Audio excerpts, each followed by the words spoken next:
Hello, everybody. Welcome, welcome, welcome. It is time to jump into some incredible Dota as we are back here for the ESB and Fissure Elite League. My name is Cryptic. I'm here with Z Quixotics, the man himself.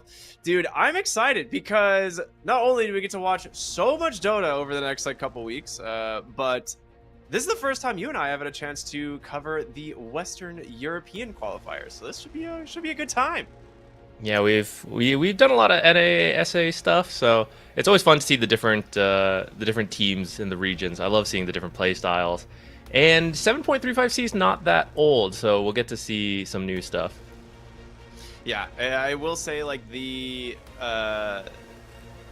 a little bit interesting though, because I feel like we are going to be getting a patch in the middle of this qualifier. I think it's very likely middle of this qualifier we'll have a patch coming. It's Valve typically patches on Thursday, which would be, I think, after Western Europe, so they may be dodging the bullet here, but come time for, Eastern Europe and the rest of them, they may have, to be playing with the new patch, but that's to be decided a little bit later as, whenever we get around to new patch time. But, dude, I'm excited for today. We've got some incredible Dota lined up. We've got some incredible teams. And for those of you who don't know, we can go ahead and take a look at all of the teams in the tournament before we actually jump into our match here. But Entity, and big shout out to Mouse Esports for coming back. This is super cool. I wanted to bring attention to that later. Ninja, Penguins, Nightshade, JustBetter, MarsBet, GHOSTIKLENOVO, which this team name is interesting. And of course, Rest Farmers. I think that was previously Team Wraith King, in one of the previous events. So just a little bit of a rename there, but yeah, should be a lot of fun. I'm excited to cover Entity, man. This should be a really good game. Yeah, I think a lot of people watching will recognize Entity, really good team. The team names you might not recognize right now. A lot of these are new stacks, but once we get into the games, you guys see the players. Many of them have played in the DPC, bouncing between tier Div 1, Div 2. So I'm sure you'll recognize a lot of these players once we actually get into the games. Absolutely. And here is our bracket for these qualifiers. So we're going to start here in the upper bracket, obviously, with Entity versus MarsBet. Now, after that, we'll be going directly to the second half of the upper bracket. So we'll be doing Ninja Penguins, JustBetter. And then, of course, we have the lower bracket elimination after that. So we will be seeing teams going home here day one. So that is... it's hard. It's going to be really fast. So it's going to be unfortunate for one of these teams, but as you can see in the script, we've already got that one up there. But yeah, Entity MarsBet will be kicking things off. And I think this series should be probably one of the more hype ones. I like both these teams are actually pretty well known. At least the players are from MarsBet, for those who aren't familiar. It's got some old blood from Brame back, from Western European DPC, stuff like that. So yeah, really good team.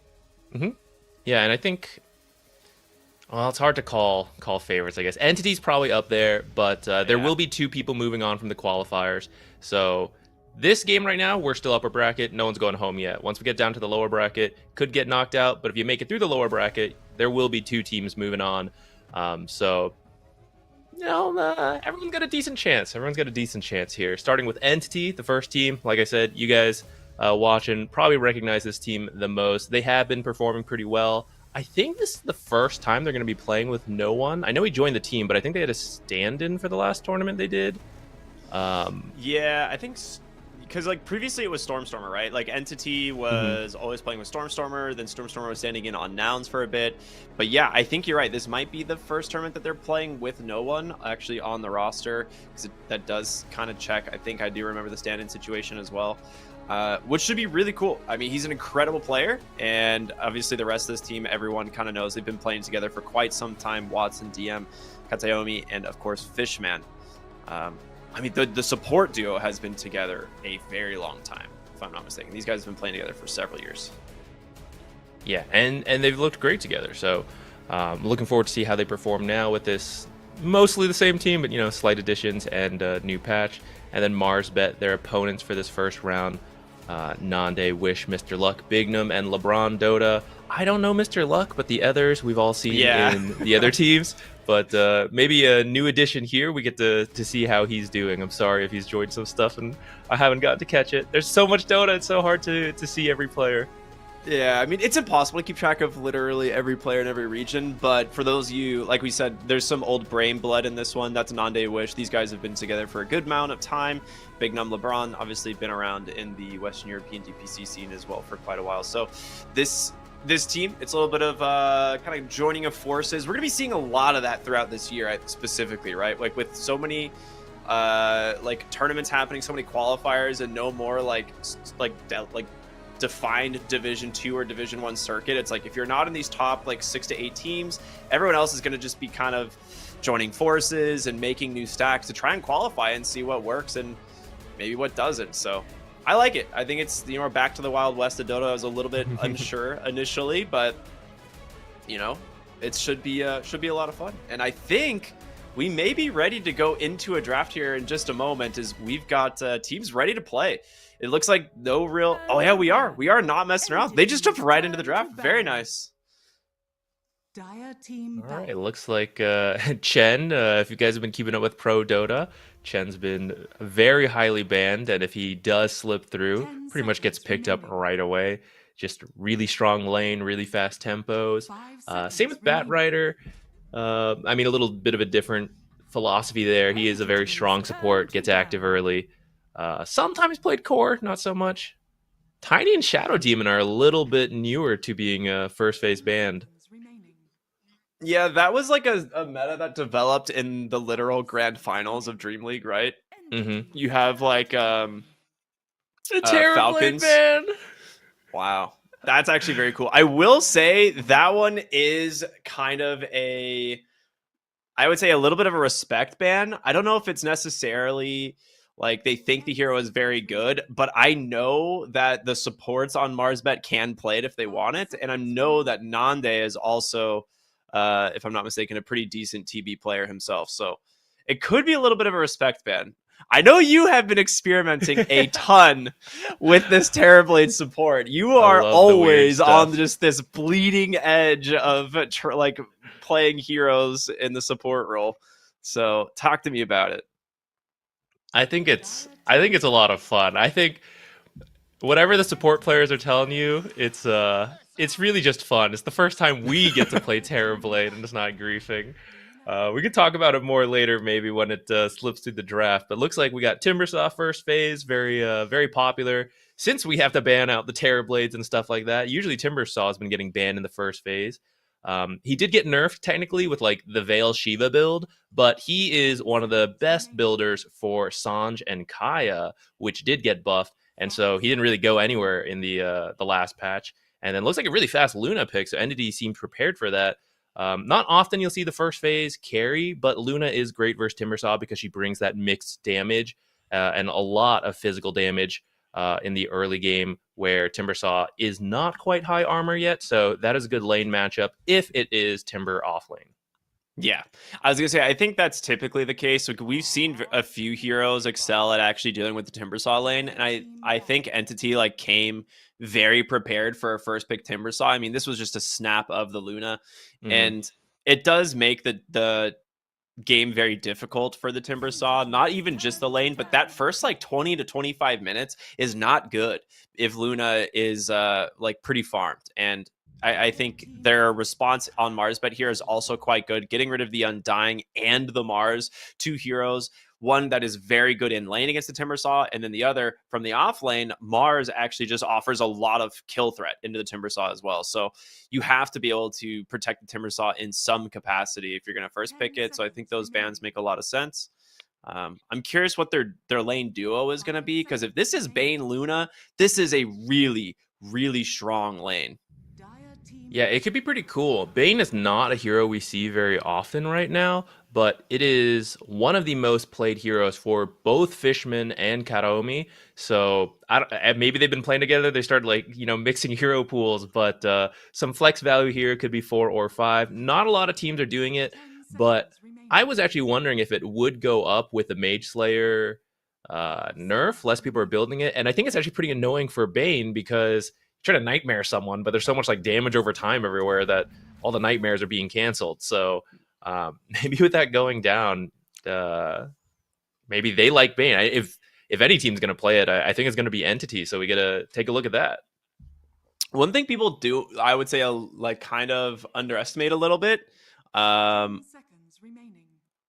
I think Bane versus Timbersaw, 5 seconds remaining. the cast range reduction could be really funny. Because I think like so. a lot of people are putting more and more points into Enfeeble. Now, just a single value point of Enfeeble is a 30% cast range reduction, which means your Timber Chain in the early levels is going to feel real bad. Like you rely on Timber Chain for repositioning, but you can't go for it. Like your Timber Chain is going to have like 250 range or something at level 1 under an Enfeeble. So I'm literally just throwing that number off the top of my head. So, I'll double check the math in a moment, but Yeah. I can't imagine it's very good. Okay. It's a little bit more than 250, but either way, it's like a 500 range Timber Chain, which is not great. Like that's the attack range of a Bane. So Yeah, it should be interesting. I'm curious to see how they'll use it. They've gone ahead and picked up Brewmaster Techies. I feel like the Bane Luna lane. Well, actually, no, Techie's got really long range. Well, I'll see what they decide to do, but I kind of think Techies is a strong laner for either of these. Maybe they'll wait to see who the carry is, and then they'll decide which support can do better there. But Techies brings a lot of magic damage, early burst, which is pretty useful versus the Timbersaw. Like a Nightmare or Fiend's Grip into the Blast Off Triple Mines. That could be a ton of the upfront damage you need to kill Timbersaw when he has all that armor in the start of the game. He will probably buy some magic resistance later on, but at least that gives you a way to actually kill him in the early game. that's a decent Slark pick, honestly. Like there's not, outside of like like catching him on a Nightmare into Fiend's Grip, there's not a lot that you have. And Bane will always have to do this from Fog, being that you're against a Rubik, right? So this is a pretty safe Slark game at the moment. I will say, I think it's with Brewmaster, we'll probably see the Techies in the offlane, just because I think Techies plays a little bit stronger into the CM. But I'm trying to think like which hero has the better time of like proccing your Cinderbrew. But now that you're against a Slark, maybe you actually don't max your Cinderbrew. You might actually max your passive and go like 1-1-4 or something.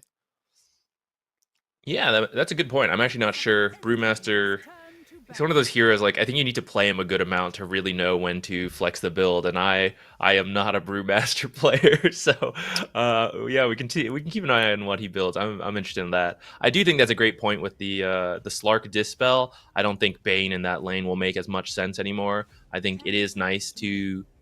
Not everyone, like, uses Enfeeble that much in the laning stage, but if you want to... I think you want to be able to, and Timbersaw won't be able to do anything about it, whereas Slark could just dispel it off. So I think Techies, where you can't dispel all of his burst damage, I think that's a good pairing in that lane.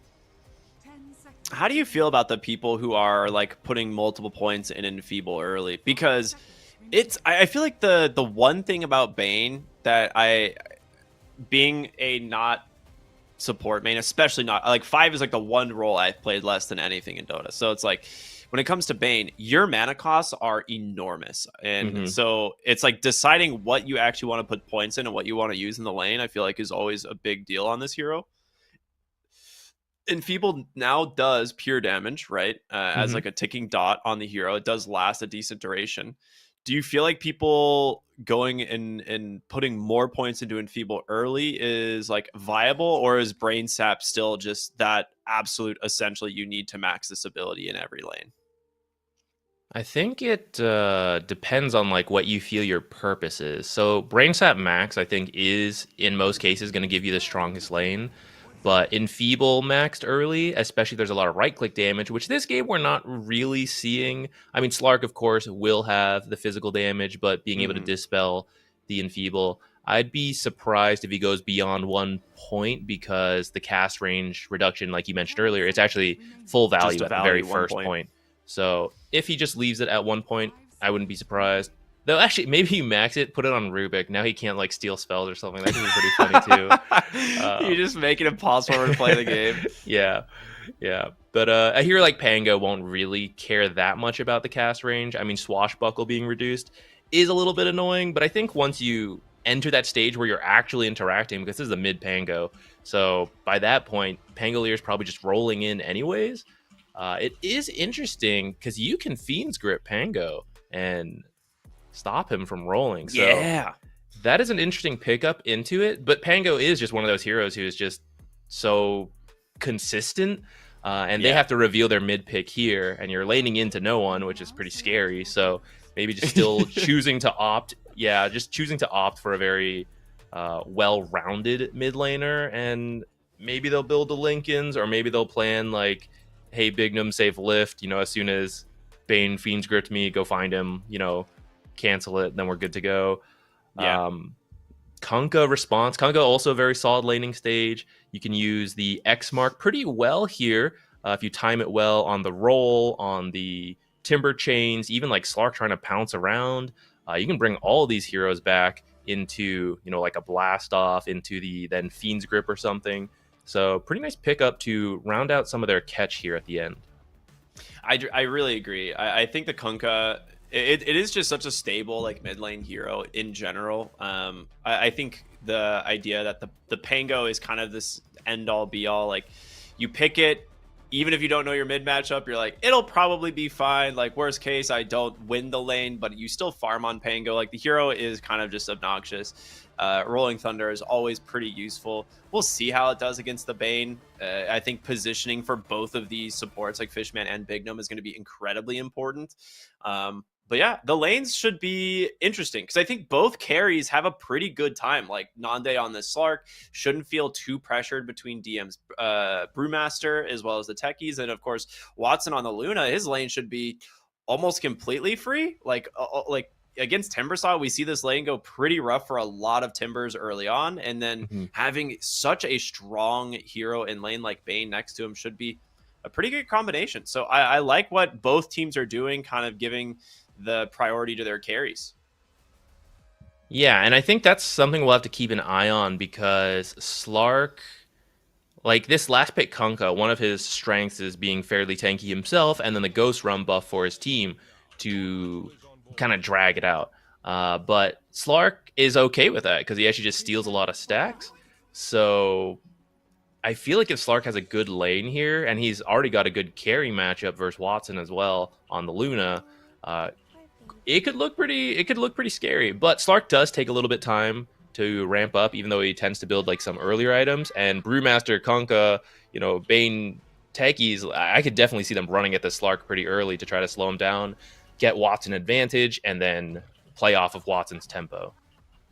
So we are going to see, I mean, for those of you who are just tuning in, first off, welcome to the Elite League. You're in the Western European qualifiers right now as its entity taking on MarsBet. And we're going to see a good ward placed here on the high ground in mid. Nande's using that kind of night vision bonus of the Slark at the moment to try and just see if they can find a hero across the river. Normally, in a lot of like Luna games or Slark games, something that you and I try to bring a lot of attention to is the fact that the night vision advantage is a big deal for a lot of these heroes. It's like you prefer to play at night a lot of the times. But not as so much this game. Like both teams have incredible night vision. You have Bane and Luna on one side, and then you have the Slark on the other. So you don't really see like this one team that's going to want to be taking advantage and smoking through night. Like both teams are very comfortable at doing this.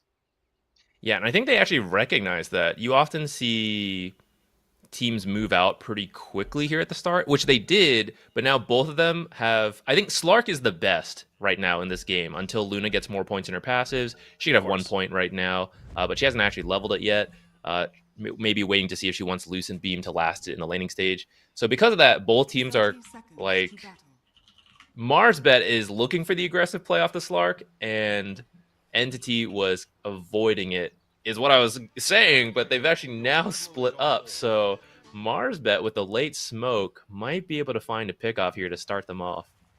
See, I like this. I've been seeing more and more teams do something like this where they will wait until the horn, like almost until the horn, right? And then that's when they're going to make their smoke look for a kill. And it is a lot of times going to be teams that have something like a Slark on it just so they can take advantage of that night vision. Bane, Bane, I don't think has as much night vision as Slark. I'd have to double check the exact numbers. I know Bane's is like 1200 night vision. I don't remember exactly what Slark's is, but Slark's is full 18. Is it the full 1800? I was like, I'm pretty sure it is, but and Bane looks like you're right, 1200. So they're going to see LeBron here on the top side. Both supports setting this up thanks to that ward. Blood grenade comes through. Great play from the support duo of Entity, as that's going to be first blood going to the techies. And this is just really good recognition, but also just that quick movement out, benefiting them so much, getting that deep ward. They're going to lose the ward, obviously, eventually, but first blood for the techies is huge. Yeah, techies definitely a hero who can make use of it. Depending what you build, you can get more mana quickly to spam out your spells, which are really strong, or you can get more physical damage. You just poke. He outranges both these heroes by quite a lot up here. We see him already, just got back to the lane, already back down to, half health. So it's going to be scary for a Crystal Maiden up here. Yeah. I will say, at this point, you're playing for level 2 on the CM, right? Trying to get to a point where you can maybe pressure the Brewmaster with the Slark, but now that Techies has this first blood XP advantage, he's gonna have blast off very soon. So I don't know if you have that level 2 timing that you're looking for on LeBron, but we'll have to see. I'm curious what he spends that first blood money on mostly, because he's still maybe just rushing boots at this point. I don't know. Yeah, maybe he can't. You go into the game thinking you're support, you're planning to be poor. Suddenly you get the first blood. You immediately apologize to your core. It's like, oh, I'm sorry, I didn't mean to take it. And then you're like, oh, I've never had this much money. What do I do with it? I never know what to spend hands it on. together, oh yeah, baby. Use I up got the money. Nah, not Kadomi. He's here to win. No Midas shenanigans. Yeah, maybe later. Maybe he picks up a few more kills.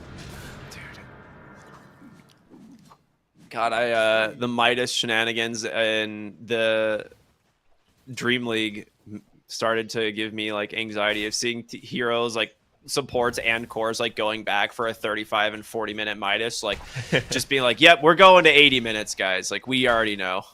And I'm just God, no more of this, please. Yeah, let's see if this is not allowed. Let's see if they take a similar approach. There's not really a bunch of great Midas builders this game. Maybe Brewmaster, sometimes Slark when he needs to recover. Hopefully we won't see too many. Interestingly, right now, a lot of actually looks like Slark started to recover a little bit, but the carries, who were the counter picks to their offlane counterparts, they're actually off to the rough start so far. But I think Slark does pick up as he gets a couple levels. You get that Essence shift. I think he took Dark Pact to play it safe to begin with, so maybe as he now picks up these levels, it'll smoothen out. Luna, I think, as well. As she gets more points in Lunar Blessing, her damage goes up quite a lot, and it becomes easier to last hit versus a universal hero like Timbersaw. Yeah, that's exactly what I was going to say. I was the big thing is that Luna is going to have 2 points Lunar Blessing now at level 3, so she has substantially more damage than Timbersaw, whereas those early levels is definitely going to be Timbersaw favored. And he's done a really smart job, picked up an early Wraith Band to give himself just a little bit of extra armor to play with, since those early points in reactive armor feel a little bit weak, and you don't really want to max reactive armor ever on Timbersaw. This is not how old Timbersaws used to be, right? Where you just go Vanguard, max reactive armor, and you just literally can't die. Now it's, you're maxing Whirling Death, you're maxing your Timber Chain with as few points of reactive armor as you need just to be efficient and stay alive. And yeah, it's good. I actually really like the way it's played, but Watson should start turning things around, hopefully, in this bottom lane for the Luna. As for top, the Brewmaster is doing exactly what I thought he would, just skipping Cinder Brew altogether. So he's got 1 point in Q, 1 point in the Drunken Brawler for now, and between him and Techies, they have a lot of damage. Yeah, and Blast He's Off also is just coming finished up. double Bracer. Wow. Let's see if they look to play here. No, okay, they decided it's too far. But yeah, Nande's got to be careful. A Blast Off from the trees could catch him off guard. See if he's got fast enough fingers to press Dark Pact once he sees it coming in. But he's going to hurt himself with the Dark Pact, so it might just further lead to the kill. Look, yeah, they're playing aggressive. Nande knows. He's got to sit so far back. He's going to miss a lot of last hits, but it's better than dying. Dude, I'm pretty sure DM is one of the better Brewmasters that I've seen out of the region. So he's got to be feeling pretty confident in this matchup. And everyone has kind of like their own take on how Brewmaster should be played, and I'm really curious where he ends up going with his build. Like I said, I wouldn't be surprised if he starts to max out Drunken Brawler, but these 2 points these 2 early bracers purely shows that he knows he can't get pushed out by either of these supports, and it's just going to allow the techies to kind of be a little bit more active on the map with these early boots. Yeah, usually when you get a lot of early stats, you do like to play a little bit more aggressive. Kind of like start those fights to make use of the stats. But we'll see. Sometimes Brewmaster's also just like chill till 6, so that wouldn't be that bad either. Especially maybe if he like, I don't know if he wants to get a Radiance, but sometimes you see that out of Brewmasters. Then you get these early stats to fill up your slots, and then you work on that really expensive Radiance, which takes quite a while. It wouldn't surprise me this game at all. Like, Slark actually hates playing against Radiance, right? Like, this is not a BKB building hero. Evasion obviously is quite difficult. His techies will just get brought down in the top lane here. Great aggression out from Nande and LeBron as they recognize, you know, techies coming just a little bit too far forward. Only level 2. He's got boots, right? So no extra stats to play around. Yeah, I think he thought he could just outmaneuver them with the extra move speed, but the slows and the pounces, just like you can't get away. Really smart. They are just looking to get DM to 6, I think is what it is. I think that's actually what they want to do, is they just want to get him to brown boots, get to his level 6, and then start farming Radiance and like diving heroes with that early level 6. Yeah, if Brewmaster hits 6 first, it's almost always a free kill if one of the carry or the support stays up top and then gets a little separated. But with that death on techies, Slark will hit 6 first at this rate, and then I think he should be good from the Brewmaster aggression. You might still get kicked out of the lane, but you probably won't die. Yeah. It's diving the CM, right? Like, that's the plays. Like, I will eventually just, like, use ult and kill the Crystal Maiden. Mid lane, we're going to see a rotation from both supports as they're getting aggressive on to Fishman here. Just have 2 points in the brain sap. Oh, he doesn't get a chance to use it. Nice timing on the swash there from Wish, and gets the bottled regen rune as well. So his mid lane actually going quite well, despite the counter pick of the Kunkka. Yeah, both of the mid laners farming pretty well, and now they're both 6, so we might see some of the first rotations going on. Been a relatively peaceful game up to this point, but that might be about to change. Yeah, I agree. Top lane, we're going to see them get aggressive onto Nande. He didn't know where Katayomi was, gets baited out by the Brewmaster, and again, 3 points Drunken Brawler. There it is. So yeah, you do just max the I want to say passive. It's not, I guess, technically a passive, but you get to choose which play. Passive, active choice on passive. Fishman here will just Nightmare up Big Nun, but yeah, brings the Timbersaw in as well, and that will be the Telekinesis. So no way to steal the rune. Good TP in from Mr. Luck here, as ends up not only securing that Wisdom rune, but he's going to get himself rewarded with a nice little kill as well. I would have loved to see no one actually rotate top to try to kill Nande when he comes back. Oh, it looks like, dude! Oh, last second Brewmaster ult. Well, right, he was 1 XP away from his level 6 and just turns around, slaps a creep, and then just gets his ult off. I was like, is there any creep nearby? And there was just 1 at low HP that he could kill, and it ends up allowing him to get the split there. That is huge. Dude, all right, that's why no one didn't rotate. He's like, oh, I'll come up with the 6, kill Slark back to back. He's like, no, don't worry. I'll get 6 off a creep as I'm dying, and I'll solo myself. You just keep farming, dude. Yeah, that's really good. It's really, you see it now. Slark has to run back. Whenever you kill someone back to back, that's extra painful, especially for any carries. This is just a lot of wasted early farming time. So yeah, for all you pub players, you ever see someone die, consider rotating over there. Which is why I thought like we might see Kunkka do it, but just not necessary this game. Fishman's gonna die once again here in the mid lane, playing for just a rune deny, which, I mean, it was an illusion rune. It almost feels like you just attack the rune and walk away, you know, almost like not even worth going for it. But I think once the Rolling Thunder is committed, you ain't getting out of there. There's just no way. Yeah, you maybe don't feel too bad either. You're like a level 3 support. It's like that was 2 enemy supports and Rolling Thunder. It's fine. That's kind of classic Fishman a little bit. Some of these, he has higher deaths, but it's not like feeding necessarily deaths, but it's like a little bit more tactical in the way it plays of like, I die for the team and they waste the resources on me. Yeah, I mean, as of right now, I am a little bit worried looking at his net worth because this dude is sitting on Blood Grenade and Circlet. And that is like his actual net worth. There is nothing else. 2 blood grenades. 2 blood grenades. You are correct. My bad. 100 HP, very value. Mr. Luck will grab this bottom lane tier 1 tower as the Luna actually just forced out of the lane early. Does have the 4 points in the Lunar Blessing, almost to that Mask of Madness, which should help Watson farm up quite fast here. And honestly, like, Timbersaw being highest net worth, not the most surprising thing. I thought this lane would go actually a lot better, being that you are, like, Bane Luna. But Bane did get caught out, like, rotating multiple times.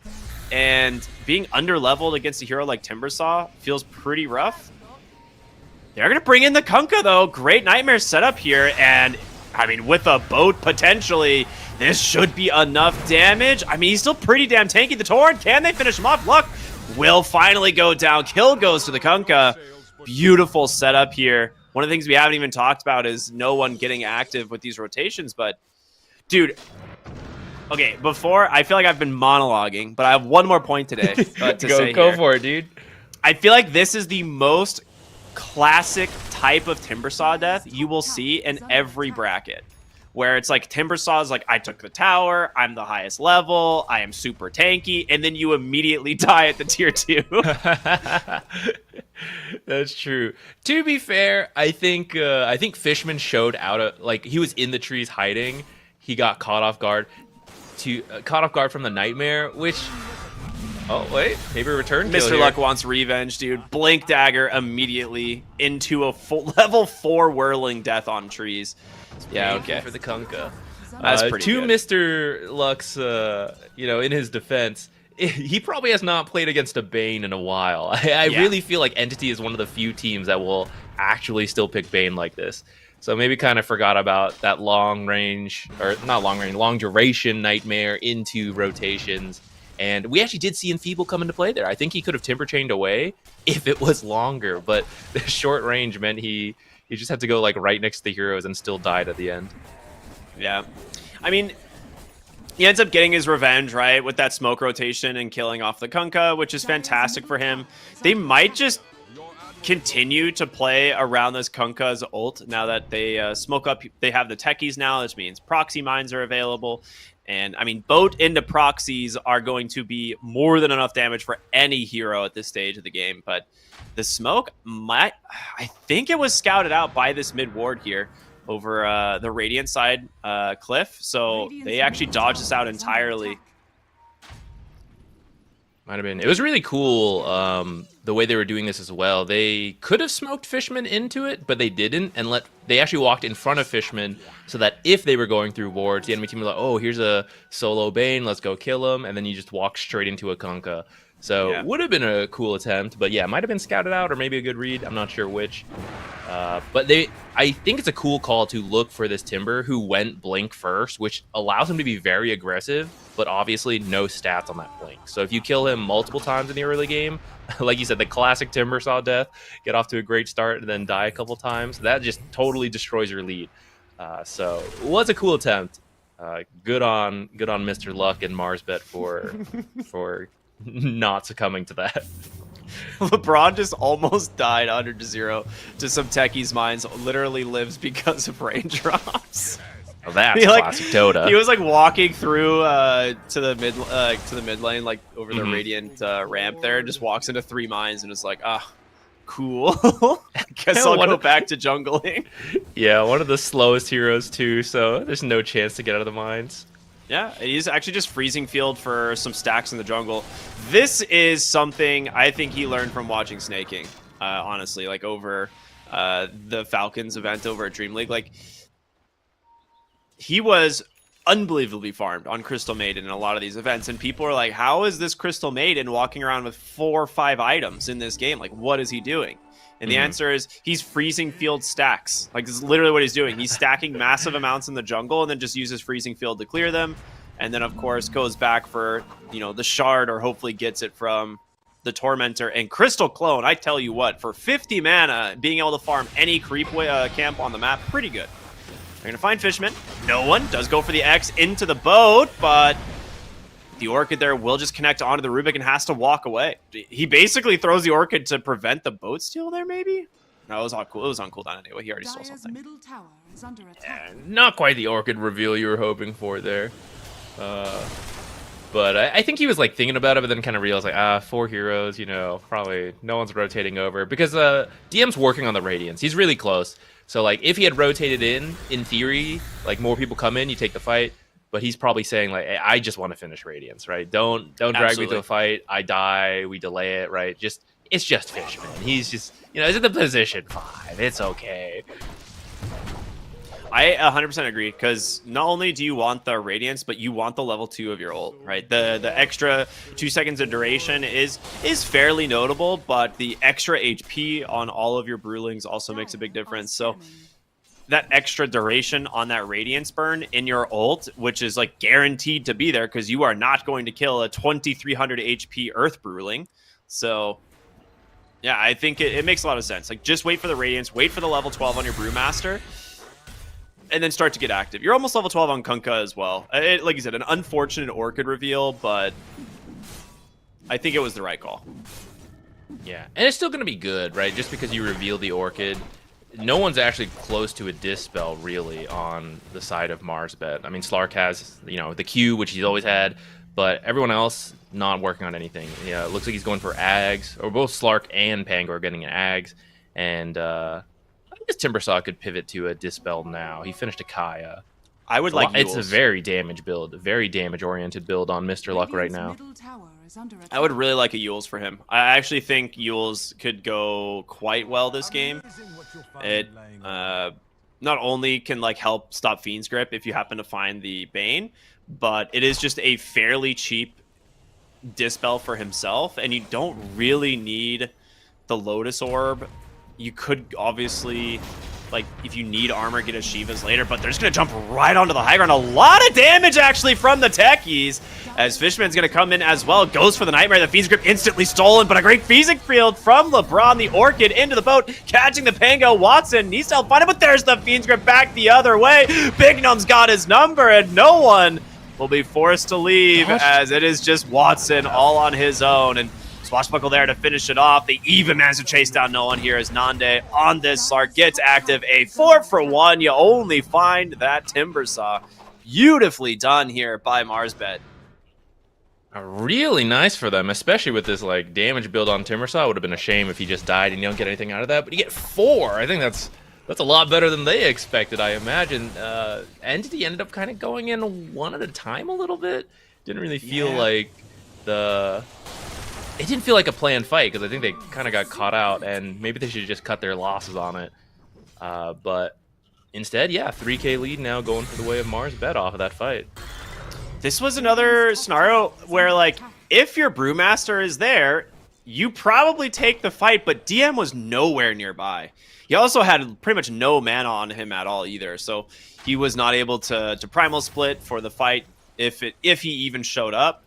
So top lane, we're going to see an X and a Torrent onto Nande. Actually forces the Shadow Dance. They just turn it around onto Fishman. He's trying to get the Nightmare off. Nice jump away, though. Looking for LeBron on the Crystal Maiden. Good blast off, and it looks like the Crystal Maiden will be the one who pays the price. His kill will go to that Brewmaster, which he is very strong now. He also finds a Vampire Fangs.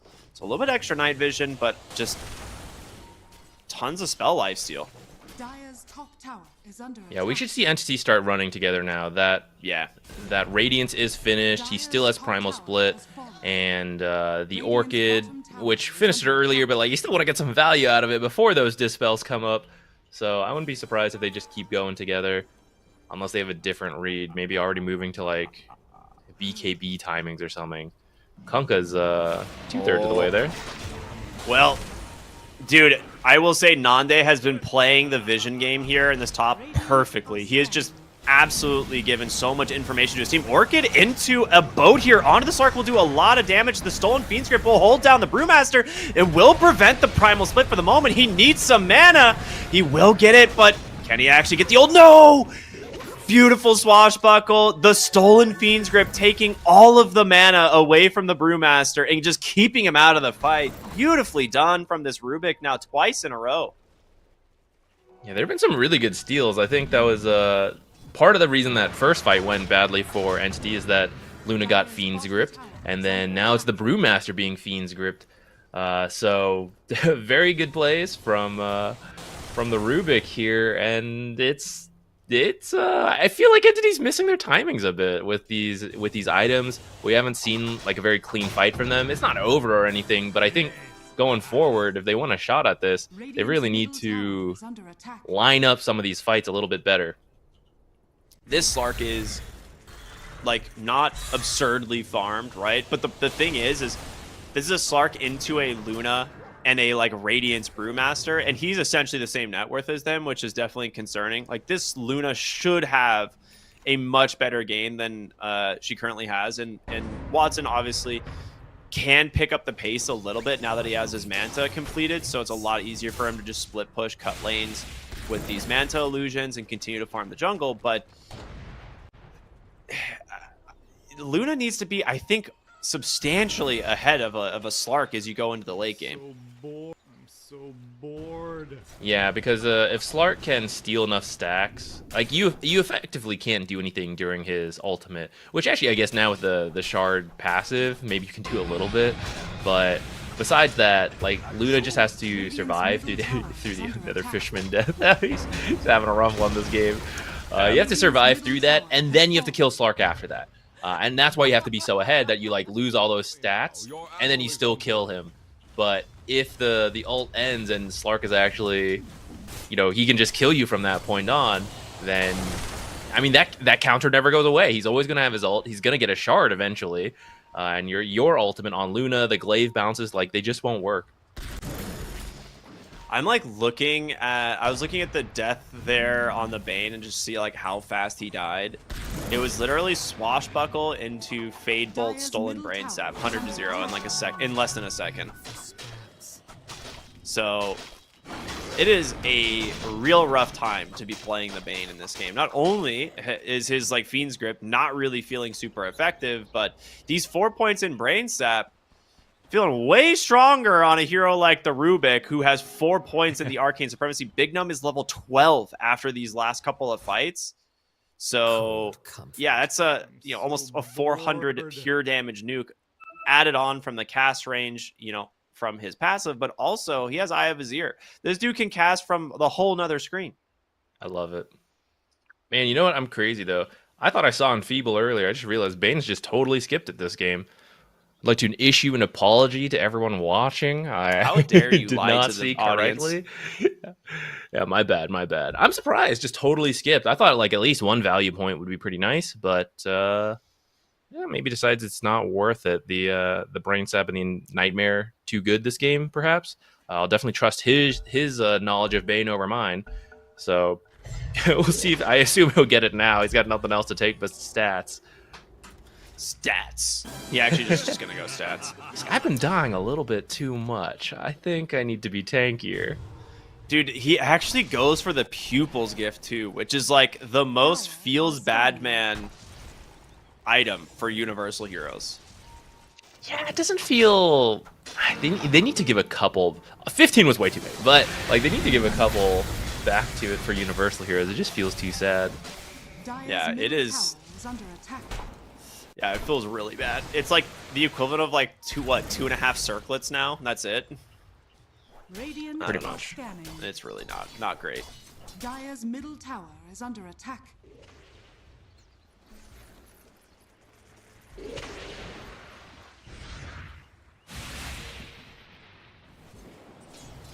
What is he building for? They have an amplified damage rune on Kunkka. The BKB's done. Do they want BKB on Luna? I mean, you do have Guardian Grease finished up on your techies as well. Like, you do have decent team fight if you can find the opening, but again, it's gonna come down to Fishman. Just force the that was some mind game scare. Yeah. The position 5 TP'd in and just baited the roll out of the MarsBet Wish. I say go, right? We think they have some like decent timings. That's roll down.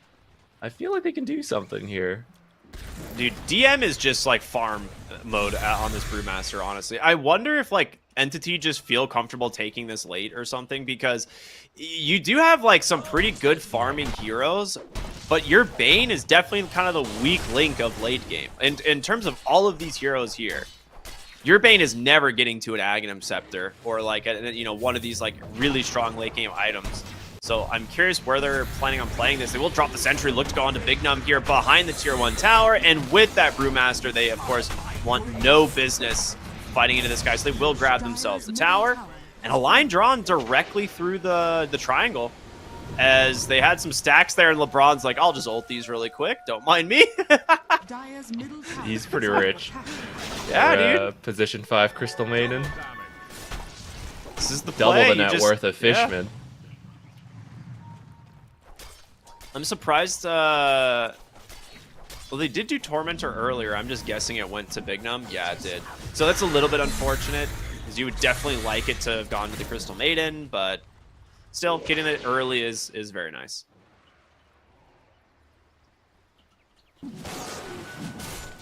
It is a 6,000 gold lead for MarsBet. When did that happen? I feel like it's just been slow and steady, I suppose. Wow. Yeah, sneaking their way up. Actually, the Rubik death and losing that tower, I think they were even at like 7, almost 8k. Now, I'm actually curious on their timing, because they have been doing well. They've been finding these small pickoffs. So, oh, wow. Roche Big is item. not... Oh, for the Timbersaw? Yeah, just real quick, BKB top lane. They do find the Slark. Big Num needs to save him, but the Glimmer Cape is not enough.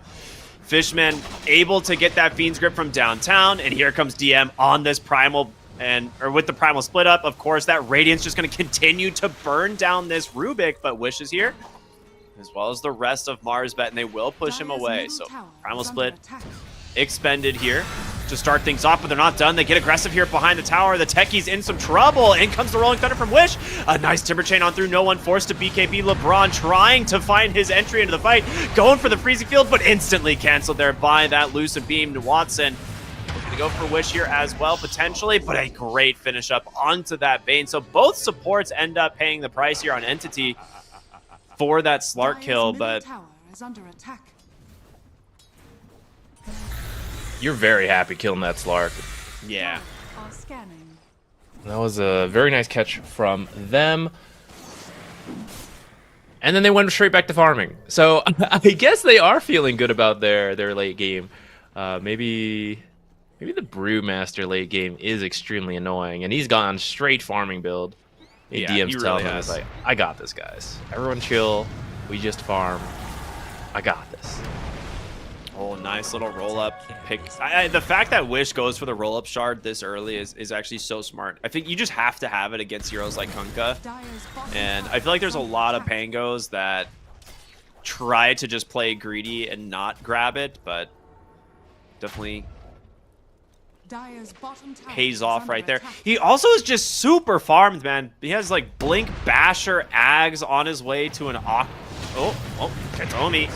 It's found here by Nande, and with that jump on over, he gets the disarm for the moment, but you can't escape a second pounce, I'm sure. Well, just gonna get sniped by Big Num. Is now Fishman behind the tower will just get easily picked off here, as another stack will go to Nande on this Slark.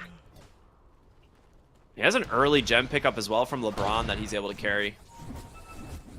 Yeah, I really like this. I think we were already talking about Slark, typically vision superiority.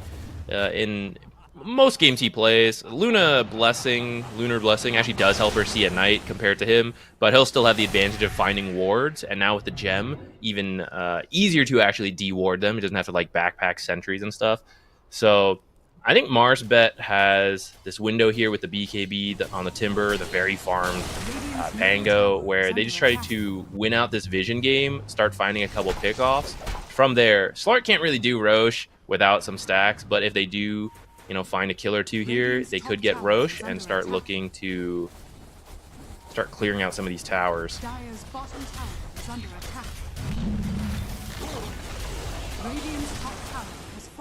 speaking of clearing out the towers. They get the top one. They're going to continue to look for more. A smart decision from Entity to grab that Tormentor, as I think they knew this push was coming, so they don't allow the Tormentor to get stolen.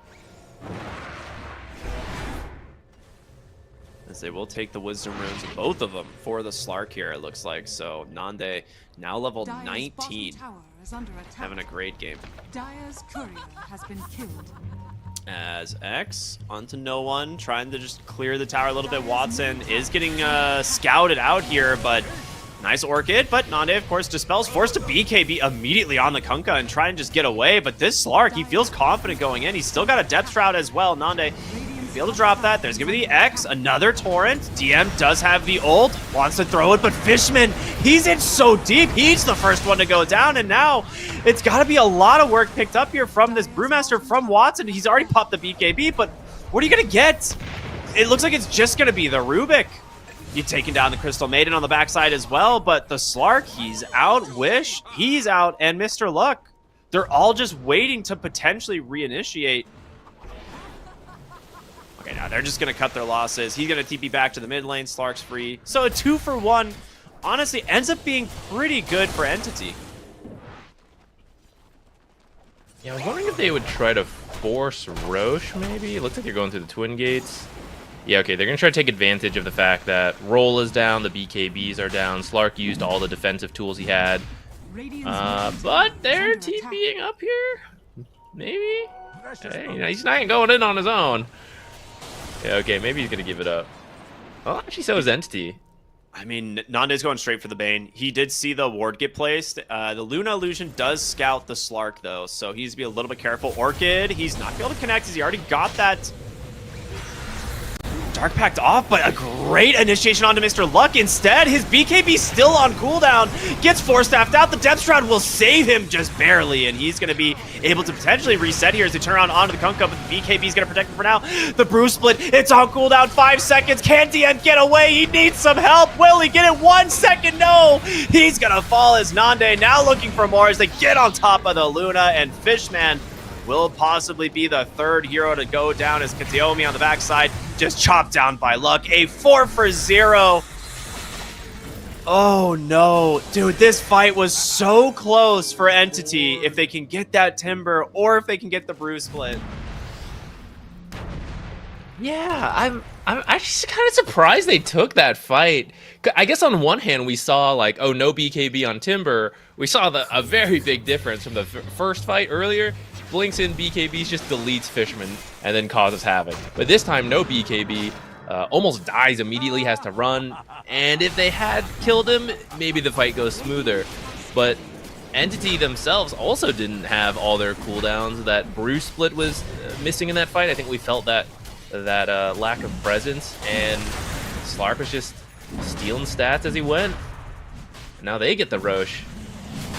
I think the Brew Split can't be underestimated because of the fact that you're running double Glimmer Cape on your supports, right? Mm-hmm. And it's one of those things where you see the Glimmer Cape come out. It's not just the invis as much as it is also a magic barrier that people do definitely forget about. You need to be able to just dispel that immediately with the Wind Panda to be able to like secure those kills, because otherwise Timbersaw, he lives there as a result, right? He gets glimmered, forced, glimmered again, then Depth Shrouded, and you're just like, well, with Brew Split, he's definitely dead. So unfortunate there for the side of Entity is not only do they lose the fight, but I mean, lose the fight pretty rough, but you also give up the Roche to Slark, who is now closing in on his own BKB. Yeah, it's going to be really hard to kill him. Like, even without the Aegis, we're already seeing when he has Shadow Dance and Depth Shroud, it is really tough for them to deal with him. Now even having that BKB, they're going to smoke up. They feel this timing. You have an Arcane Rune on your Pangolier. He just finished the Octarine as well. This dude is going to just throw spells so quickly here. Dire's top tower is under attack. They are all TPing top. They know they're okay. They're like, all right, they're not mid. They're somewhere top. No one goes through the portal. Crystal Maiden unable to make the grab in time. This is honestly a really good dodge from Entity.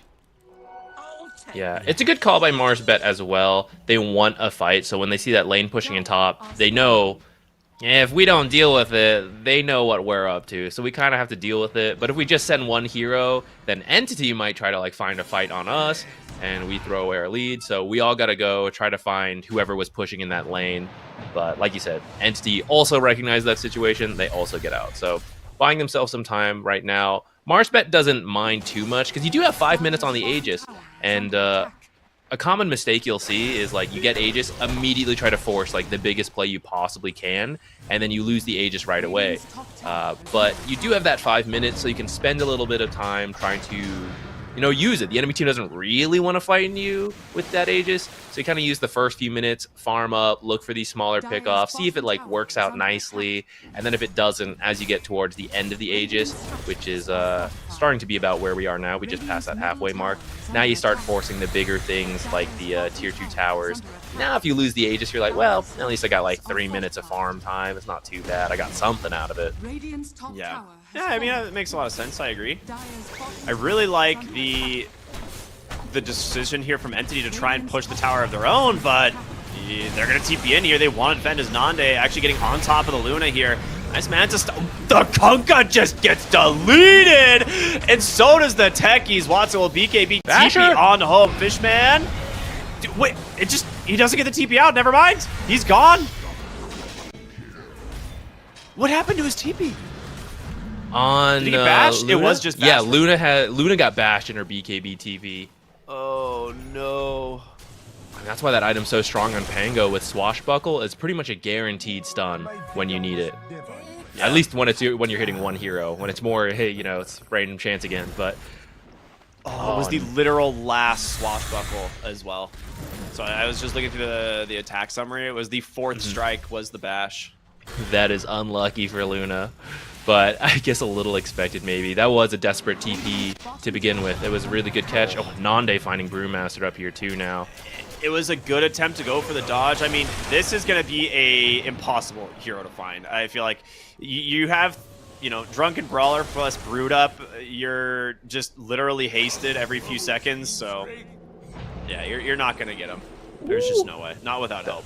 That pounce almost caught him there. The nice thing is, like, even if you don't kill him, you're just stealing stats, which I mean, they want to kill him. That's why Bignum was also there looking, but I mean, they're still going, actually. They're chasing all the way over. As they should. They're still really strong right now. Oh, absolutely. They are definitely feeling the strength of their lineup right now as they do find the Brewmaster. He stole an Eclipse here, but he will go for the Brew Split. Nicely done as the Nightmare giving him that time as he's got to find something, right? They've caught the Slark onto the backside. That Aegis House, however, still protecting him for 25 more seconds, and your Brew Split is over. You're not going to find anything with this. No one looking for the Rubik. They do manage to get the pullback here from the Tidal Wave, but in comes Mr. Luck onto the backside. He's got that axe protecting him, and the BKB as well. He lost the Rubik. The Aegis from Nande will get expended. His BKB still available. Gets the pounce away as they're trying to chase him down. They'd love to get this Fiend's Grip, but got the Rubik being down. There's no way to grab him. There it is. Beautifully done. Holding the Fiend's Grip until just the right moment. Really nice plays from Entity using the Brewmaster ult, which back to Fishman. Nice Nightmare save from him to allow that to come out, but they use it to then delay. It gave time for Kunkka and Techies to join the fight. They were a little further out, and I thought it might still be okay for MarsBet because that Aegis had like 15 seconds left. It's like an awkward amount of time to try to delay a fight that long to let the Aegis expire before killing Slark, but I guess they recognized that enough cooldowns had been used. Ooh, stun, almost grabbing a wish there. Enough cooldowns have been used that, like, even as Slark respawns, he's going to be on his own, and we're going to be able to kill him. That was actually a little close, but they did manage to get him, which is where the X is good against all these mobile heroes. And off of that, Luna, man, you lose one fight to Luna in the late game, they're down the base. This thing's falling so fast. And you have Brewmaster, right? Yeah. One of the best siege heroes in Dota, and you are trying to just take down these pandas, but it's making it very difficult. It's going to break the tier 3 tower. They'll have one fortification left here, but of course, what a tidal wave. He's going to be able to find both supports. Pulls LeBron back in. Doesn't quite connect on the X. Luck goes in instead, trying to blow up no one, but can't do it. He gets the BKB off in time, but it's enough space to protect that melee barracks as the tidal wave once again gonna try and make space, send back this Timbersaw, the X onto Wish, roll up to dodge, but a stolen. They've got him. The boat will stun to the backside. Watson forced to BKB, trying to run. He's got himself a Manta. Wish to chase after him here with the Rolling Thunder. Watson needs help, man. I don't know if he's gonna get it. Not at all. Good turnaround here from MarsBet. Good chase as they'll find themselves 2 kills. All right, it's our turn. Run it down mid. We need to break it. We need to go break that high ground. I mean, yeah, that's the scary thing. The Luna lineup, Luna's already great at it. Like you mentioned, Brewmaster. He also bought out an AC there, so they were shredding buildings. This is the downside of Slark. He is not the best at taking buildings. He really needs a lot of stacks to really get scary. And even though that chase looks kind of good, he actually only has 7 stacks. So I don't know if they're feeling that strong to push up to high ground. That's it's where games are thrown, so they want to feel very strong about that. So it might just be back to like wait for Roche, look for pickoffs, see if we find something that allows us to have like 10, 15 stacks. Look at him go, dude. He's just doing the classic of I'm gonna just try and hit your buildings. Throws the CM into the air. He's got the split, trying to finish off the melee barracks. I mean, it's gonna go down. That's a magic immune panda. Now, if you're smart, you don't kill this, but they will. Okay. I was like, if you're smart, you don't kill it because the Wind Panda, you can cancel it early, but you can't choose which one it goes back to anymore, right? That was one of the big nerfs to the Shard. So I'm a little bit surprised that MarsBet actually killed the Earth Panda there. Maybe feeling they were trying to kill it because, you kill it, you save your barracks. Once the barracks falls, yeah, maybe you just let it be, but maybe they didn't want to risk even more building damage. To the tier 3 or something. Yeah. Or maybe there's another change to Brewmaster I don't know about. Because I'm pretty sure you're right. Like, they did do that nerf. Yeah, it was really strong for the longest time. It allows you to cancel it early, at least. So you don't, like, if you have 1 Panda left, you can still recombine. But you can't always recombine to the Storm Panda. It goes in the order of the Brew Pandas, which is always Earth first. So a lot of people, I think, I'm talking about Twitch chat here, obviously not the pros.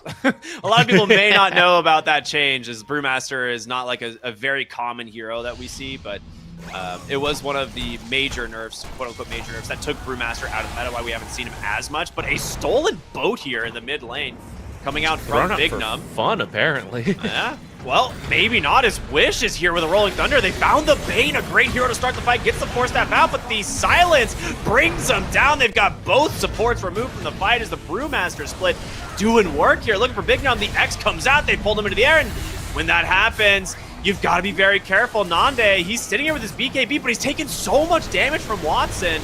He's forced to back away. Wish gets the blink to safety, and LeBron just left to die. Both supports will go down. A buyback here off the techies as they look for more. DM still got some of the split duration left as they're looking. Can they get on top of Nande? They do. The X is there, but in comes Luck onto the backside, getting to this Kunkka. We'll get the tidal wave away, but he's got a BKB still, and that will be a dead Kunkka. Well played from this Timbersaw as they look now for Watson, catching him for a moment. The pounds off the mark, but the damage is overwhelming. He's out of mana. In comes this Wish as well on this Bango. The Brewmaster now isolated as 4 heroes surround this Brewmaster, and MarsBet, dude, what a beautiful fight. Yeah, that was such a back and forth fight. Like, I thought, Rubik throwing in the boat just on the Timber without his team, I was like, oh, maybe it's like the spell's expiring, throwing it out. And I feel like Entity saw that. They're like, he can't do that. They all chased him, which led into like such a good initiation from MarsBet, which then got turned around. Then they felt strong. They were trying to chase a Slark, overextend, and that lets Mr. Luck re-engage. Kills... Well, it doesn't quite kill Luna, but like makes her back off. Slark gets enough time to re-heal, and then they run back in. Another turnaround, maybe? Yeah, potential. I mean, you're in really deep. You just lost Katomi immediately, and the Bane will go down as well as Wish and Nande just dive the backline, and your Brewmaster is stuck chasing this Rubik, doesn't end up finding him, and now you gotta be very careful. No turnaround. Dude, it looked so close. I thought for a moment you were overextending and MarsBet maybe get punished for that deep dive, but Yeah, with no Luna and Kunkka, they were missing a lot of damage. Yeah. Maybe could have like sniped one hero real quick, which might have made MarsBet want to like play it safe, but I think Slark still had a good amount of stats, so he still felt like, I'll just go in, whatever. I'm he's up level for this. 25 now, so these stacks will be sticking around for a hot minute. The thing is your Tricore on MarsBet is incredibly strong right now, right? Like, all of them level 25 or higher, so double Chakram, plus the Hex, of course, that got picked up on the Timbersaw earlier. Meanwhile, Wish, he's got an overwhelming blink and another 6,000 gold to boot. Like, this guy can do whatever he wants right now. Yeah, I want to highlight, he has not died this game. He's been playing really well. He's been, I think it started like a little tough versus the Kunkka, but ever since he took top net worth, I'm pretty sure he's held it the entire game. Yeah, he has. He has played an incredibly good Pangolier this game. Brewmaster, he's going to go ahead and try to TP to this creep wave. We'll get, unfortunately, cut for him, so he will not be able to join the fight. As now they look for bottom Roche. They know the Brewmaster's got to run across the map to be here, right? They saw him top. Granted, Brewmaster is basically hasted all the time, so he can get there, but it's just too slow. What a good call here from MarsBet. The Bloodthorn making this even just so much easier, and Aegis picked up. The Banner as well. Where's Suns fan here to talk about Banner? I don't know. I love Banner. I'm ready to fill in for Suns fan. Suns fan would like a word. 10-minute Banner here. 10-minute Banner talk. Well, okay, hold on. let's go. I'll see where Bignum placed it. He's put it in his inventory. Well, he's ready. That's he's a ready first. to use it. That's a first. Most pro teams just throw them in the base and they're like, yeah, we'll come back to Banner in like 15 minutes when we figure out what to do with it. Now, one of my preferred uses for it, I think, is a really good way. Like, you actually wait for the next Roche and you use it to like if Roche is bottom, you put it top, and that way the enemy team feels like they have to deal with top, and that opens up the bottom Roche. But this game, it wouldn't work as well because you got the Kunkka, you got the Brewmaster who's been ratting. So we'll see what they decide to do with it. This Aegis is great for them. They did take one Rax in the mid lane. They don't have to go back for the range, but they could. Slark's actually up here without any creeps. Maybe he really wants it. But I wouldn't be surprised to see them just like start sieging bottom lane, for example, and then maybe like Banner top. Oh yeah, look, they're perfect. They Banner top, and I imagine they'll start sieging bottom. Yeah, I agree. I think that's the definite best way to play this. Slark mid lane does get nightmared. I don't know if he's really in too much, well, as we say, in too much danger. He gets the BKB up, but the immediate Fiends get the Blink X out from Mr. Luck. He's just a little bit too far forward and gets instantly punished. There's a stolen Beautifully Fiend's Grip done. too. Great bait. And a stolen Fiend's Grip. Oh no. Dude, Very careful. Mr. Luck was so patient on this Timbersaw. And I mean, this guy, neither of us had really heard about him, to be honest. We're like, he's like the one player in this game where we're like, I don't know. Like, you know, not really sure where he's from, but he's owning. He's had a great performance. 16-2 and 11, dude. Oh my goodness. This Hex pickup's cool too. Let him cancel that Fiend's Grip.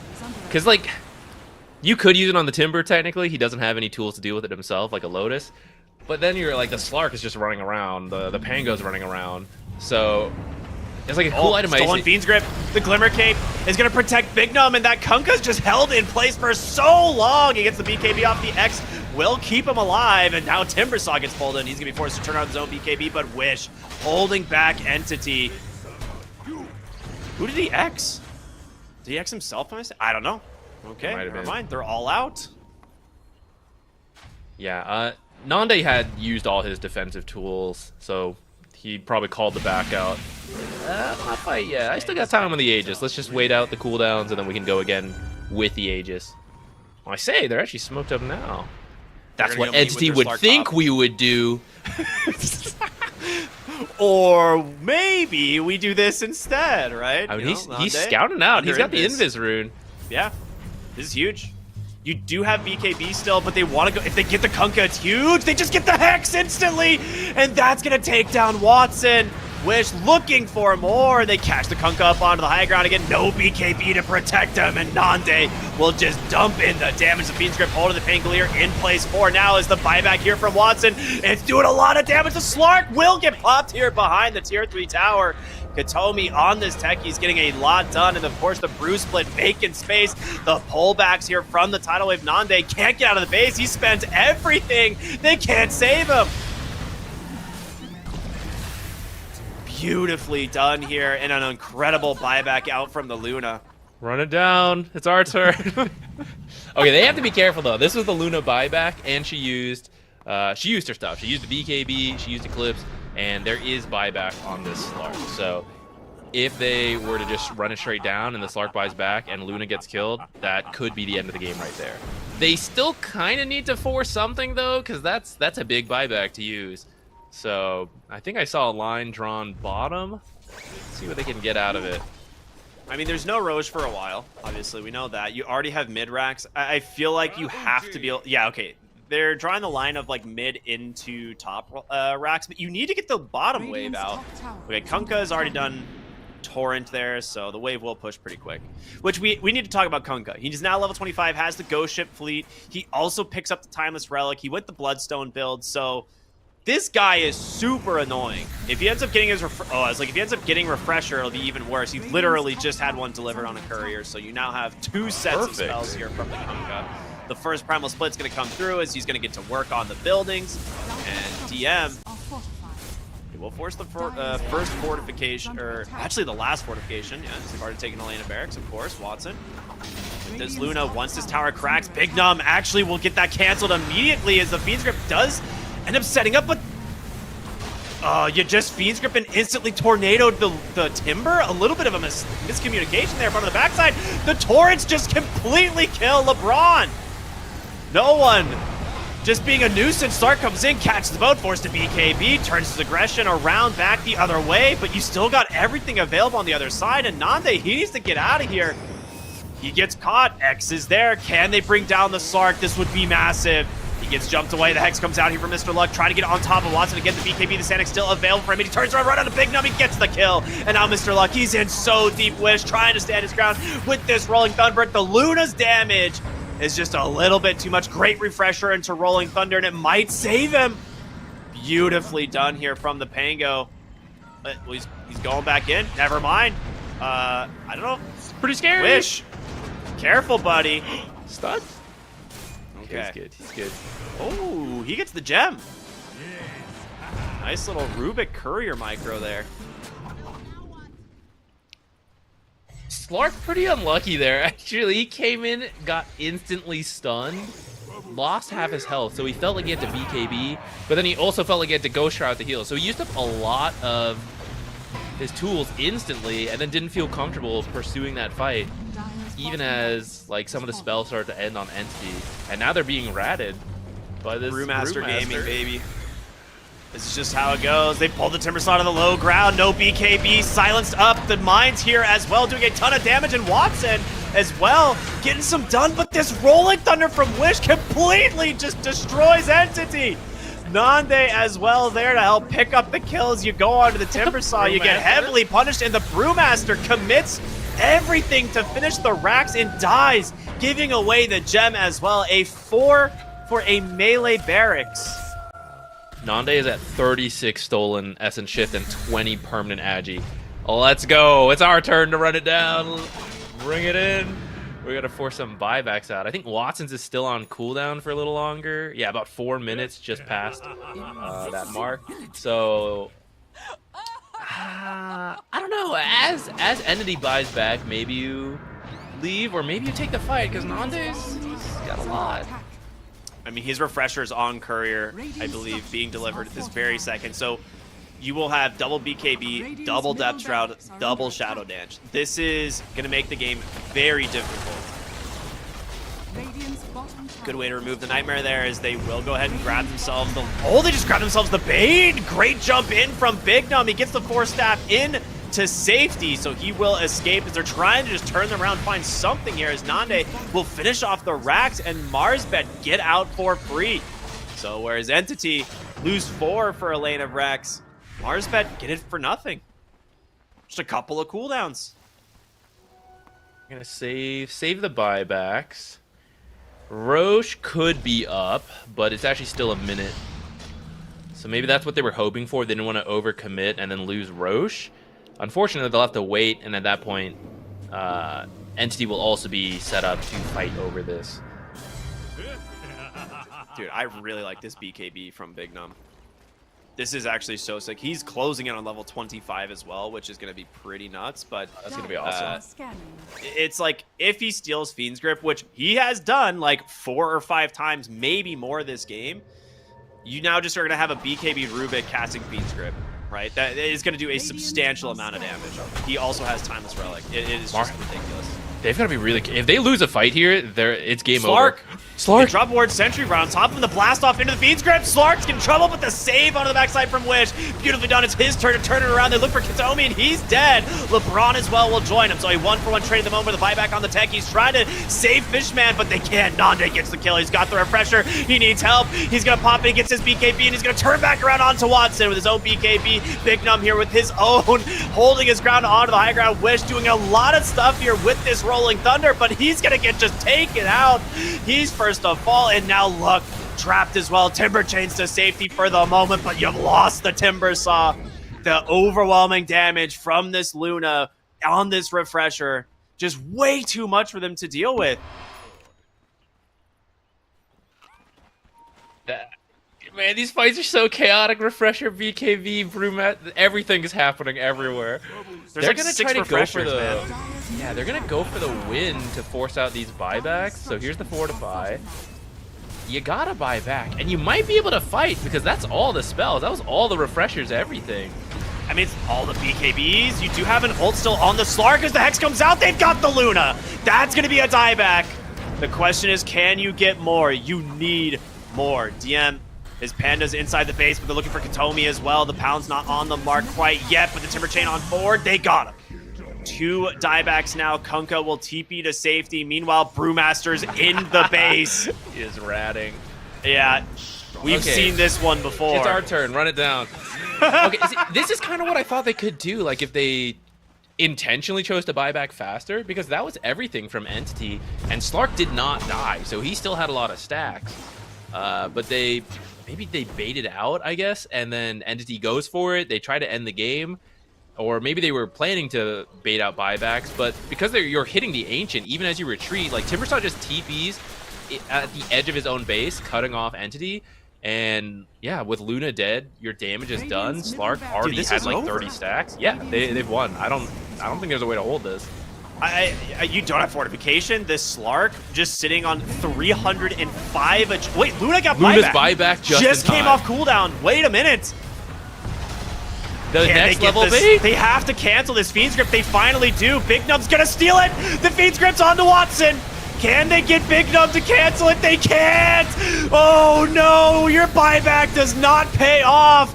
The BKB Rubik, we warned, and it pays off. Oh man, MarsBet will close out game number 1. No, Bignum had some huge plays that game. Tons of great steals. That buyback at the end, that caught us off guard. I think maybe might have worked on MarsBet as well. That could have been a really sick fight around your Ancient. Like you tidal wave people into the fountain, so then they're like all forced to run away as Luna is just attacking. Then you win that fight, then you run it down, and then you win. But yeah, great steals from Bignum throughout that entire game to let them close it out there.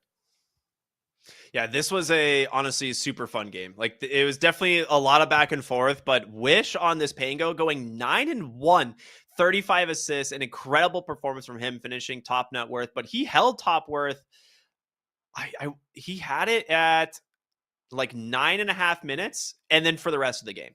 That is incredible on a Pangolier. He played so dang well, and honestly, blind picking it, not knowing his matchup is, massive props to him and to no one of all players as well, right? So this is an incredible performance from the mid lane of MarsBet. So yeah, love that one. Beautiful game number 1. It is, of course, going to be interesting to see how Entity bounce back. I think going into these close qualifiers, a lot of people think Entity's probably one of the favorites. But again, like MarsBet, they've got some really solid players here. And the big question mark was going to be, I think, Mr. Luck for a lot of people. He crushed it. It looked very good. Really liked his itemization. We saw a lot of good how often do you say that? Initiations from the Timbersaw with his like blink hex leading up to some of these big kills. So very cool itemization from him. Sometimes you just see like a bunch of damage, a bunch of survivability from the Timber Saws, but actually being able to initiate for his team as a Timber Saw. It frees up Rubik, so Rubik doesn't feel like he has to initiate. He just got steals throughout the whole game. So great team play as a whole from all of them. Yeah. Alrighty, so for now, we are going to be going to a short break, everyone, and we will be back with game number 2 of Entity versus MarsBet here on the Elite League. We'll see y'all in just a little bit.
What's up, everybody? Welcome back here to the Elite League, brought to you by ESPN Fissure. My name is Cryptic. I'm here with ZQuixotics as we are getting ready to jump into game number 2, actually, of Entity and MarsBet, and they're not messing around. Like, we are, yeah, this was just an immediate like transition into game 2. Like, they're, yeah, I don't know why. They just were like, yeah, we're gonna start early. We don't want to mess around. So let's just hop into the draft here and see what we're cooking with.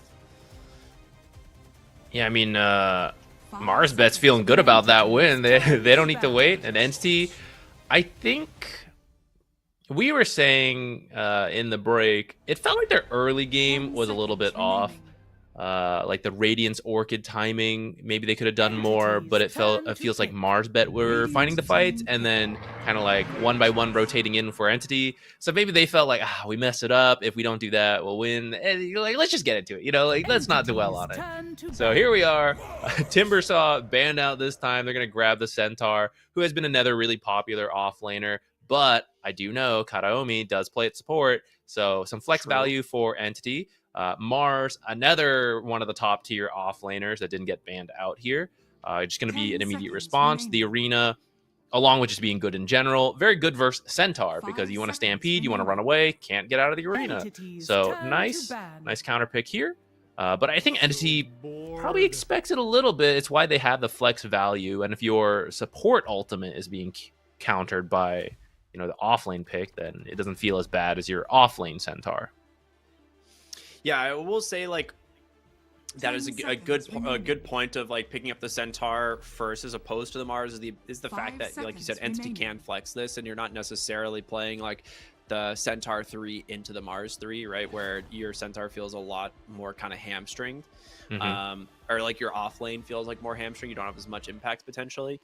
Mars is still, I think, one of these heroes that is definitely kind of like the quintessential offlaner at the moment. He just has great team fight potential. He has great lockdown. He has great damage. He does kind of everything you need, but he can't do it all alone. Like, this is a hero that has to have follow-up. You have to have heroes that can play inside the arena. Otherwise, it does kind of just fall flat, and you'll see like the sick like 4-hero arena, and then you're like, all right, everyone's still alive, and now we're in trouble. So we'll see what they decide to pair it with. I like the opening from both teams. Pretty standard for this patch, honestly, but we'll see if anything shakes up, right, as we get into phase number 2. Yeah, I am surprised that they banned Keeper of the Light pretty early. I don't know. Maybe they did some scrims or something, and that's a specific ban. They didn't ban it last time, but they were second pick last time. But yeah, I mean, that could have been the Mars ban, which I think most teams would have done instead. So well, I guess we're not going to get to see them play Coddle now, and maybe we would have found out why they first phase banned the Coddle. But they do ban the Puck later and the Shadow Demon, 2 popular heroes who are also good versus the Stampede on the Centaur if Mars is not enough. Anti-Mage banned out for MarsBet Boom. He's pretty annoying for the arena since that's a big part of your catch, and if you can just blink out of it, that's annoying. So they're going to take that out, pick up a Lion, very safe support pick, 4 or 5. But I think that this could just be your offlane combo right here. Mars, Lion, and you'd feel relatively happy with that. But that's kind of the nice thing. If Entity picks a carry, thinking that's the lane, like, oh, here's where our carry matchup will be, you could still swap it over to the position 5 Lion, grab a different position 4. Okay. I like the Lion. I think it also kind of protects against a potential Medusa pick. Is like whenever you see like an anti-mage ban, you have like the option of potentially like picking up a Medusa in one of these earlier roles. And we're gonna see Monkey King Mirana picked up here. I don't feel like Medusa is actually that bad if MarsBet want to go for it, as you already have like the Mars. God, that's going to be annoying now that I'm thinking about it. A Mars on MarsBet. 5 seconds remaining. But yeah, I feel like Medusa is actually fairly decent in lane against the Centaur. Obviously, a great counter to the Stampede if they try to initiate with it. I find the Monkey King pick pretty interesting. He is usually, like, if you want to threaten a carry Monkey King here, he is usually good versus melee heroes. But I think Mars is one of the better heroes versus Monkey King because you have 2 spells that kind of knock you back a little bit.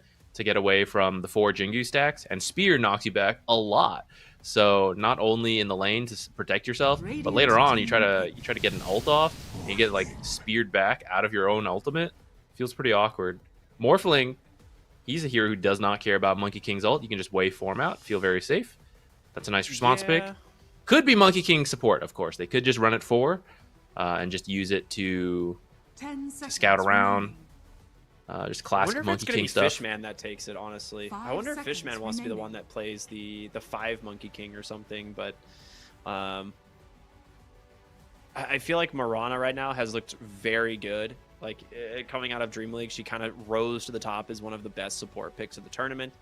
I mean, which makes a lot of sense, especially pair that with Centaur. You have great team fight potential, right? Scouting with that Moonlight Shadow into an immediate stampede, you kind of just find your kill.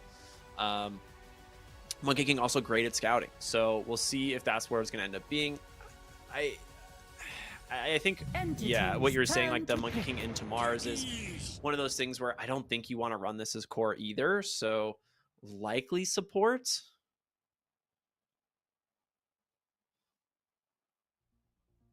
we see the Techies come out. So Techies Mars, classic combo, right? We've seen this one, I mean, all year basically.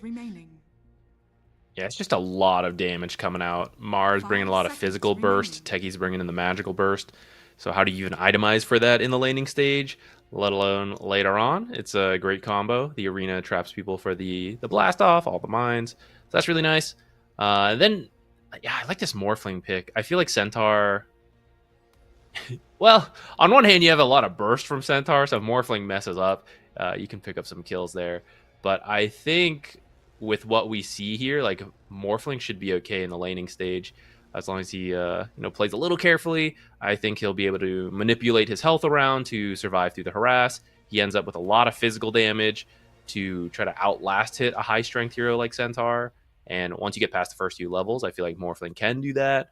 And because you have waveform, like, I don't think you're really threatened by Monkey King support or Mirana support, right? You should be able to dodge all of that as long as you dodge the original Hoof Stomp setup, which should not be that bad for Morphling. Yeah, and I think that's why they picked it, right? They look at their lane duo of, all right, Centaur plus one of these two, right? He's like, yeah, Morph's pretty safe. That being said, it sets up for a Naga Siren here, and you really do not have a great core matchup, but you do have the Lion, which is one of those things that's like actually fairly good at dealing with these illusion heroes, right? When you have a Naga Siren in the late game, if she does go for the mirror image, you just mana drain, kill 3 of them instantly. But in terms of team fighting, it's a lot. It's not like so black and white in that regard, right? It's actually a pretty strong Naga Siren game in terms of fighting into both Morphling and Mars. 10 seconds remaining. Yeah, and it's nice to send the illusions around to just kill off Techies' mines. We saw them do a lot of work last game. This time you'll be able to just move illusions around, just eat up the mines. The line counter is annoying, but they have their last pick here. They could pick a mid hero who can kind of hunt down the line potentially. And I actually would love to see inactive mid hero, because one, you can slow down the Morphling. We're saying like Centaur, Mirana, Monkey King, maybe not the best initiators, but if you get a different mid hero to jump the Morphling in the early game to slow him down, and then mid to late game, maybe you're jumping, killing the Lion, so that Naga is free reign for the rest of the fight. I would like that for Entity here. I'm trying to see who's still left in the pool.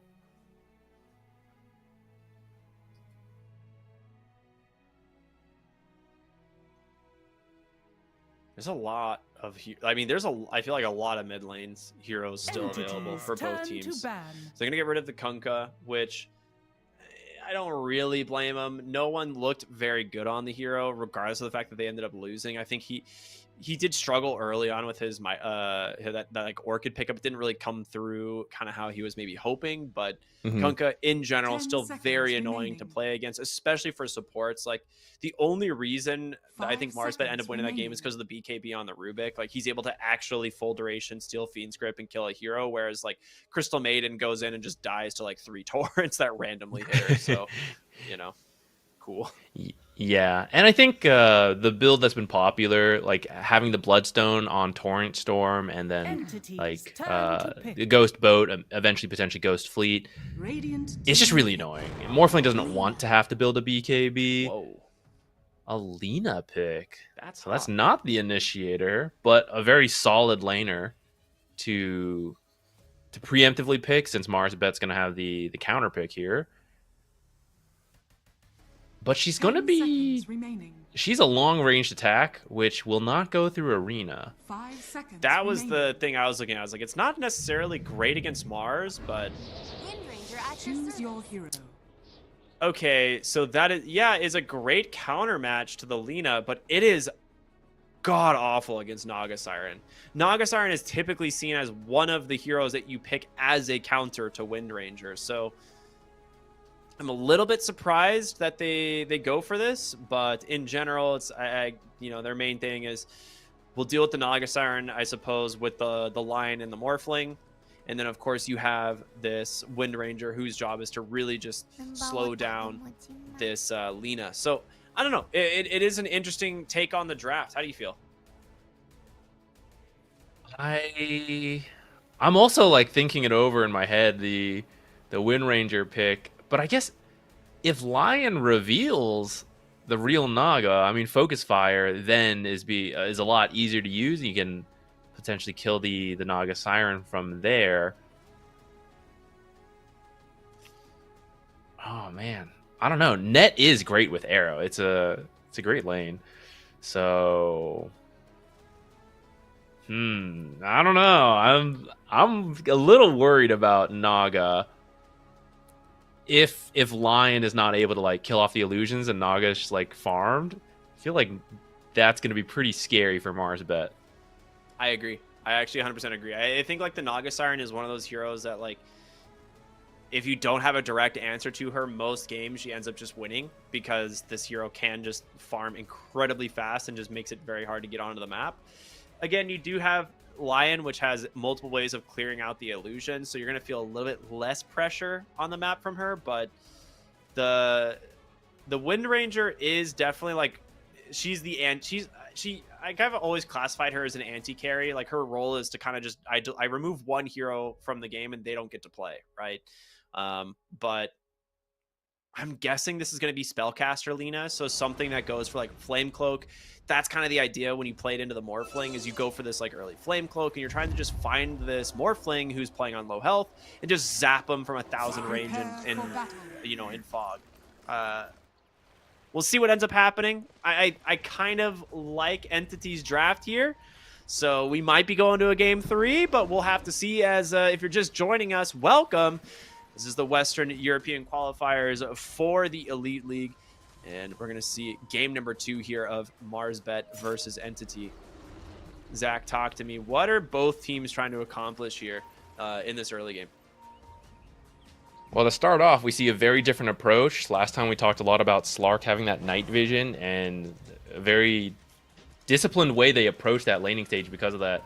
But this time, no night vision. It's a lot more scattered. I wonder if this Monkey King's going to do some courier sniping that we've seen some Monkey King shenanigans. I mean, he's in pretty deep. He's placed in the deep ward. I love what Lion's doing. Lion was even ready for this. He's like back here trying to look for this. But a Monkey King just slipped by. That's pretty sick. Let's see if he runs into heroes on his way back, though. It's looking like it. Will, but you also have DM here. The ward will scout the Centaur, so holding his point on the Monkey King. I mean, 100% he's doing the Xin-Q special, it seems like, on the Monkey King of trying to find some early couriers and punish them.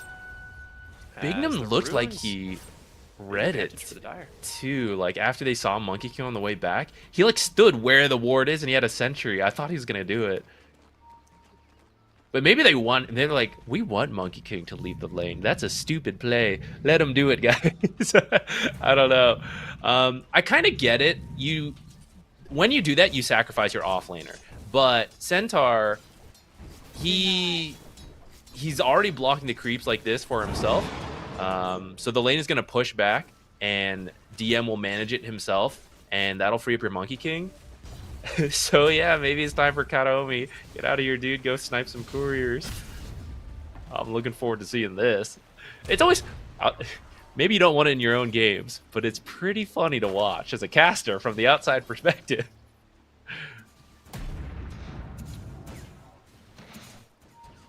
Man, I'm just curious what their plan is for this bottom lane because, like,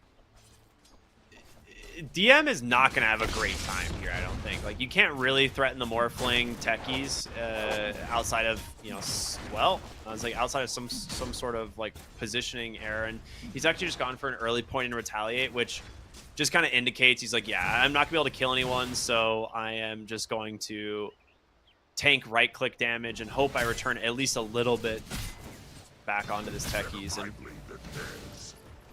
yeah, it'll be an interesting lane for him. Yeah, and if you're having a rough time, Retaliate is easier to farm with than Double Edge or Hoof Stomp because since you're not farming a lot, you don't have a bunch of items, so you don't have a lot of HP regen or mana regen. So then Retaliate, just literally returning damage to the creeps, is an easy way to recover from there. He's waiting for that bottle, man. It's 2 minutes. He knows. He's like, that bottle's coming out soon in this mid lane. And he's got his ward position. He's just running around as this little bizarre courier, and he's going to use it to try and dive Wish here. The blood grenade is out, and they've done it. Tayomi, he hasn't shown his face in a lane for 2 minutes, and it pays off. He gets the Wind Ranger, ends up taking the first blood away from the lean. Obviously, you'd love to have gotten it there for no one, but yeah, that's quite nice. That's probably better than killing the courier, honestly. It does mean Wish is going to pick up his bottle now, but yeah, that's the first thing he's managed to get so far. Let's see if he can get a courier. I think he may have seen he saw the Morphling's courier coming out. Yeah, he's already in position. Top this is a lane, nice though, kill. Fishman, nice kill top.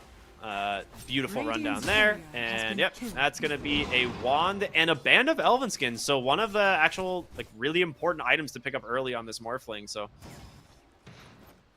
nice kill. But yeah, top lane, Fishman as well as Watson, they just run down the support Lion, right? Like, it's one of the reasons we've been seeing this Mirana pick a lot more. Those early points and leaps do a lot of damage. Just being able to stay on top of these heroes. But mid lane, no one, thanks to that first blood, has that level advantage, and he is just pushed Wish back to his tower here. As, I mean, they saw the TP from Big Num to top lane, so he knows he's safe.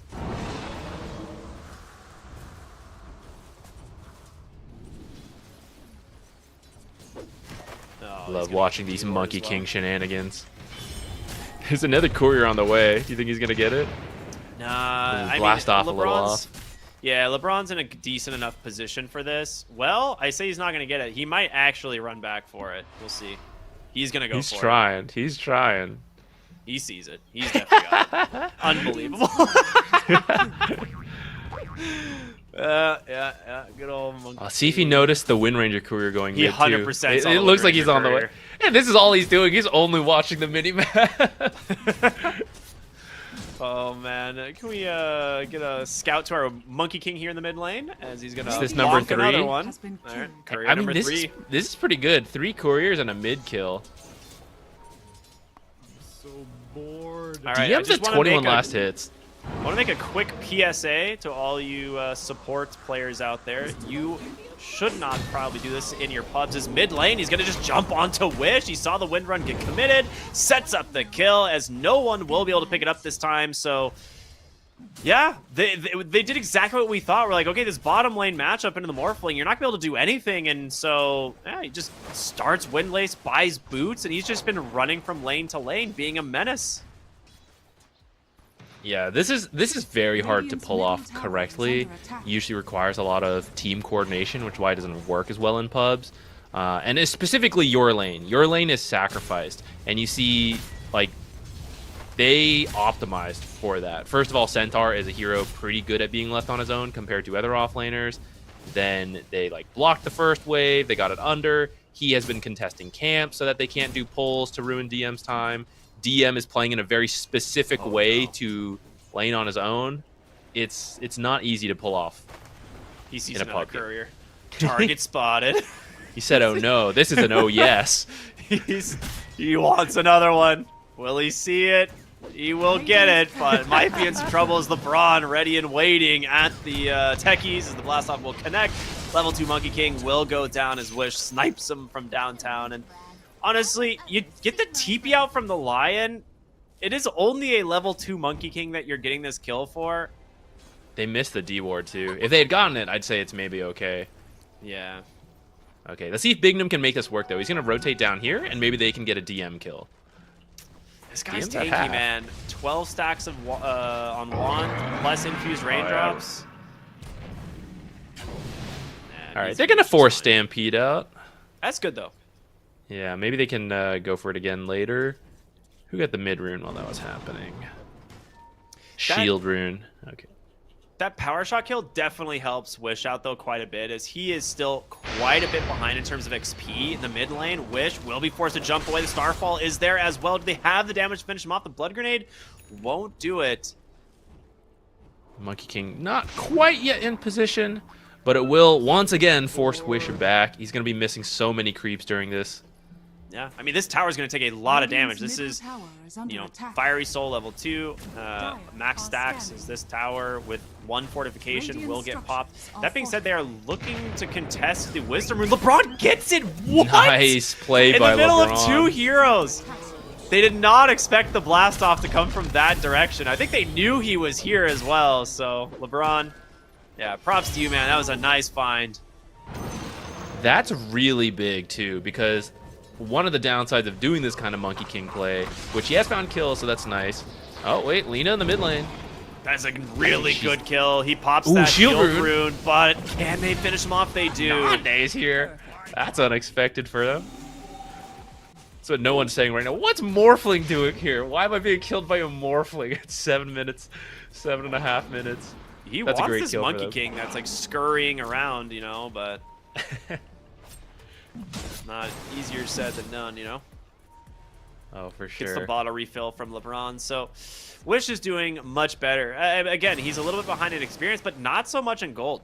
And I think that's a big deal for him in this lane. He's also going to find amplified damage here, which obviously gives him a ton of kill threat with this next focus fire. Yeah, they should look for... Well, he'll take whoever. But a second Lina kill would be great. But yeah, the wisdom another courier.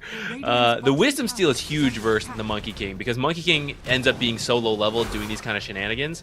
Now it's a Mars rotation. Okay, he decided it wasn't worth it. Oh no, Mirana canceled it with the arrow. Canceled it. Yeah, melee arrow. And he's going to be out on Kaitomi, and Luck obviously doesn't have the mana for the arena to finish off the Mirana.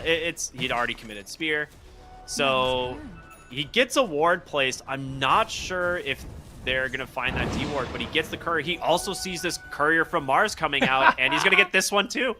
Bonk. What's the counter at? I've lost count. I think that's courier number 7. Okay, so my read on what Entity's game plan is here with all this chaos is that we have not talked once about Watson, who is sitting at the top, or he was, of the last hits. Lina just passed him for a moment. I mean, we were saying it looks like a good Naga game. So when you cause this kind of chaos and you're like baiting people to rotate over, like, oh, we got to deal with this Monkey King, right? Naga's like, yes, look at the Monkey King. Don't look at me. I am farming jungle. Yeah, kill my mid laner, or try to kill her. I mean, that Stampede so close finishing off no one is Wish. He committed the focus fire. He committed that amplified damage like we were talking about, nice but arrow. A great rotation from Fishman. 3 points in that Starstorm. Your win run does not... Oh my god, another courier! He can't keep doing... How many times can he just keep doing this? And it's like Lion can't kill this hero alone. You just mischief dodge one attack, and he just goes right back into this 400 plus move speed since it's nighttime. He will have less luck doing this during daytime, obviously, as you slow down quite a bit. You lose that nighttime bonus move speed. But I think MarsBet is getting caught up in this. So I was saying, like, Monkey King ends up low level by doing this. But when you keep bringing supports and rotating people trying to do this, if you don't kill them every single time, you also fall back. So I feel like he's just in the base. Oh, man. Like, anyone want to bring a courier out? He actually just walks to the base, buys an item, and he just is going to continue walking through the base. Meanwhile, on the other side of the map, they do find DM for this. Well, yeah, they will just... Yeah, they'll find him. Okay, nicely done. But, yeah, they need those kind of kills, because if they rotate on the Monkey King, they don't get anything. They end up underleveled, and the whole time, like, Watson's farming. So I kind of feel like they should have just doubled down on their laning stage. Like, ignore Monkey King as best we can, fly couriers around the edges, which they haven't really been doing. Arrow on Mars? Oh, creeps. Not gonna eat it for him. Great creeps there. Get down, Mr. Creeps. President. Like, you just have to move your flying couriers around the edge, and Monkey King cannot touch them. Dude, And then look I at think the you- amount of... Look at how many people are chasing the Monkey King right Yeah, now. Like, Radiant are scanning. It's exactly what he wants. Like, this is why it works. And I think they should have just stayed in the lanes and pressured out towers faster, or just, like, focus their own farm. Because right now... you're 4K behind. Yeah, and you're about to die on the Mars here. Yeah, there comes the Stampede. Oh, great arena out here from Luck, but the Boundless Strike into the arrow. Arrow still hits. Fishman able to connect eventually. He does have Starstorm as well, and that should be enough to finish him off. I've seen Lion literally trying to chase this Monkey King around for so dang long at this point. They even started to bring Wind Ranger and Mars back to try and find him, and it's like... Radiant's top tower is it just under puts you attack. in a weird position where you're no longer ready to back up your Mars. Yeah, I think you... It's too late now. It's worked. It's worked at this point. But I wouldn't be surprised if Entity is ready to run this again in the future. So if we see it again in the future, I think what teams need to do is just ignore it, get your level 4 so that your flying couriers, or the couriers start flying, move them around the edges of the map, just let Monkey King be low level, win all your lanes. And I think that'll be a better approach than trying to chase him around. At least with the heroes they have. Maybe they had different heroes, it'd be easier to catch him, but these are not the best for it. Bottom lane, Nande need to be a little bit careful as, a bot's in Huge here from blast the off. Lina. Doesn't connect with the LSA, but LeBron tries to chase down the Centaur. Does not have the damage himself to finish him off. And there's a spike there from Big Nun. Will stop no one's aggression. I was going to say, we haven't really talked about the itemization here from the Centaur too much. I love his decision in this game. Going for max retaliate, blade mail with the casual wraith band, just giving him as much possible like effective armor. But when you're playing against this Wind Ranger, that max retaliate and blade mail is so important. Mm-hmm. Yeah, and it allowed him to just farm very safely without his Monkey King. He was just jungling really effectively. And he honestly doesn't even look like he had that bad of a lane. He's at 90 last hits. He's ahead of the Mars! Yeah. Dire's top tower Mars is under like dead attack. even on net worth, but you have a 6,000 gold lead, and the main reason here is these supports. Yeah, you still have a barely level 5 Monkey King, but we're gonna see in the jungle here, great find from Big Num, sets up a kill here for Wish, as the Mirana now closing in on that Maelstrom, should have it here in just about 100 gold, so that will be quite nice. And Big Num with Finger of Death active is now obviously looking to try and find a kill with it. It's not going to be super easy, but you do manage to find yourself an Arcane Rune, so that is a nice one. Eyeing that from the Lina. Here's another part of this Monkey King strat. You notice they've left him in the top lane. He stopped with the courier sniping. They've allowed him to catch back up. Now that all their lanes are... Like, they got to the point, it's like, okay, you guys go do things, Monkey King's going to catch up, and then we're back to kind of a regular game plan, I imagine, from here. Monkey King maybe going to pay for Stampede, save He his can life a little mischief longer. dodge the damage. He's fine. He gets out. Great Stampede from DM. I mean, Dire's middle tower is under attack. all of this for the Monkey King, right? Like, it's just, again, he kind of walked into the Morphling, but Stampede is down. We're going to see the smoke out here from MarsBet as they have the blink here on Mars. Looking might for run Watson. right into Watson. They will find the real one. Do they know which one it is? Ooh. They don't! He gets the song! A super unfortunate usage there of that smoke, and they will just get away. Dire's middle tower I thought so he rough. knew, because they were smoked. Maybe Yeah, but he had one lost illusion and one confidence in hero. it. They didn't know which one it was. I guess so, yeah. Oh, that would have been a huge kill. That is like exactly the kill they need to, and I think they had the tools for it. With if they pick the right one, Mars stun, arena, all that into like Techi's blast off, line finger, like she's dead. That is like the perfect kill. That is a huge shame for them. Entity, let's see. Now that they kind of know they're all here, they're doing their own smoke. Let's see what they find. I mean, there's a blink dagger on DM. He doesn't need it. Gets a stomp right onto the techies. No one's got that flame cloak. Katobi just steals the kill with Boundless Strike. He's like, yeah, don't worry, guys. I got this one. I've given you guys enough gold. I've killed like 10 couriers or something. Yeah. I mean, this is a huge pickup on the Lina. We talked about the fact that a lot of times we see this as the counter to these like core morphlings. It's a hero that plays on super low HP, and you just flame cloak in through some trees, throw that Laguna Blade, you get your shard as soon as possible, and suddenly you have like a 900 damage to 1,000 damage nuke, you know. Yeah, for reference, the observer's showing it perfectly. Yeah, 600 health on Morphling. So if he's not ready, he's gonna get nuked instantly and die. I hope we see that at least once. It's always hilarious. It happens once almost every game that we see these types of things. A great smoke onto the backside here is they're gonna try and maybe fight into the high ground, but you're playing into this Monkey King that is just super annoying. Just plays another aggressive ward, and Katomi, he will pop the smoke on the backside, so he sees Wish. The damage onto the Mars just brings him down so dang fast, but Katomi onto the high ground, he just catches a finger, so finally they will be able to bring down this Monkey King, but Nande, he just jumps in and gets instantly brought down. Mr. Luck gets a great 3-hero arena, but you've lost this fight already, and he so dang low. Fishman wants to finish him off, but unable to do so, and Fishman in a pretty rough spot right now. There's no leap charges. Snipe him with the arrow? Nah, a little off. Would have been sick though. He's gonna go for a TP. Nice blink cancel out from Mr. Luck, and Wish should be here to finish up this kill. Trapped by the creeps. Thank you for the assist, creeps. But Watson's already been out, and he's back to farming. Both Naga and Lina are at 10k. They're 3k over the other cores. Well, 2.3k. Never mind. Not as much as I thought. But I mean, it's a nice lead. I think Orchid's on the way for the Naga. We sometimes see them get aggressive from there. Sometimes they still choose to farm one more item, which I actually see. Oh no, never mind. Okay, I thought I was looking at Watson. I thought he had a BKB queued up. I was like, that's a really interesting choice.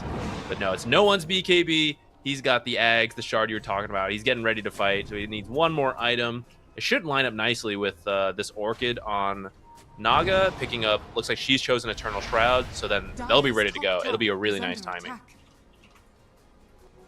Loaded to the gills.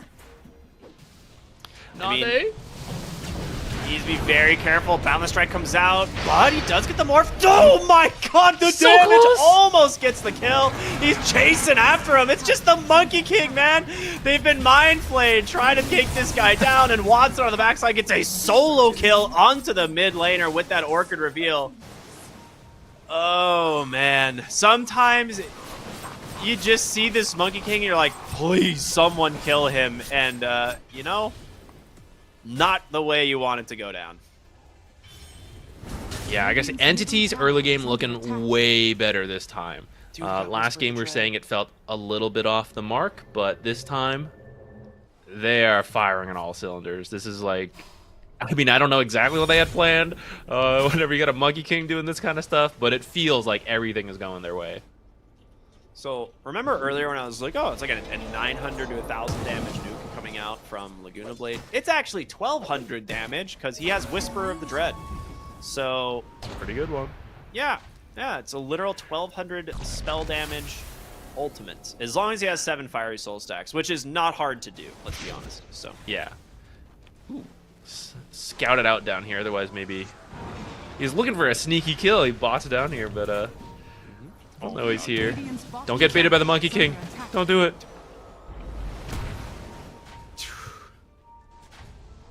It's like anytime I see like Katomi like messing around with these heroes, I'm like, uh-oh. Who's he found? No one. He's looking for Wish. LSA comes out. He finds him. Down to 7 HP. Okay. He would have burned out anyway, but Watson with the little pickup of the kill there thanks to his illusion. That being said, Watson, he's alone on the other side. He goes for the song. The team, it's TPing in. Will they get the Mars arrow perfectly timed? The stomp to follow it up, and Mr. Luck will be the one that goes down instead. And guess what? Katomi on the Monkey King here on the backside does end up going down to Big Num. Goes for the mana drain, but eventually he will fall DM. Now needs to be careful. It's going to be Nande finding a nice pickup as LeBron tries to TP on out. Can't cancel thanks to Fishman's arrow. Nicely done once again from Entity. A 2 for 4. They're looking so much better here in game number 2. Yeah, you know, we were talking about how, you know, Morphling's got to be careful. You don't want to get one shot by Alina. That's embarrassing, you know. But a lot of these heroes don't have a lot of health. We just saw there, Wind Ranger, Universal Hero, has a couple health items, 1,400 health. It was still like 2 spells from Lina. The supports are even less, sitting at like 1,000 health and a safety bubble, and then like 1,072. So like, all these heroes have to be so careful. If you get caught by one Lina stun, you die. But Lina actually caught by her own stun. Yeah, nice bait here potentially, but can he get out? No one. In some trouble. The Monkey King's like, I'm out, bro. Sorry, you're dead. Nande actually played this really well. He was strength morphing already. I don't think he even saw the Lina. I think he just knew it might be coming.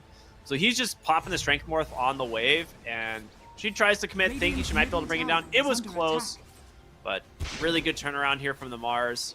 Beautifully done. That's a huge kill.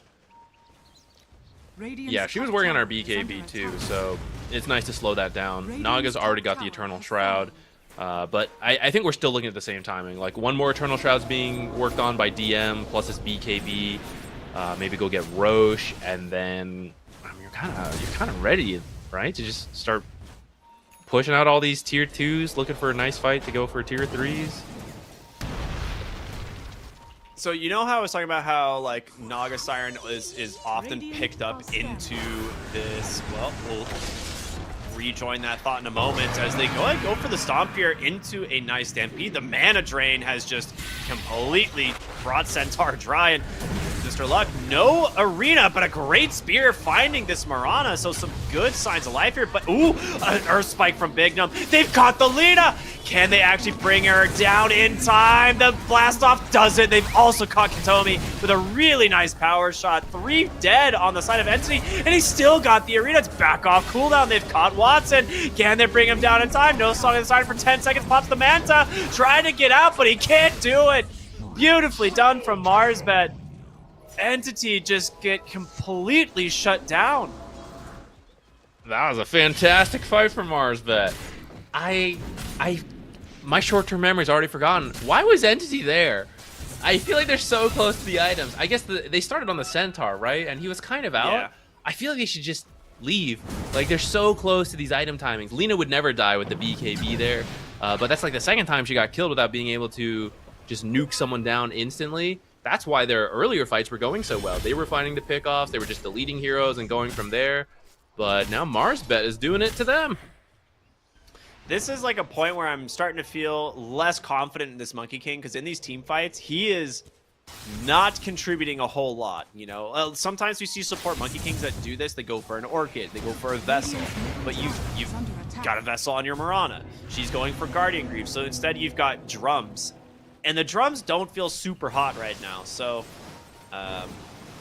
yeah, it's your support duo on the side of MarsBet feels way better, right? Techie's able to get a lot of damage on the fight, and let's not even talk about the Lion, who sets up the kill onto the Centaur. He also helps find the kill onto the Naga Siren by, you know, means of that mana drain with the shards. So yeah, beautifully done from MarsBet, and they were like over 10,000 down before that fight, so big wins. Dire's middle tower is under I attack. think, to go back to your point about Monkey King, though, and I think maybe a slight mistake that Entity's making is that Monkey King's main contribution, I think, from here should be to scout. Like, once they hit these item timings, like, Monkey King just finds the heroes, stuns from the trees, and that sets up everything else for Lina to nuke someone, Centaur Stomp, all that. Let's see if they start adjusting it. Right now, they look like they're setting up for Roche. No, they barely saw LeBron under a ward, and they're trying to go in, but they're a little bit worried. They think there might be a counter ward here, so yeah, they'll just fall back for Roche. They have the Bloodthorn. It should be pretty fast. Yeah. This was the... Okay, so when I was talking earlier about the counters into the Wind Ranger, this is the big one, right? You get the True Strike from the Bloodthorn, you ensnare the Wind Ranger, she dies instantly to the Naga Siren. You can't actually counter this, so until you have a Lincoln's or a BKB, this Wind Ranger has to be very careful. So we'll see if Watson can make that connection, but for now, they will grab the Aegis, they will put that on the Lina. An immediate smoke to the bottom lane to go through the portal as this Monkey King is searching for someone. Dire's Nande middle tower is under attack. needs to be a little bit careful here as no one looking for an opening doesn't find the power rune.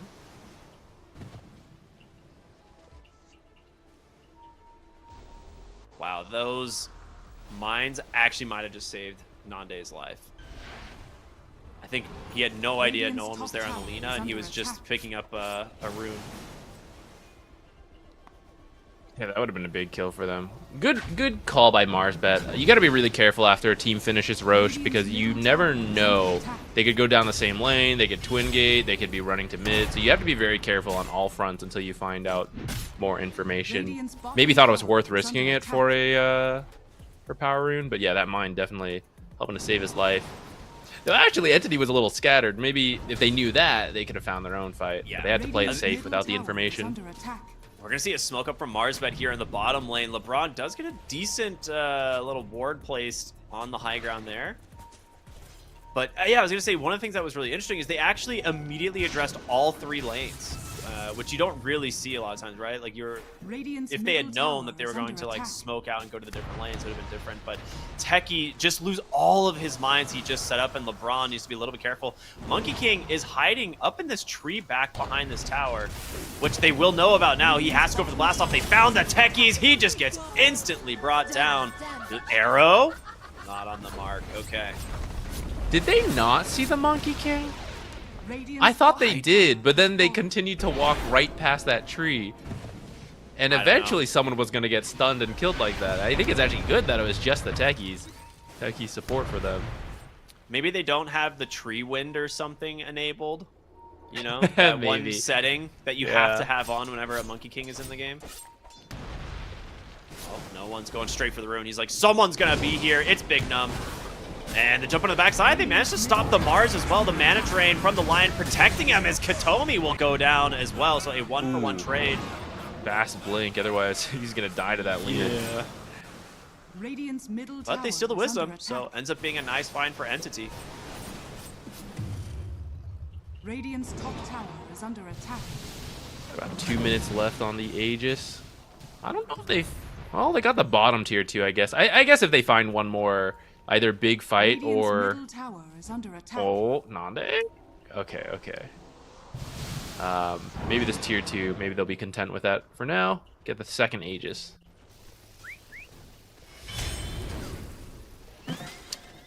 Bottom lane. Yep, there's the stomp out from DM. We'll hold LeBron in place as the Monkey King's going to try and join it. Blast off actually off stun a the little mark, off. but I don't know if does he actually get out? Oh, Oh, he's got the Yules. Okay. There's the Yule Scepter. Okay, nicely done. As Techie's just being a little bit annoying, but Bored. I'm so bored line. I love that one. That was a good one. Shout out to Tsunami. Man's a legend. Wish must love it too. He's been spamming it this whole series so far. I feel like that's just I gotta get, the longer the patch goes on, the more value that voice line becomes, you know? You're like, all right, this patch has been out for months. Yeah. And it's just like the stonks of that voice line, baby. Radiant's middle tower is under attack. All right, another arcane rune here bottled up on the Lina as Mars, bottom lane here, under the smoke. Might look for an opening. He's maybe could go for no one, but again, he's got this Aegis for a little bit. And DM might go in one up, Balance Strike onto 2. The Morphling's dead. No one doesn't even have the ult for Wish. He gets that focus fire off. They turn around, they take down one. Wukong's command is there. LeBron will burn to the Lina as well. The gem dropped up onto the high ground. LS. Oh, the song. Watson has caught his target. Luck in trouble. The Bloodthorn onto Big Num as well. 4 dead. What a setup from this Boundless Strike from this Monkey King. Sad face from LeBron. I mean, unless you're ready to commit buybacks, which Morphling doesn't have, I think you've lost a set of racks here. This Naga has a Hex now as well. So not only do you have the Bloodthorn, but now the ability to follow a song up with a Hex is enormous. And that Aegis expiring, no one's going to get all of his health and mana back. Radiant structures. And I don't think they were expecting to find that with the end of the Aegis. No, not Huge at all. fight into the Radiant's racks. bottom barracks are under attack. And no fortifications left for the Radiant at all. And Watson does get the silence on the Wind Ranger, will force him away. The Hex out onto the Techies. He needs to force that. Oh, big numb. He comes in, gets zapped out from the. What a shackle! Double shackle. Wait a minute. Can they bring down the lead in time? It pops the BKB, but the focus fire from Wish. He needs a couple more attacks, but it will be enough. And now in comes Luck. The Bloodthorn will silence up. He can find his target here for the spear, but Nande, he really wants Watson. Really be able to get the kill, though. Nice dodge. Say.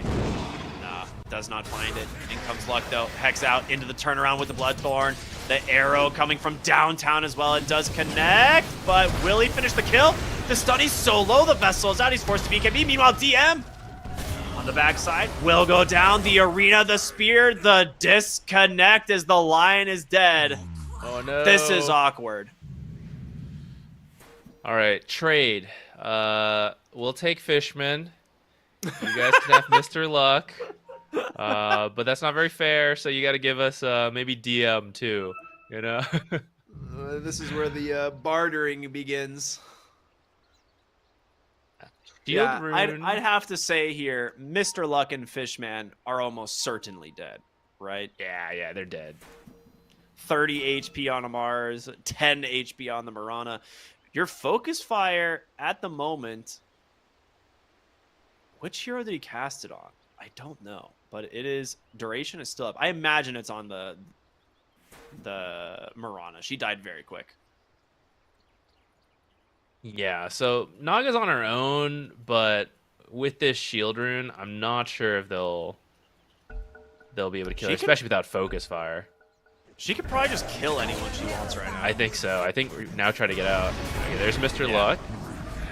Going down. They have the There's gem. the Hex, the drums. Wait a minute. He, again, gets a couple of... Wait, the illusions? Did they not get popped there? Did the duration was not long enough? Wish... Oh, barely BKBs. As now Nande has to waveform away, but has a Manta. Can use this if he needs. Big Gnome onto the side here. Gets caught. Yule's out from Katomi. DM will get pushed away, but the damage, is it enough? It is. They get the stomp. They find themselves an extra kill. They're even in front of the enemy base if they want to poke a little bit. Maybe just throw the illusions in. Radiant's middle tower is under And attack.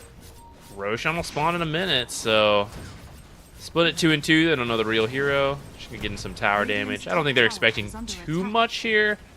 I say that. I mean, this tower is going, actually.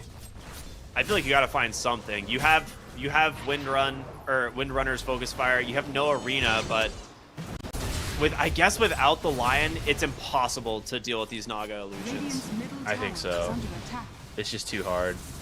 If you can tell the real one, you might be able to kill her with focus fire, but it's just hard. Money to burn.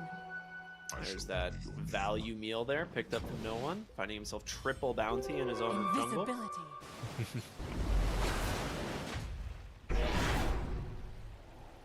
It's working on E-Blade too on Lena. The one shot. Does it count as one shot if you have to set it up with E-Blade and like a stun? Is that still a one shot or is it like? Oh my god! That's a one shot. It's a one shot. Yeah, you get Kaya Sanj. This item did get a little bit more spell damage recently. That's Ceremonial Robe too. 25%. Yep. Dude, plus Gaben Ceremonial won at a Robe. game 3. No one had the best neutrals. Whisper the Dread down to Ceremonial Robe. You can't ask for better with this build. That's just gonna look at that death summary really quick and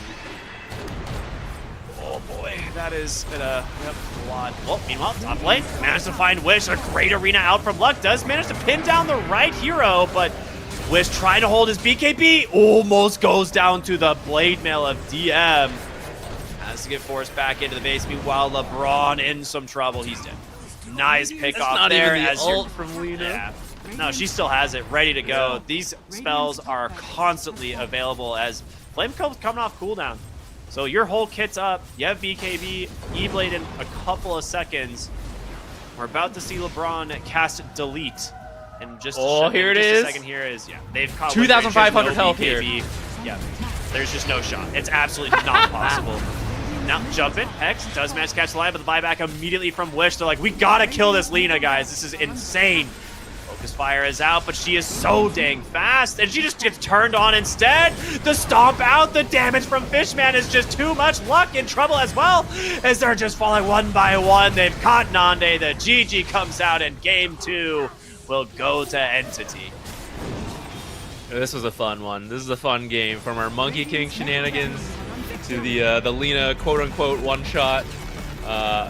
Really, really nice performance from Entity. A huge step up from game 1, I would say, where I think the draft was good in game 1, but just connecting it fell short. The Radiance, the Orchid earlier, all of that. But this time, they came in with a much cleaner plan.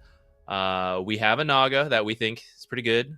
We have this Lina. It's gonna be hilarious, guys. Trust us. Like we'll get there. So how do we stall it out? Like, we pick this Monkey King, we run some crazy shenanigans, and we distract the enemy. We buy the time. I mean, Lina and Naga just felt like they were just free farming that entire early game. DM was sacked, but he optimized for it. He built to play that way. He knew that was going to happen to him, so he still found a decent amount of farm, and then just everything lined up, and they just ran it down. Got a little lucky for some of it too. I think like they weren't expecting to necessarily win some of the major fights that helped them break open the game, but they put themselves in that position to be lucky and then acted on it. Yeah, like the net worth difference at like that 10-11 minute mark between the Lina and the Wind Ranger was pretty enormous. Like, obviously a lot of that comes down to getting some help from the supports on Entity, while everyone is just constantly chasing, trying to find this Monkey King. But the fact that Katomi gets 2 rotations into mid to kill Wish early is huge. And then on top of it, like, he gets a little turnaround kill onto the Monkey King. It's whatever. It's like an extra 200 gold to go into the Wind Ranger. But the big problem is the fact that Lina was always like a level and a half above him by the time like level 6 comes around, level 7 as well. So you don't really have the ability to fight back into this lane. You have like an unkillable Centaur bottom. Yeah, it was a cool draft and a fun game to watch from Entity. They played this one stellar. Yeah, I think MarsBet got caught up in it. I think once they started to like stabilize, we got to see a little bit more of some of their strengths. They were already on the back foot at that point, so it was a bit tough. So coming into game 3, I don't know if you just straight up ban Monkey King or if you come up with a better game plan for it, but they fell into the pace of it. They were in the chaos, and then they were just behind. So the last time, the game 1, their laning stage looked pretty good, and then they had some pretty clean plays throughout of it. So I think they need to fall back to that, and yeah, game 3 should be pretty exciting. I think both teams could take it. Yeah, that's exactly what it's going to be. So we're going to be going to a short break, everyone, and we'll be back with game number 3 here of MarsBet versus Entity here on the Elite League. Stay tuned. We'll see you in just a bit.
Welcome back, everybody, here to the Elite League, brought to you by ESP and Fissure. Of course, my name is Cryptic. I'm here with the one and only ZQuixotics, as we have had a very fun series already to kick things off here between Entity and, of course, MarsBet.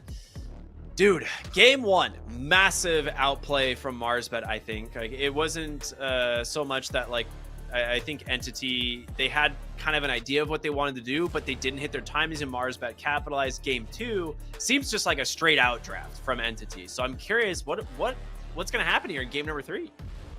Yeah, out draft and makers of chaos. I don't know if that was that's exactly what they envisioned when they picked the Monkey King, but they played it very well. So I have to imagine they must have practiced that or discussed it a lot, because that's not easy to do, to just DM you're on your own. I'm chasing couriers, and I will hopefully get about 10 and like the first blood on the mid and all that, right? Like, that's very difficult to expect.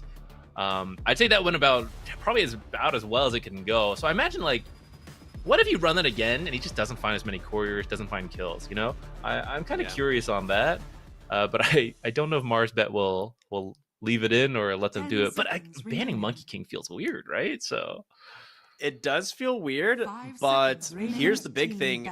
Entity get first pick again. So if you leave the Monkey King in, they might just go for the Centaur once again, which then leaves the option of Monkey King in second round. I think the big difference is, I think you just pick a different support duo if you're going to do that, or a different carry that does not mind punishing the Centaur lane or playing into Centaur solo, and that can take advantage of it. I think Morphling isn't necessarily a bad idea, because he can't be pressured by Centaur, but Centaur also can just sit in lane and farm. So those 1v1 matchups, I have to wonder, like, would you have been better off with something like a Sven or like a Luna who can turn that space into more farm? But yeah, we'll have to see. They do end up banning the Monkey King. Okay, they don't want to deal with it. They're afraid of that first pick opener of the Centaur, and yeah, I don't blame them. I think that's exactly what we're going to see. Yeah, speaking of which, you mentioned Sven. I don't recall if it was banned or not, but that was looking really good in the last tournament. Kind of surprised we haven't seen it come up yet. That makes it through. This was a hero that's been banned first phase, I think, both games, right? I think so. Monkey King slot. So same set of bans, the Chen Tiny Dragon Knight as the Coddle. Timbersaw from Entity, and both teams switching up one ban, the Centaur and the Monkey King, and this will give Batrider to Entity. So a hero that a lot of teams love to get if given the chance, just because from the support position it farms incredibly fast. And of course, Batrider, what is there? The hero in its essence has always kind of been the same. One of the best pick-off heroes of all time. Yeah, and you can always threaten like a core. It's a little bit player specific of the core players who still like Batrider. It really is mostly support now, but just that threat is kind of nice to have in your first pick. They're gonna go back to the Mars. I don't think it was the pick whatsoever. I think it was the response to the Monkey King shenanigans that cost MarsBet the early game, which eventually led to the rest of the game. So I'm fine with going back to the Mars. It is a very solid pick. Does fine, like Batrider, I don't think it's like necessarily a head-to-head counter or anything like that, but it's just like a fine pick for your response. They get rid of two of the carries that are quite good at dealing with Batrider in the lane, or at least rather ignoring him, right? So both the Morphling and the Slark, they have tools of not only getting away from the Batrider, but also threatening to kill the Batrider if you pick like a strong support that can also play around it. So I like those carry bans. I think they make a lot of sense. Also, you see this Mars opens up some options for your own carry pool, which they could probably pick on. It's not 18 anymore, is it? I don't remember what the pick number is, but the end of phase 2. I think it's 18. Is it still 18? It is still 18. Okay. We can count. I can see it. I'll start counting. You can Phil. No, okay, yeah, it's phase 1 number that changed because there's 7 bans in the beginning. It used to be like 8 pick was the big one. Now it's technically 9 or 8 or whatever. So. Terrorblade. Ooh, Terrorblade. That's interesting. So I was thinking like Shadow Demon and Venge are in the pool. Venge has dropped off a lot, but Shadow Demon's been looking good, and it pairs nicely with the Mars. You can set up the spears, and it's a good save versus the Bat 10 Rider. seconds remaining. Terrorblade, we were talking a little bit about it, where you have to 5 support seconds Terrorblade flex. remaining. Could still be core Terrorblade, and he's been looking fine in the right game, so that's kind of the nice thing when you pick it up early. Bat Rider, though, into Bat Rider is a little surprising because Bat Rider brings so much early magic damage, which Terrorblade is not that strong against, and creating a copy of Bat Rider is not really that good because Bat Rider, I mean, the illusions just don't matter. It's all the spells from the Bat Rider. So I'm a little surprised by that pick. Down a little bit, but Then a Brewmaster response.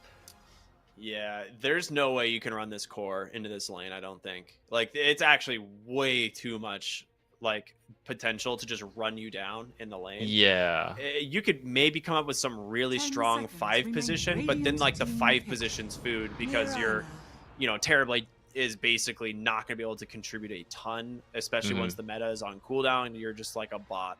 So I like that decision. They go for the Mirana. I really still agree with you on the Shadow Demon. I felt like 10 that would have been seconds probably remaining. the best hero they could pick into the Bat Rider reveal, as it 5 has just seconds looked remaining. incredibly good as the counter to the Bat Rider. But they go back, they get DM's Brewmaster. Even though game 1 it fell a little bit short, I still think he plays the hero quite well. And into the 2 heroes we see so far, it's actually really strong. I think the individual performance was there, like the laning stage, the routing later. I think it's like coming together as a team that fell short. So I'm fine with it. Mirana, Fishman looked a lot better on the Mirana if he's playing it. I don't know, you could still flex a little maybe. But he looked a lot better on the Mirana than the Bane game at first. There's not as much setup. Last time they had like, what was it? There was net for the arrow. There was Lena stun. There was like Monkey King stun, Centaur stomp. So right now, a much harder Mirana game, at least from his own team's perspective, and Terrorblade Illusions could be blocking the hooks. But there's still the mid pick potentially to set up arrow. And then, I mean, Sven's still in here. Some other carries could be in here. Okay. Commit to Luna. This is interesting to me because, yeah, you commit to the Luna, and she's just going to try and hold her ground here into this lane. That means your Terrorblade is probably going to be the 4 position. I think more often than not it is. You definitely cannot put the Terrorblade into this Brewmaster Bat Rider lane as a support. It is not going to work. So we'll probably have to see a 5 position from MarsBet here that can play aggressively with the Luna or trade into the Bat Rider. I actually don't hate a Clockwork here, honestly. I think it's a pretty good Clockwork game. Kind of up for it. It feels a little weird with Mirana Leap already in the game, but maybe like an Undying to like zone out. I just want to preemptively say, oh wait, okay, Crystal Maiden, yeah, pretty good. The magic damage is nice. When Bat Rider tries to like run down your heroes, you can slow him and then root him. I'm gonna preemptively say here, you know, for the people watching, they'll be like, Terrorblade support sucks. I feel like it was a really weird time to pick it. I don't think this is gonna I don't think the setup was there for this to be a good Terrorblade support game. Maybe we're wrong, you know, that's the strength of the hero. We'll see what MarsBet brings with it, but it doesn't feel like a good Terrorblade game. And there's our big boy Sven. I'm trying to figure out how I feel about this because Sven is, I mean, it's just really good this patch in general. I think that's one of the reasons that they go for this is they want a hero that can kind of farm at the same speed, if not faster, than a Luna. And Sven is one of the few heroes that can do that. Bat Rider, great at stacking. And honestly, this Brewmaster is probably going to get a lot of space in the lane as well. So Bat Rider should be able to stack, I think, pretty easily. My one question, though, is into Terrorblade, the Sven matchup is actually pretty not great as a support Terrorblade, because like you commit onto your hero and then they just get sundered. So it's gonna be, I imagine, Bat Rider and Brewmaster's job to find the Terrorblade at the beginning of every fight. I could see that. I also wonder, though, Sven can probably just hit a big enough timing where he doesn't 10 care that seconds much remaining. about that. Like, he just Maybe he bursts just you does before you enough can even get the damage. Sunder. Yeah, like Goes in through the 2 chain health stun. bars. Yeah. So it may not matter. We'll see. I kind of think it like depends how good of a game both of these heroes have, where we'll see that interaction or not. Okay. Well, you see the Lina and the Pango ban. I think this, honestly, I think both are pretty Entities, reasonable turn to bans. pick. They'll get rid of Death Prophet and Huskar, as Radiant Entity once team again will pick. have to be blind picking the mid laner for no one, and it will just be his Kunkka. More team fight, more catch. I think this is all really smart. You're running a triple melee core here, of course, but for the most part, it's Superman Sven is capable of finding these backline 10 heroes, getting on top of seconds Luna pretty remaining. easily. You have Brewmaster be able to create a lot of chaos. They kind of just 5 run back seconds remaining. their game 1 draft in a similar way, right? It's very similar. You have a flash farming hero for Watson. He was Luna previously, now Sven, as well as like the Kunkka Brewmaster. And I think as long as they like play their timings correctly, we both liked that draft. Yeah, I think this one looks pretty cohesive together too, where when you pick Mirana, you really want her to be able to make plays, and now she can arrow for the Sven lane and she can arrow for Kunkka, and then even top lane, there's going to be so many slows where it shouldn't be too bad to land an arrow. Storm Spirit last pickup, I do think they needed a little bit more initiation, and he's going to have the Crystal Maiden mana to help him out. He's going to have to be a little careful of X marks, but Zip does protect you. It can just be a little tricky to make sure you're not pulled back like when you're not zipping. He is an Orchid builder, which is pretty good here, I'd say, versus like Mirana, Brewmaster, Batrider. I'm unsure of the Storm pick because it is absolutely necessary. Like, I feel like you need someone to go in and start the fight and then have like your Mars kind of, follow up or, find something on the backslide of the fights. But I feel like no one, he can just go back for his Orchid build, which he did game 1. It kind of fell short, to be honest. Like, it did not feel super good. The timing on it was a little bit late. And then on top of it, like, they didn't have anyone to play around. This game, he does. Like, he has a Mirana and a Batrider who can join pretty easily and find kills on the Storm Spirit if he has an early timed Orchid. So, yeah, Storm can get his own Orchid, but Kunkka could very easily do the same. So, we'll see how it ends up playing off. But I'm leaning a little bit more towards Entity's draft just because I'm unsure that this support Terrorblade is going to be able to do what they want it to do in this game. I'd like to be proven wrong. Because, I'm always for, like, cool heroes being flexed in ways that, we don't typically see. But, I don't know. How do you feel? Which team are you leaning towards right now? I'm also with Entity here. Prepare for I think their draft just makes more sense than MarsBet, which maybe they've explored more Terrorblade. From my current understanding of Terrorblade, I don't see it.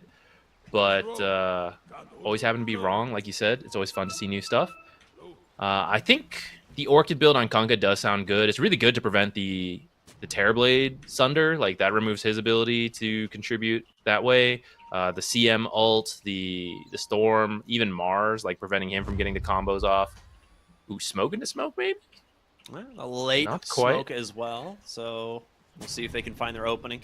For those of you who are just joining us, welcome to the main stream. We've got game 3 of Entity versus MarsBet here, as Watson will scout out a ward placed in the mid-river, so he knows they do have vision there, but a deep wraparound here from MarsBet as we'll block off some of these camps, and this makes a lot of sense. We were talking about the fact that this Brewmaster should have some space made for this go stack in the jungle, and they immediately block both the hard and these ancient camps to try and slow down not only potentially the Batrider's farm, but the Sven's farm as well. The battle begins.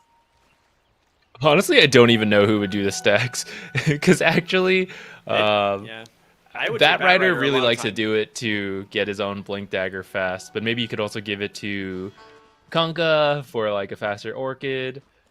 maybe Brewmaster for the Radiance, or even Sven later on. But I think you'll like do a lot of stacks.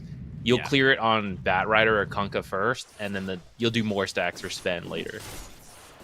Yeah, that's what I've seen. A lot of the time is like Batriders will like triple stack and then go clear their Ancients and then, you know, just continue stacking them and get active with his own Blink Dagger. But for now, let's focus up. Let's take a look at the mid lane as we've got no one, of course, versus Wish, and he is doing okay here on the Kunkka. Nice deny there, however.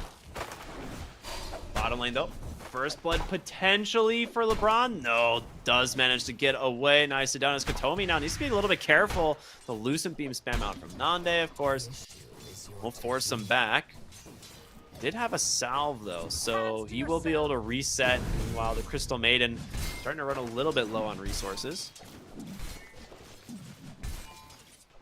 And a Cinder Brew and just an easy Flame Break to proc it. That's nice. That's a good combo.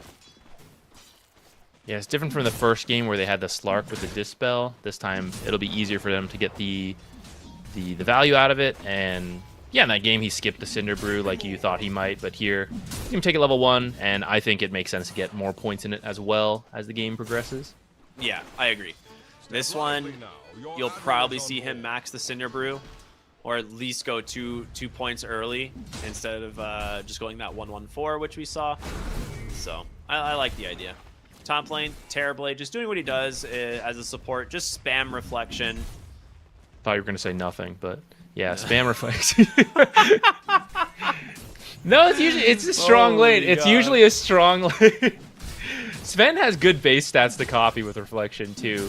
But I will say the nice thing about Sven later is you don't get cleave on your illusions, and then I don't like the God Strength. You don't really get that either.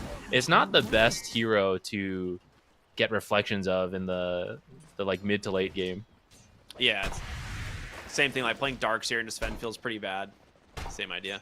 Mm-hmm.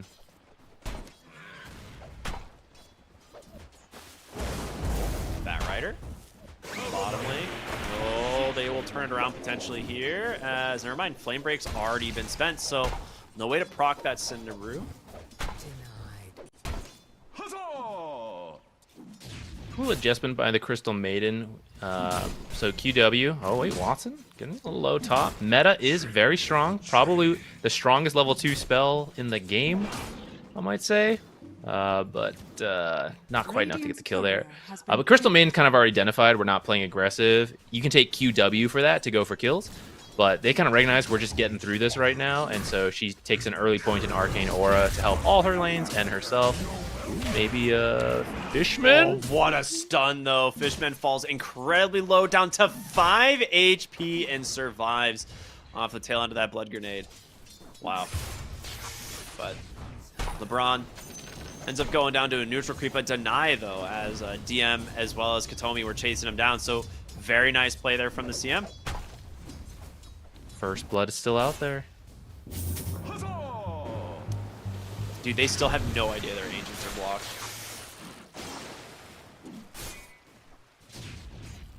At this point, I'll be curious if they bother to unblock it. I guess they don't know when it was blocked, depending when they go find it. But because they were placed pretty early, like by around the 6 to 7 minute spawn is when they'll open up naturally. So at this point, maybe you just save your money. Maybe you don't even do it.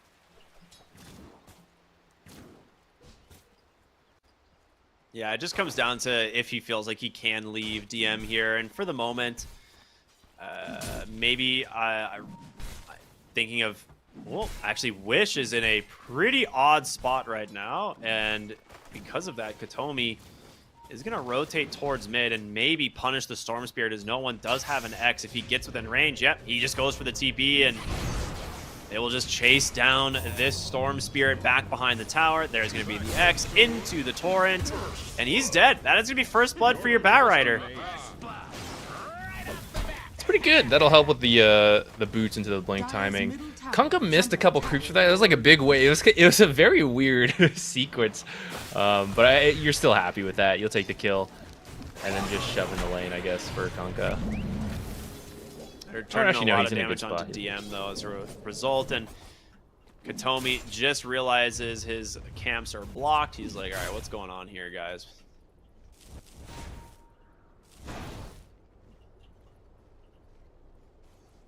He doesn't have a sentry to unblock the ancient camp, so unfortunate for him.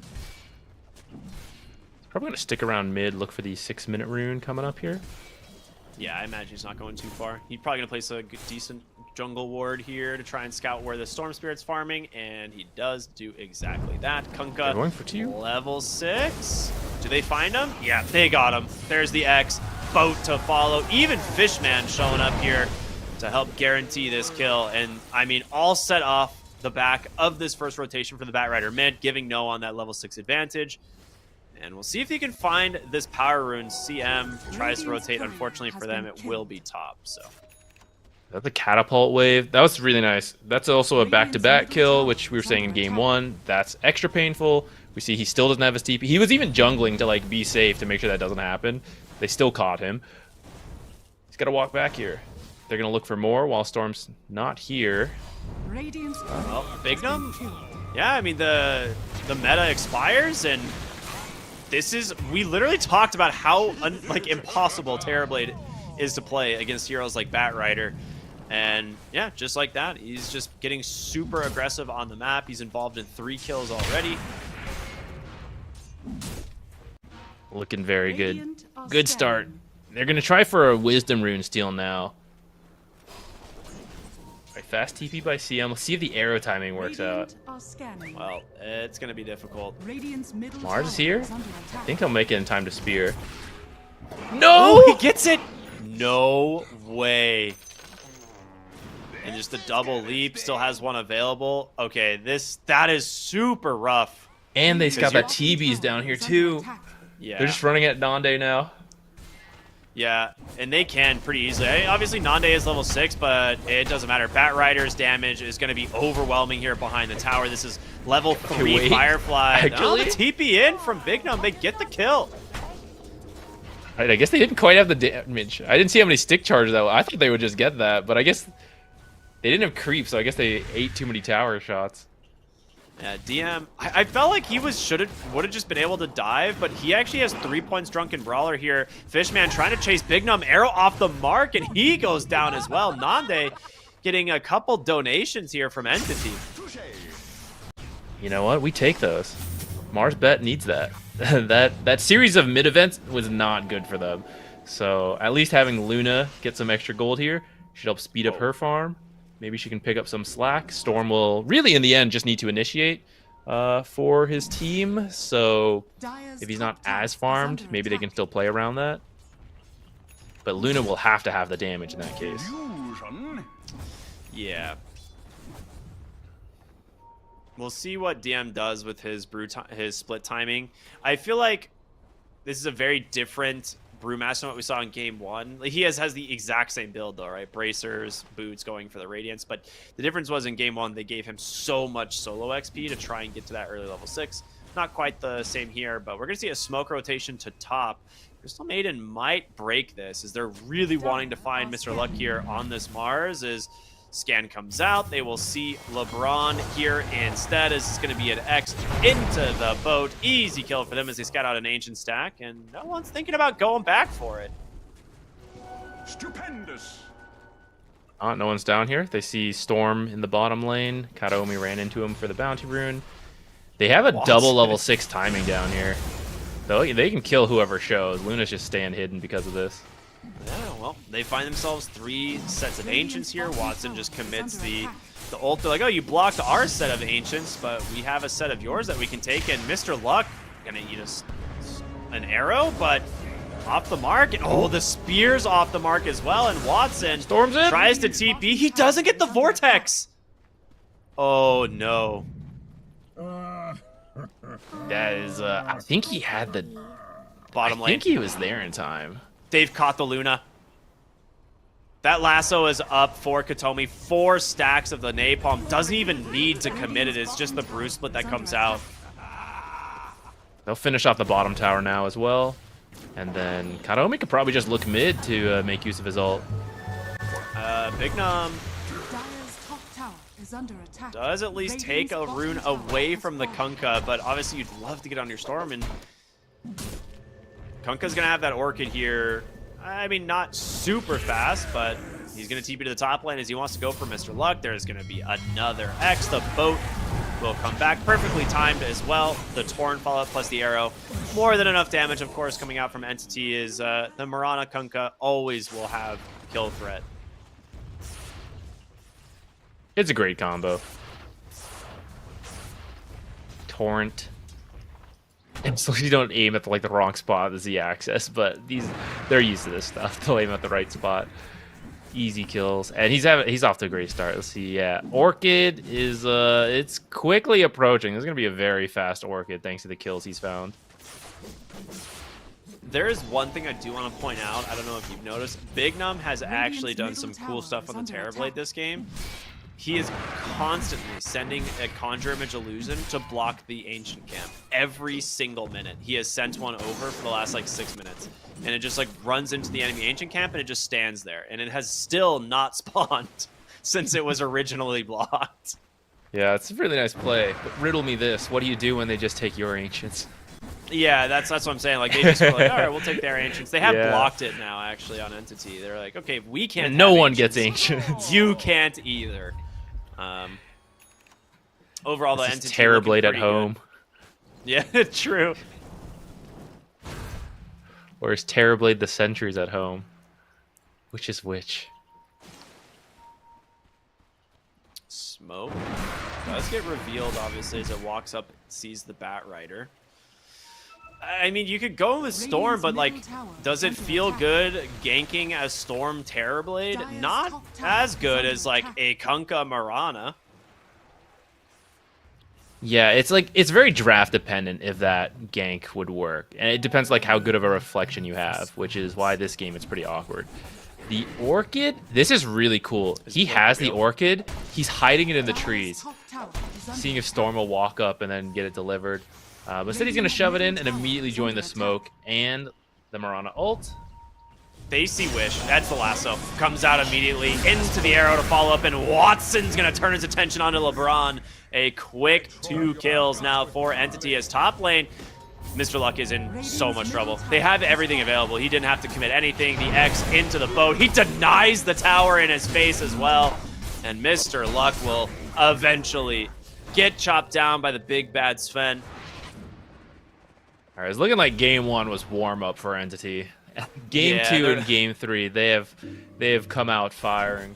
They, like, the laning stage, I wouldn't say, like, it didn't start terribly for MarsBet, but it's just like a slow edge to Entity, and now they're just like off to the races. Your Kunkka being as farmed as he is right now is a massive problem, because, like, game 1, the Orchid reveal was like not that useful, right? It didn't even seem like it was that great against the heroes on MarsBet at the time either. Like, technically it was like, you see Pango is pretty good, but for the most part, like, he didn't make a single connection with his allies to find the Pango. This game, completely different, right? You're against a Storm Spirit who is always going to go for that, like, early Witchblade. You have to get it before you can get, like, a defensive item. Like, you can't afford to go first item Yules on a Storm Spirit, you know? Like, that's going to feel so bad. So, for now, he's still very vulnerable to the Kunkka if he finds it. Dude,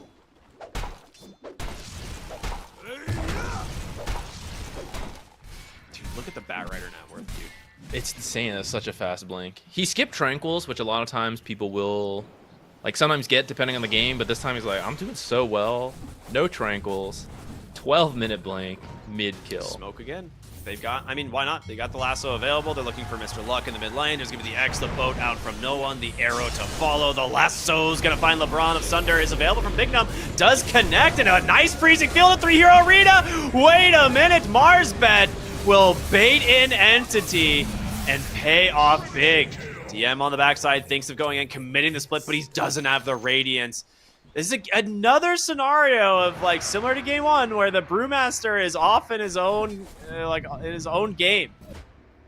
This time, though, I will say that felt less like a little bit of a miscommunication organization from Entity where they kind of go in one-on-one. They thought they were getting a Mars kill and maybe went a little greedy trying to also pick up a CM kill, but didn't know Terrorblade was there. And then the Sunder kept Mars alive to get the triple Arena into the Storm rotation. So this time maybe just a nice outplay from MarsBet and shows a bit of the importance of supports not always showing yourselves in the lane. The fact that they didn't know Terrorblade was right there. Oh, Terrorblade, goodbye. Oh, wait! Well, high armor hero comes in, gets the Orchid. That's going to be a nice turnaround onto Wish. He will be able to finish off Fishman. Maybe Dust is there. Wish trying to chase him down. He gets him from downtown, but Katomi trying to chase after him. They know the Storm Spirit is completely out of gas here, but up onto the high ground he goes. Nice sentry out into a great Eclipse here from the Luna. The boat will make some space, as both teams will cut away. And I mean, all of this chaos that's been happening around the map these last few minutes has definitely benefited Nande on this Luna, as he is now top net worth. Manta done, Mask of Madness done, looking for that shard and eventually the BKB. Yeah, that was nice series of events for MarsBet, but the Radiance is now done on DM, so they're pretty strong right now. This is where we felt it kind of fell apart for them in game one, which I think they had a better start this time as well, but I want to see them play together. But we've already got a smoke from MarsBet. They're looking to kill this Brewmaster before he joins his team. They know he's going to the portal. The question is, will they?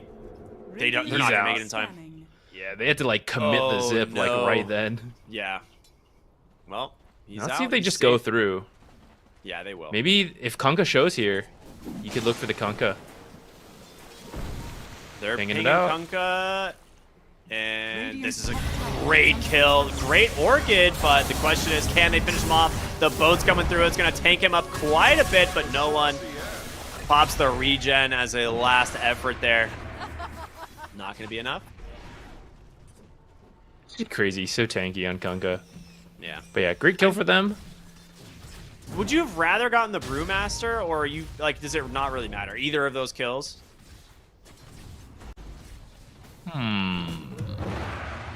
I think either you're kind of okay, as long as it wasn't a support kill, because that was like the whole team rotating. You want as big of a kill as you can get. Ooh, maybe you want support kills too.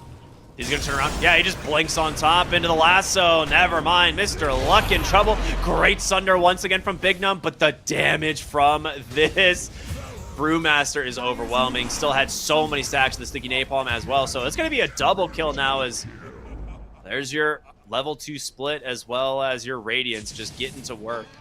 Radiant's top tower is under attack.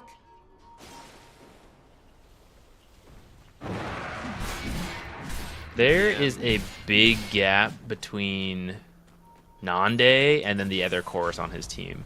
So in these fights, if they find the Luna and they're able to kill her off quickly, which is getting a little harder to do as she's getting more and more farmed, especially if she finishes BKB.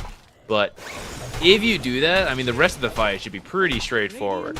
So you got the blink, lasso, the tools are definitely there.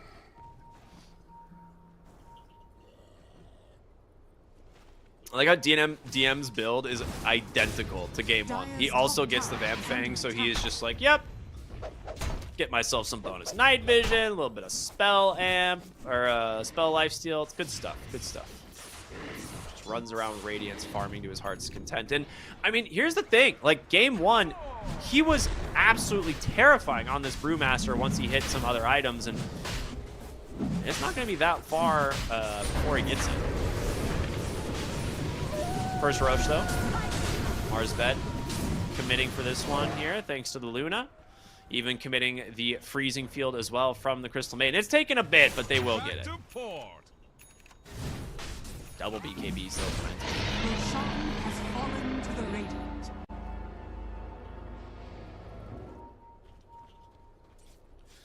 All right. Aegis for the Storm, I think absolutely essential, right? He also has a shield rune, but this hero cannot afford to get brought down in these fights first, so... This double BKB, I think they can fight into the Aegis, actually. Yeah. Radiant's And middle tower Moonlight is Shadow under comes attack. out there looking for their opening. They see the Kunkka running across here onto the high ground. And LeBron actually just Dire's top holds tower his is ground here with a under Shadow attack. Amulet. But there's your lasso. It's onto Nande. The arrow's going to connect. Oh, not that is have the the Aegis. worst possible scenario. Got better things to do? They knew about this whole rotation, too. I will see. Yeah, that's not great. That's not supposed to happen. Let's see what else they can get out of this. That is 50 seconds without the Luna. But Mr. they didn't even Luckball. have to use any the BKBs, so even as Luna respawns, like I still think they can just keep going. Yeah, I mean, they're bringing some heroes down here. They do not want this Mars to fall as numbers. They're in. Storm Spirit's looking for an opening. He does manage to find the Batrider. So far, just a free Mars death and Wish. Trying to finish off Katomi. He does. Bruce splits out on the backside, just taking down Terrorblade completely by himself. As I don't know how well he's going to be able to get out of there. Meanwhile, Wish Radiant's middle tower committing is all under of his attack. mana, makes it to the low ground. Can DM find him? He won't. So ends up just being 2 for 1. But you get the Aegis in the meantime. Dire's bottom tower is under attack. Yeah, I mean, that was... Do we feel like they got anything out of the Aegis? They took it at 1940. I don't think they were able to take any objectives or fights off of that. Radiant's middle tower is under Very attack. nice play from Entity, recognizing with the 2 BKBs were strong enough. They end up finding a Luna kill, which is probably more than they were supposed to find there. And then they continued to push that, grabbed the Mars, got the rest of that fight. Didn't kill Storm in the end, but they removed the Aegis. So 8K lead now, so you would not have guessed that MarsBet just had an Aegis. Sven also hits his level 18. Does find a Light Collector as well, so has that 10% move speed bonus, which is just so value. We've seen a lot of heroes start to just prioritize this Light Collector item. I mean, 10% movement is so good. Yeah. It's That not being even said, about Luna the health did of the get mana. Gobo.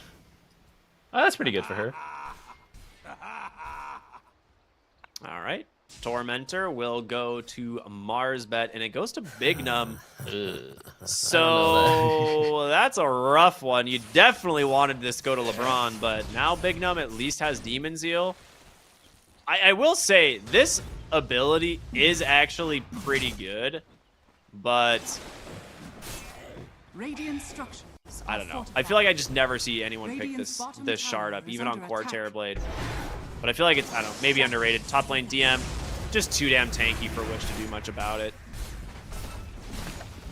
Yeah, I'm surprised we don't see it on core Terrorblades a little Yeah. bit more, but for support Terrorblade, it's not that great unless you're having an amazing game or your reflections are really good, because it does apply to the reflection illusions, but this game I don't really think it's very good, so unlucky there. I think the clone would have been a lot better for Crystal Maiden. Yeah. Well, smoke up Radiant's here. bottom tower is under It's a little From bit of a weird MarsBet. time, though.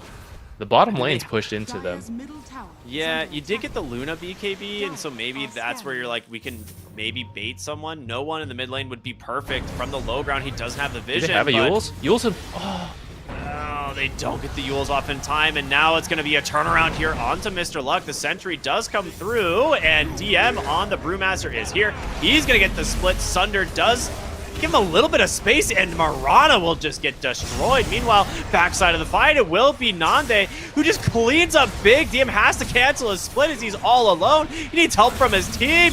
He's doing a lot of damage, and in comes Watson. Gets a Stormhammer, but Nande, perfect BKB. It will turn it Doesn't have around as the God drums get strength. popped. Dude, the damage from I Nande. think if he has God Strength, he just fights there. Yeah. But without it, he just has to run right after. Very good fight from MarsBet. I mean, they get 3.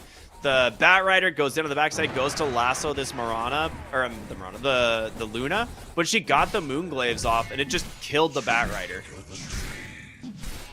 I don't know if that's some high-level mind game that I am too low to understand, but I am surprised that happened, because the creeps were pushed into bottom, and no one was dealing with it. So I feel like that should suggest that MarsBet is doing something. Trying to X himself is generally safe play, but it doesn't work against Yules.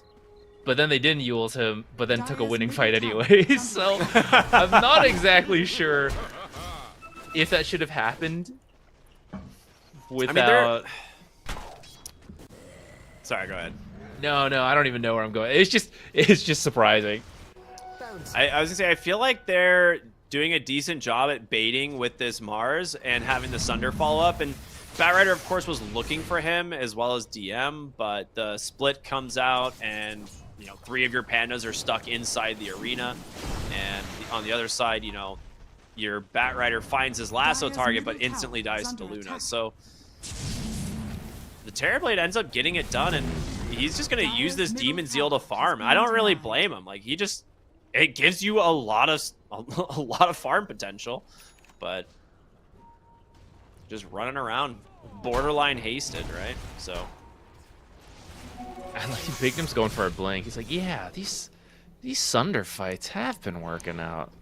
Just gonna make sure I can keep doing that, because it's a lot of health to go. They go through like 2,000 health of the Mars. It's a lot of damage they put in, and then you got to do it all over again. There's a lasso into the arrow, the torrent as well. Very good pickup. Dude, that smoke was so close to popping, and he would have been scouted from a ward. That was a very lucky for Entity that smoke does not get popped there. Radiant's middle tower is under attack. LeBron might be in some trouble here, as, oh yeah, he's brewed up with the Drunken Brawler. That Frostbite does not last. So Watson will find that kill. MarsBet's got to make sure they don't feed any more kills now while waiting for the rest of their team, because the Roche spawn's getting close. And if you have another hero die now, there's a chance Roche spawns. You don't have your full team. Feels awkward to contest, so then you just have to give it up. Looks like they'll all play safe, though. Make sure the whole team is ready to go for this Roche. Dude, Mr. Lux probably going to steal the Wisdom Rune here. Oh, yeah, wait a minute. Big Num will catch an X into a boat. Katomi here as well. They grab themselves a quick little Terrorblade. Interesting it commits to Torrent Storm. I was just thinking that. Yeah. Oh, he walked under the Watcher. Yeah, that'll do it. Meanwhile, mid lane. Alright, Wish is out. Radiant's top tower is Dude, under Watson attack. is just zooming, and so is Katomi. They're looking for Nande. Turns around with the Eclipse, the BKB immediately, and now comes the Primal Split. The Brewmaster, he's lost almost 2 man. Let's get the mech out in time. He's going to be fine. The arrow just off the mark. They get the Stormhammer onto LeBron. The BKB committed, and they will find themselves a Crystal Maiden. Not the most important hero to get with these like big cooldowns, but we'll get a tier 2 tower as well. And Roshan is up if they want to back for it. They could have had the Luna there, but I think she was just out of sight of their sentry. And then because it's Watson up front, you know, he's slotted. He doesn't have any space for detection, so they settle for the Crystal Maiden. I think she glimmered the Luna. That's the support sacrifice right there. They did just buy a gem, though, for Brewmaster now. Oh, there you go. That'll help with spawning out these Invis heroes in the back. And Watson's checking the Roche. Team, help me. I can't do it on my own. What do you think of the Daedalus build this time? I'm up for it. I think, I don't know. I always like the Daedaluses on Sven's. I think it's he's very much like, I need to get shit done in the BKB Blink stuff, and so I think the Daedalus helped a lot with that, just to like try to crit kill people in that time. Well, they are going to combine forces here in the top lane, probably look for a smoke and then potential Roshan afterward, as Octarine is done on your Brewmaster. You have Blink Force Glimmer on your back. I mean, there's just, these heroes are also farmed. Nande, smoke's gonna pop. Find Nande first again? Dude, they need to. The X comes out, there's the lasso, but of course the arena out from Luck just cancels it. They jump on the backside with Wish as well, but he just gets collapsed on instead. A Yules will buy him a little bit of space. The Batrider will fall, but you're gonna lose your Storm Spirit, and Nande is still surrounded. Great Sunder out from Bignum, but the damage from no one. as well as Watson is just too much. He gets a double kill as LeBron on the backside will eventually burn down to DM. So a 4 for 2 as Brewmaster, he's not done. He's going to go find this Mars. He saw him for a moment under the ward. He's like, buddy. I know you here. Does that Radiance Burn hit him? He's going to just TP him. All right. They keep finding Nande at the start of these fights. He does live for a bit, managed to get off a decent amount of spells and response, but it's not really quite enough. Eclipse is, they have the BKBs ready. It's not doing enough damage. They've all already backed off. It was a pretty nice arena response, but yeah. Well, 30 minutes into this game, and Radiant down 16,000 gold as Roshan will be the next target here for Entity. And DM going back for an assault drop, something we saw in game number 1. It's really good with the Sven too. So much physical damage on whoever they end up hitting. Yeah. Anyways, much more importantly is that the Roshan's banner is on this one right here. You got any thoughts, Ricky? Where do you want it this time? Well, who's going to grab the Aegis? Everyone kind of trying to figure out what they want to do. Looks like Sven has a Satanic coming. Yes. So he was like, I don't need an Aegis. I have a Satanic. But they give it to him anyway. So banner. That's a very good question. Did they already plant it? They did. It's on... It's got to be mid then, right? Yeah, it is mid. Right in front of the tier 2. Okay. I mean, that's fine. You don't really want to push mid yourself. That's the last tier 2 tower that remains, so these creeps will easily be able to take down the tier 2 tower if they continue to push, and bottom lane, they are going to start threatening the high ground. So, yeah, they'll have to deal with mid as well as bottom, and Watson getting to work. They'll pop their first of 2 fortifications. Radiant's bottom tower is under attack. Dire's courier has been killed. I like that DM's holding the split right now, right? Not committing quite. Oh. Okay, I like that DM's committing the split right now, just to guarantee the barracks. Yes. Second fortification comes out. Luna spending some time in the skies here as another Cyclone will come through. Very good stuff. Spear back does catch the Sven. Now, can they find these kills? The lasso catches Big Num on the Terror Blade, but they've caught Mr. Luck here in the center. They get the Orchid as well onto the TB. He can't Sunder, and they get the Luna. The damage is overwhelming. And honestly, on that note, I don't know if they can get out of here. Watson chops down the Mars, 3 dead without buyback. And they're looking for LeBron as well. He's fishing. These constant pullbacks off these tidal waves. Fishman will go down to Wish. Watson finds himself another. Just so damn strong on the Sven. And Watson thought he was dead. He was holding his stuff. He's like, that's okay, I got the Aegis. Then he didn't quite die. He's like, oh, I guess I'll Satanic and see if I heal up enough. Yeah, and then he healed up enough. He's like, oh, I guess I will God Strength. I guess I will win the game now. I mean, that's bottom set down. You can't fight without the Luna, so it's gonna be the mid set, and there's still no fortify. So do you just go for megas? Well, you got time. You could also back out here and play it safe. You still have the Aegis. Like, the Aegis lasts long enough that you could chill, wait for everything, and then come back. Nah, no chill. Let's go, guys. You have another split. There's no reason to wait, right? Like, the Brewmaster split just does so much damage to the buildings here. He should be able to find Mr. Luck. He will go ahead and send him to the sky. They've caught Storm Spirit, actually, onto the backside lasso. He just gets the mana for it, and Wish. He's dead, man. And DM, again, just killing a barracks all on his own. Will find Nande, throws him into the skies. There's going to be the arena. The boat comes out, but that will be mega creeps as Watson again just kills all of them. He doesn't care. The BKB, that's it, baby. 4 fall. All their cooldowns coming back up is enough. Anything that last fight. Dude, that's why I like the Daedalus build.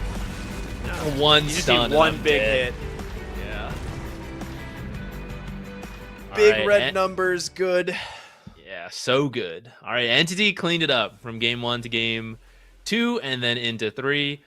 This one I think was a closer game than that game 2. Like they just took it and ran in that game 2. This time a bit of back and forth, but several fights where Nande got caught out on the front.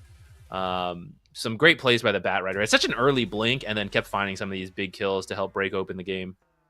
Yeah, I'm looking at like the player items timing. He got a blink dagger at 11 minutes and 38 seconds, like delivered. So that's one of those things that like you don't expect it ever, and it ended up returning like immediately securing a double kill because it was timed exactly with the Kunkka's Orchid. So they find the Storm Spirit, they get the lasso, and it's just an easy 2 kills. Like they seem to, like you said, clean up a lot of the issues that they had in game 1. Some of the things that we were talking about is just like they hit these big item timings, but there was not really anyone for the Kunkka to play around.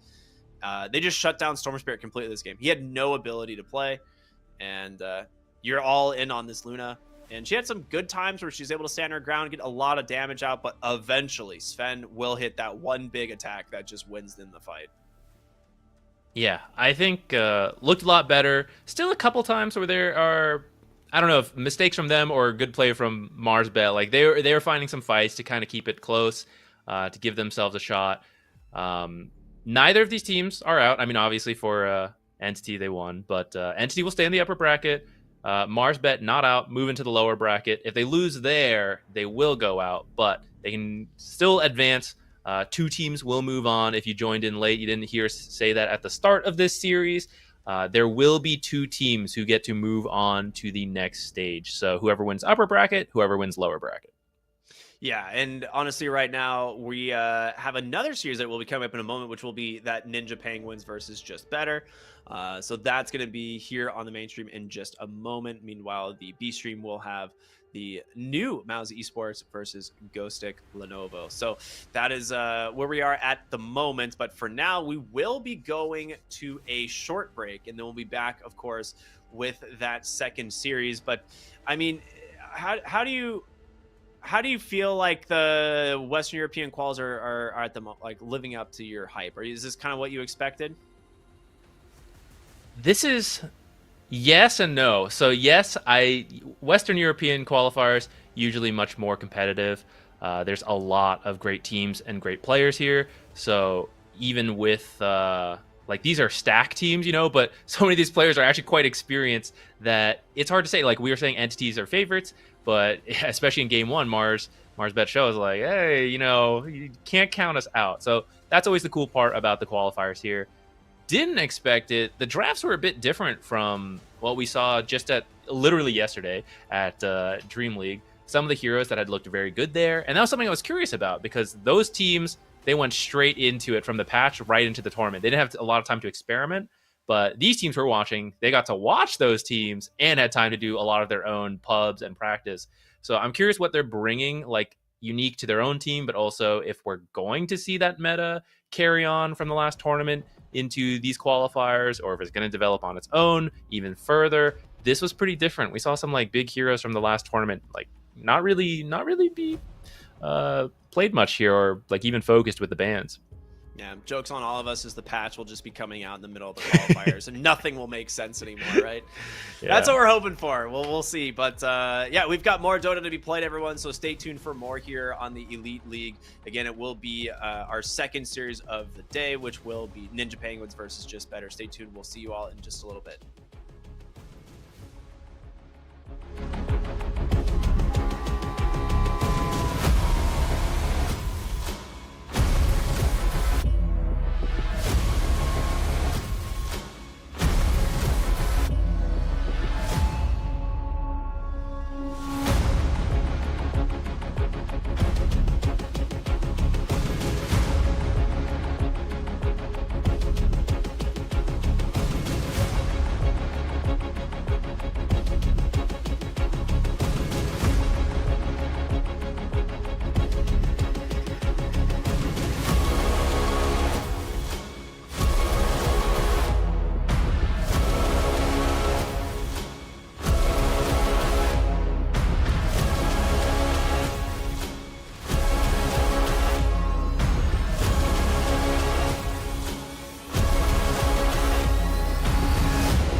What's up, everybody? Welcome back here to the ESB and Fissure Elite League. My name is Cryptic. I'm here with Z Quixotics as we are getting into our second series of the day. Entity obviously taking our first series 2-1, but we've got two more teams ready to go here to try and advance in this upper bracket here to take on Entity. So without further ado, let's talk about these two teams. It's gonna be Ninja Penguins versus JustBetter. We were doing a little bit of kind of snooping on some of these teams here, you know, before we actually jump into the draft. But talk to me. What have you found? Ninja Penguins, some newer players that we don't know. I mean, we know Milan and Dahak. I don't recognize these other players as much, so maybe a stack that has been made for some games. I apologize if I don't know all the players, but they're all relatively high rank on the West European or just EU leaderboards, I guess, as a whole. So it'll be fun to see what they bring. They were invited, so I didn't get to see their any open qualifier matches or anything.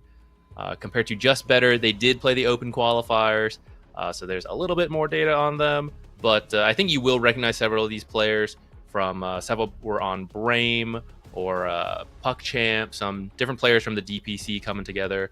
Don't recognize Panda, but the other four have played on the in the DPC recently. Yeah, absolutely. So it is time. We've got a draft already underway, so let's go ahead and see what these two teams are cooking. We see actually an overall first pick Crystal Maiden, so a hero that's getting a little bit more attention. We saw it in our earlier series, and the Tiny slips through the first phase of the draft as well. So we're going to see Tiny picked up as the first pick for Ninja Penguins. I always want to say Ninja and Pajama or Ninja Pajamas because NIP was just like a team for so long, and it's like anytime I see the word ninja, I'm like instantly Pajamas comes up. But I'm sure I won't say that by mistake like 50 times these qualifiers. It even chose a P. Yeah, right. That's the part that's making it worse. Yeah. Don't worry, we'll get through it. Yeah, Crystal Maiden, pretty solid. I think we just saw her in one of the games we watched, right? Yes. She's been moving on up as a support after who was it? Lion, Nature's Prophet, Venge. They were kind of the top three.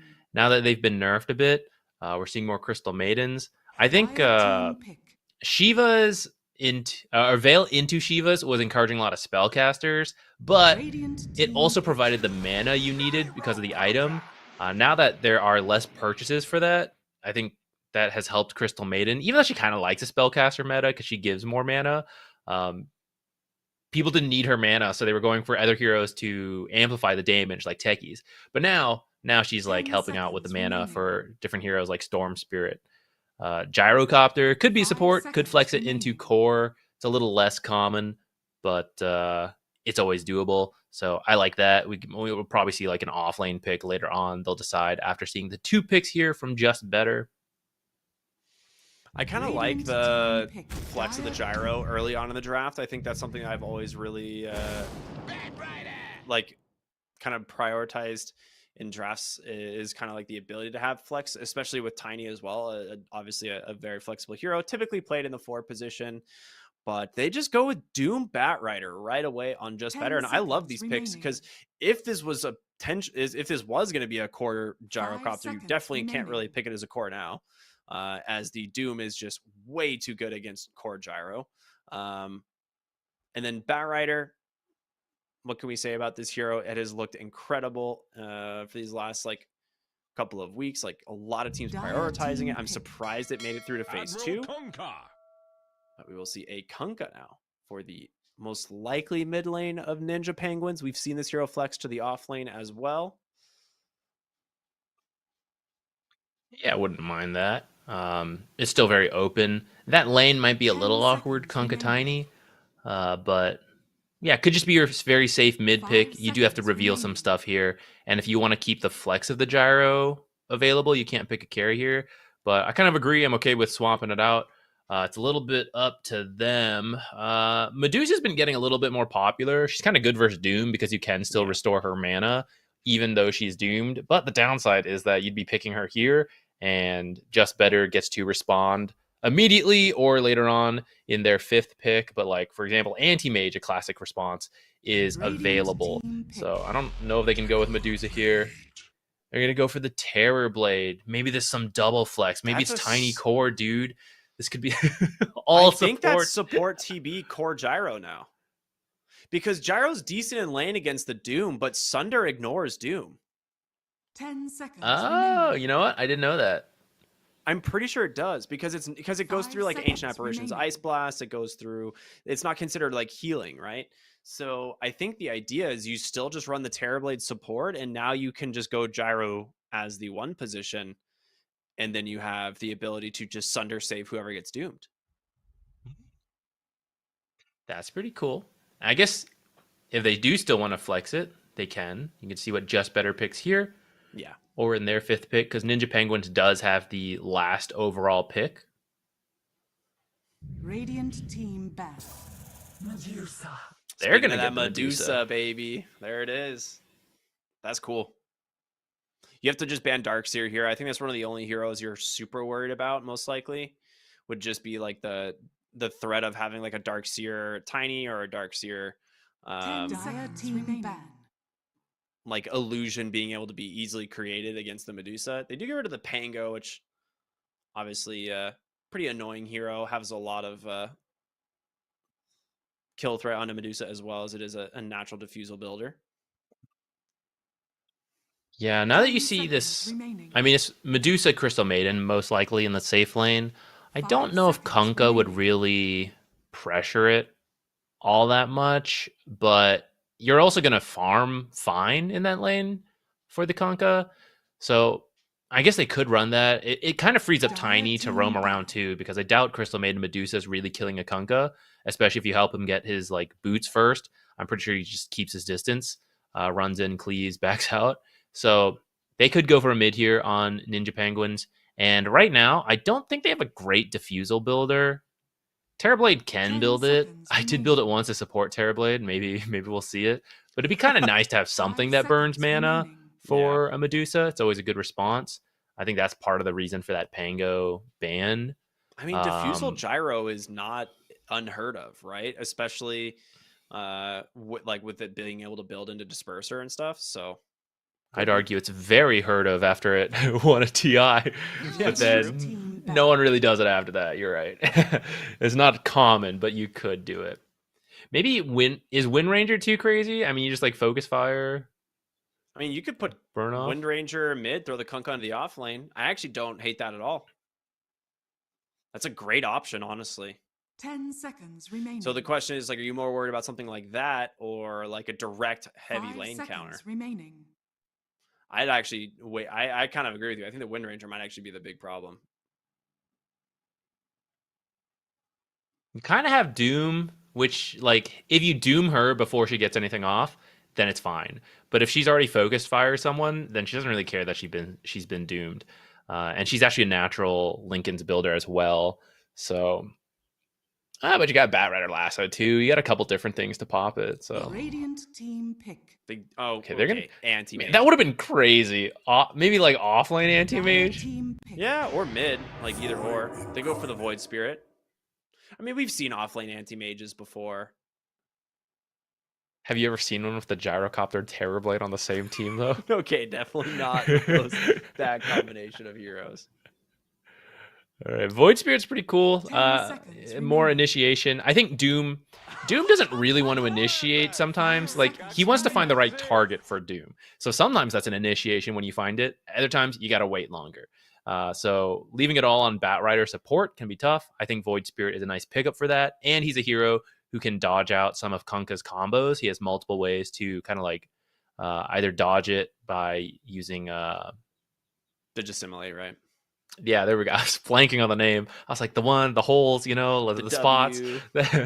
Yeah, Dissimulate, or maybe get called back, but you can get your ult off really quickly if the timing is not clean from the Kunkka. Then you can jump out of there before you get stunned. So I think a lot of the other options were already banned out too. So. Well, they have some time to think about what they want to do here. And honestly, I still don't hate the idea of a Darkseer. You'd have a Tiny to run too. Gyrocopter as well. Yeah, that's what I'm saying. And like, Gyro, like Rocket Brush, Ion cool. Shell. That's scary. But but otherwise you could go for something that like more directly addresses the Medusa, like the Wind Ranger. Okay, You may now they go select for an your Ember heroes. instead. This hero has honestly not seen a ton of play after the pretty massive nerf to his build, right, with the Mage Slayer. So we will see. I'm a little bit curious as to what their plan is, obviously, with that hero. We're going to see it is, of course, a 4-position tiny, but the Terrorblade will be It the is one a position in this carry. game. Yeah. Yeah, it is carry Terrorblade. Well, maybe just lane's better, they feel, versus Doom. It's a good core matchup into Doom, for sure, in the lane. Yeah, and I guess Medusa's likely to be full health anyway, so you can always swap her. Maybe. I don't know. It's fine, I think. Like, it does a lot of damage into a Medusa, and if you are able to just attack her, right, you can just the overwhelming damage can be enough to burn through the mana. I just worry if the like support Gyro is going to get enough done in this lane, because Doom Batrider just feels incredibly strong. I guess Gyro as a support into this is also going to be stronger than trying to create copies of them and fight. The carry Terrorblade gets to keep further distance from the Batrider without having to actually engage, because you're just last hitting. The Ember is throwing me through a loop. I didn't expect it. He's really dropped off after that nerf, the Mage Slayer nerfs. Maybe he'll go for a different build, because actually it's not. Well, I guess actually Mage Slayer is kind of okay here. But I was just a little caught off guard by it, because I think he does care about being doomed quite a lot. You really need to cast a lot of spells. The healing is like less important as the fact that you just can't use your spells. But then there's also Lasso and Root from Crystal Maiden, which it's not, it's not like as bad as like Lion, for example, but it's still already several stuff that's going to make his game hard. Yeah, absolutely. So let's do this. We're going to go ahead and jump into game number 1 of our second series here. As both teams will be heading out onto the map. Of course, if you're just joining us, it is JustBetter versus Ninja Penguins, as the Penguins will go ahead and smoke their way to the mid lane.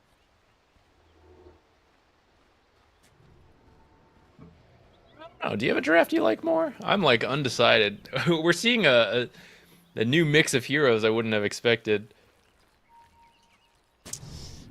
I kind of like the Radiant draft more, just because I'm not a big believer in mid Ember anymore. It's definitely a comfort pick, as this dude is a Grandmaster on the Ember Spirit, and the matchup into Void Spirit is still good for Ember, but I'm not super sold on it, and I don't think they have really addressed this Medusa pick either super well. 30 seconds to battle.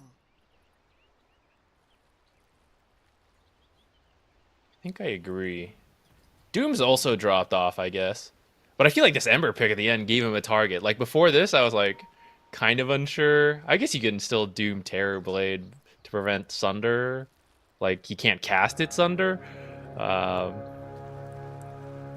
if you're already meta'd, like you just stand and fight. Especially the late game Terrorblade. He's like fairly tanky. Yeah, I will say that. I think late game, the Terrorblade is definitely a very big issue if he manages to get to his farm. But I don't know, man. I don't feel like... I just don't have a lot of faith in Ember right now. It is, I think, my biggest thing. I think that's where I'm getting caught up. To help him, he will have a Tiny, who I'd say is a lot better at rotating and helping the mid lane than a Batrider, just because Avalanche Toss is a little easier to use to tip the scales in your favor than Batrider just having to run in. Batriders also tend to be pretty greedy and just like go farm up instead of helping you out in the mid lane. So maybe that'll help out the Ember. I agree, he has been nerfed pretty hard. This support matchup here in this top lane of Batrider versus the Gyrocopter is not going to go great for this Gyrocopter. Radiant's courier has been killed. Like, Gyro is very fast, but Batrider is one of the few heroes that is actually faster, and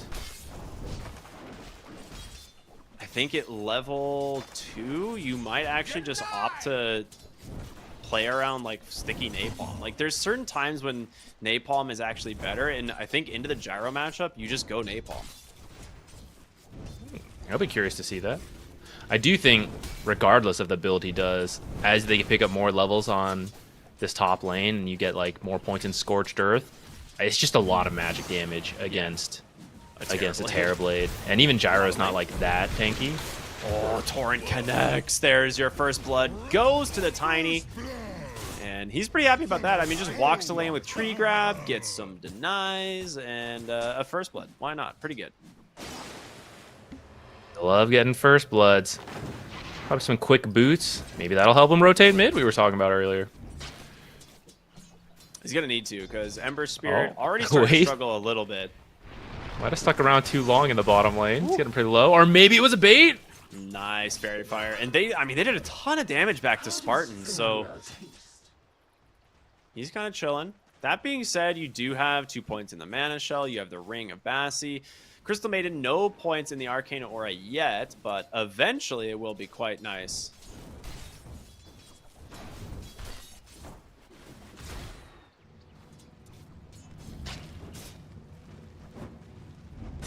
You have been denied. I feel like both teams are just chilling farming, but right now it's definitely going to be Ninja Penguins that are getting the best of it. Even though the Ember is taking a lot of damage in the mid lane, well, that Remnant actually might have killed him if it connected.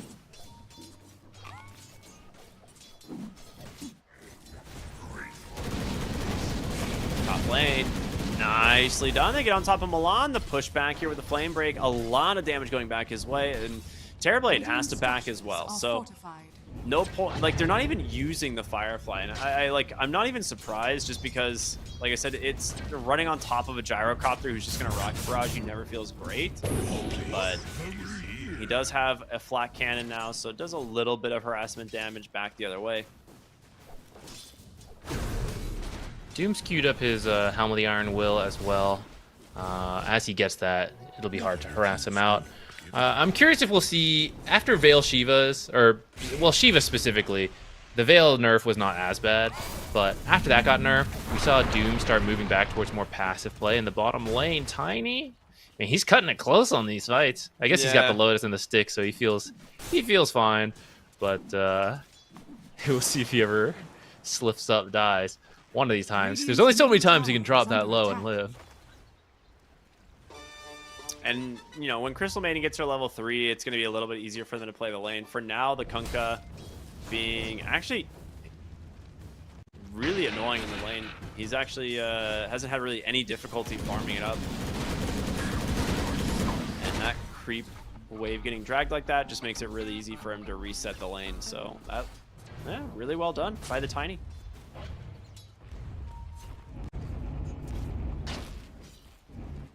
They have, I guess, like, right now, bottom, they're looking for the Medusa. He happens to walk into the Torrent. There's going to be a lot of damage out from the Tiny. The Avalanche to follow. They now turn their attention to the Crystal Maiden as an X will pull her back. The tree toss. Ooh, the toss actually catches the Kunkka, but they got the damage. They find 2 more kills in this bottom lane. And Crystal Maiden Medusa not looking super hot at the moment. Just in time, too, because I saw she had Arcane Boots. It finished as soon as he died, so... Yeah, this is going to be... 18 stick charges. Nice pushback on the Flame Break, actually.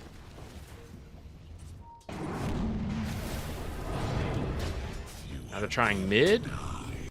Getting him pretty low, but Flame Guard's going to keep him alive. Yeah, what I want to say is that Medusa kill was just in time, because she's picked up her Arcane Boots now, and once she has that, it's a lot harder to kill her, because it's effectively a heal for her, and as she picks up more points in her spells as well, it's just harder and harder to kill her. Very nice kill on the top lane there. Finally running down the Gyrocopter. Batrider with that windlace, still quite fast enough to help chase him down. As is just going to go ahead and stack up the jungle a little bit. As that 6-minute rune gets denied, Spartan will be the one that grabs it with the arcane. So not ideal for the Void Spirit. Did get the bottle refill in the mid lane for the Ember as well. Uh-oh, Milan might be in some trouble. Holding that Aether Remnant here for the moment as just another Astral Step comes through, and that's going to be enough.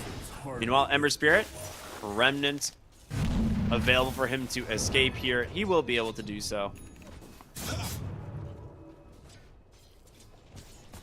Mid lane not going as well as I think they would have hoped, considering this was their last pick response.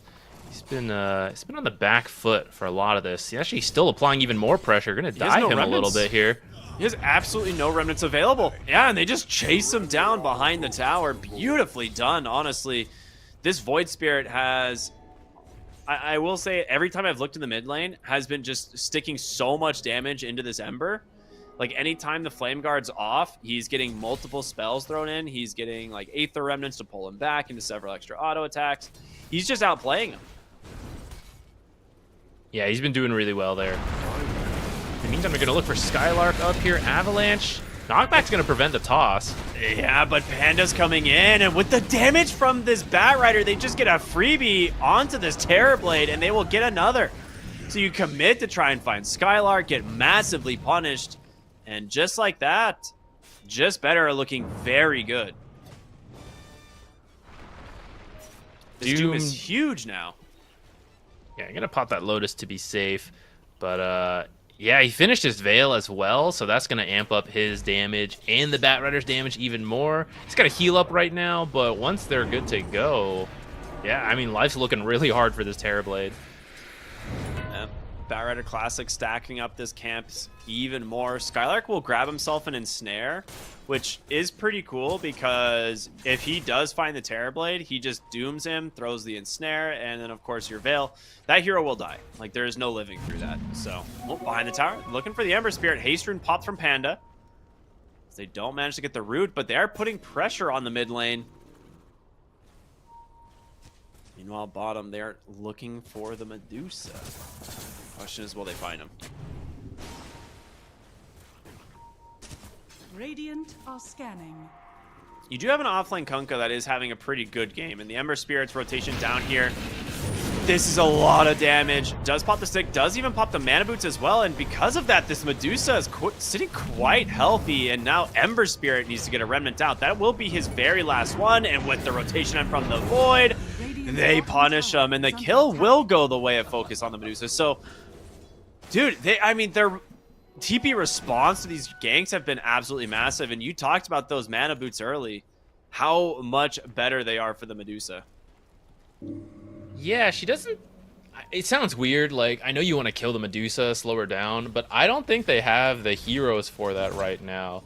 Ember, Kunkka, I guess Gyro can bring a good amount of damage as long as she's not near creeps. So I guess that's what they were trying, but it's never going to be fast, and it gives time for the rotations that we just saw. So I kind of think maybe they should look for a nether lane to gank rather than the Medusa, but actually they're smoked, and they're going to give it round 2. That time didn't work. Try. One more try. Yeah, I mean, the Hawk has had a pretty good game on the Kunkka at the moment. They're even bringing Terrorblade down here, so it looks like they're just smoking to guarantee this tower. And I'm not surprised, honestly, that he leaves. There's a level 6 Doom top with Veil, so if he finds the real Terrorblade, you are, like we said, 100% dead into a Doom. Behind the tower, Tiny will find the Medusa. The toss back, she does not have the Mana Boots this time. Is the boat gonna come through? The Medusa gets a decent chunk of mana back there from that Mystic Snake, but will she survive? Absolutely not. Tiny will find the kill. The question is, can they punish it? It does look like it. Yes, Void Spirit hits a Remnant from downtown, and with that one, Tiny should fall. One more auto attack gets him the kill, and I mean, this Void Spirit's off to a fantastic start. Yeah, what's he working on? He's got He's just gonna go Manta. Oh, okay. Yeah, with that, it's you can dodge out lots of stuff. This is just good on Universal Heroes. Actually, it's going to be hard to dodge out the stuff in this game but a little bit, but potentially could. You can at least remove the root easily enough. Yeah. I think like the idea behind his build this game is he's gonna just go right click build. Like anytime you see Void Spirits go for like this early Manta, it's like he's probably just gonna be playing around Astral Step damage and eventually get like a Lincoln's or something.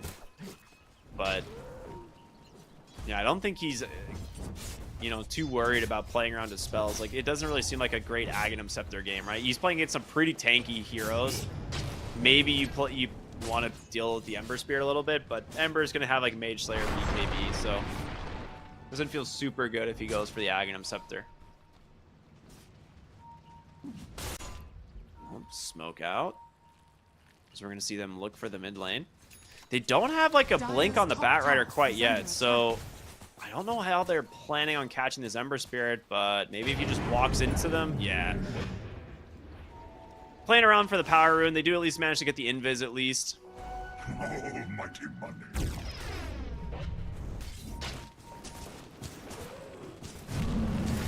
All right, they are going to go ahead and focus up, take away some of these stacks now.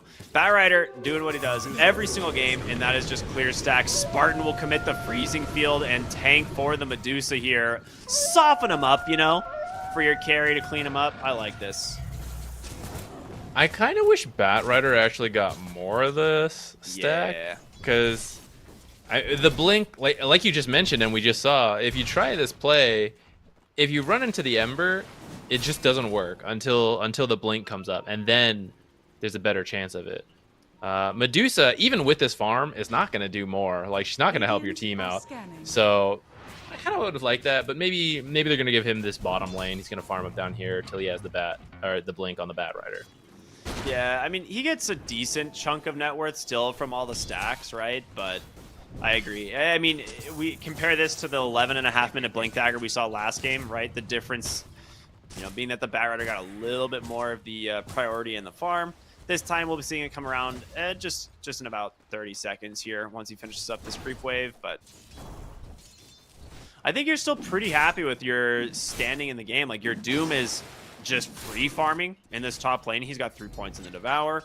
He's on his way to a Shiva, is about 1,000 gold away. And then, of course, your Void Spirit mid, having a good time. Yeah, so he is just going to go for that Manta into Kaya Sanj. I love this. Just all stats.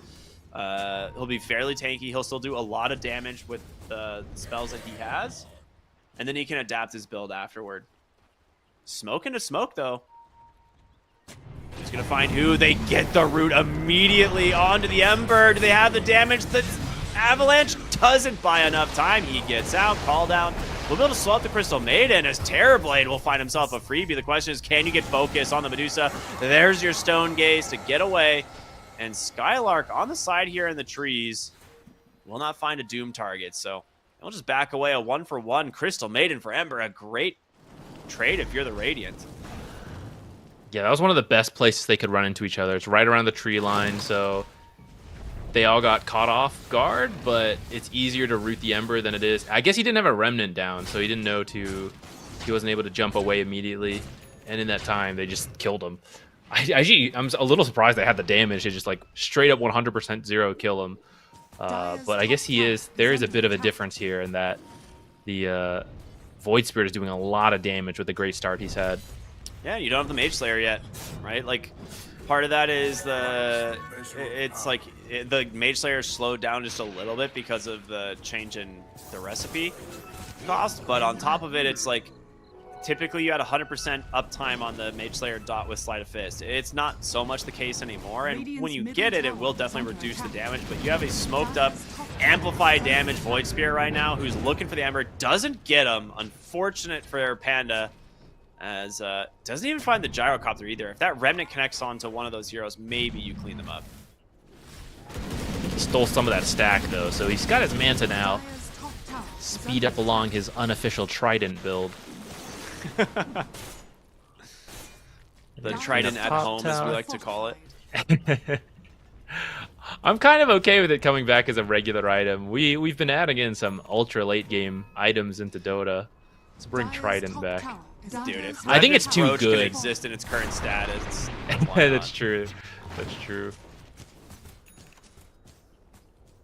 No, I actually would be all for like this next patch, like speeding the game up a little bit, right? I think we're at a point right now where if the game doesn't end in the first like 25 to 30 minutes, it's like most teams are playing for 50 minutes, you know, which is like a weird kind of deviation because you just have so much of the map that you can farm, right? So a lot of teams are just like, oh, well, we're having a bad start. We might as well just go farm Poverty Row, which is what I like to refer to those two lanes on the sides of the map. The sides. Dire's middle tower. Well, it looks like JustBetter's aiming for the earlier finish. Doom did not go back for a Midas. He finished his Shivas. Huge. Ooh, are they gonna get this Terrorblade? I mean, this is a really nice find. The lasso is there. Skylark coming in on the Doom, throws it on over to the Gyro. He knows that Tiny's gonna burn down. 3 heroes fall, and a very good pickoff from JustBetter. Skylark actually gets the triple. The Scorched Earth finds the kill onto that Terrorblade. So, you know, you were worried about the Doom already having a great game. His Blink Dagger is now substantially closer thanks to that little about 700 gold 850 gold injection, I'm sorry, going his way. Yeah, the 3 cores are remarkably close together on JustBetter. They're all at like 9. Well, after that, jumped up even more, but 9,000+.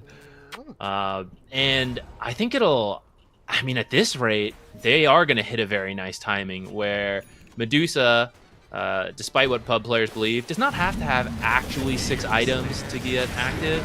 You usually need like 2 or 3, stick an Aegis on her. It is really hard to kill her. So then you can just start like going for high grounds. Void Potential Spirit, overextension here, yeah, is the Void Spirit taking a lot of damage. Astral comes in though with his Blink trying to chase down Milan, but Milan just dishing it right back. They will find the kill. 1-for-1 trade now as the Ember Spirit forced to jump away. The X will hold back Skylark on this Doom. All right. Not bad, but guess who finds a regen? So Panda is back in fight ready. Just realized. I don't know why it just occurred to me. Regen rune on Medusa is so sick now, actually, isn't it? Yeah, it's insane. Yeah. It's so much healing.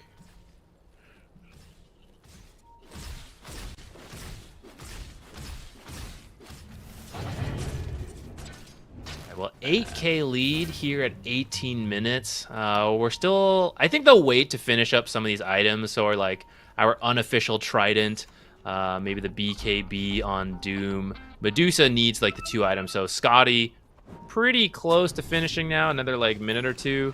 Probably 2 minutes, I guess. And then she's going to have the Butterfly. Off of that, I think you get the Aegis. And if you're not already cleaned up some of these towers in the meantime, like you finish up all the tier 2s and then... think about high ground.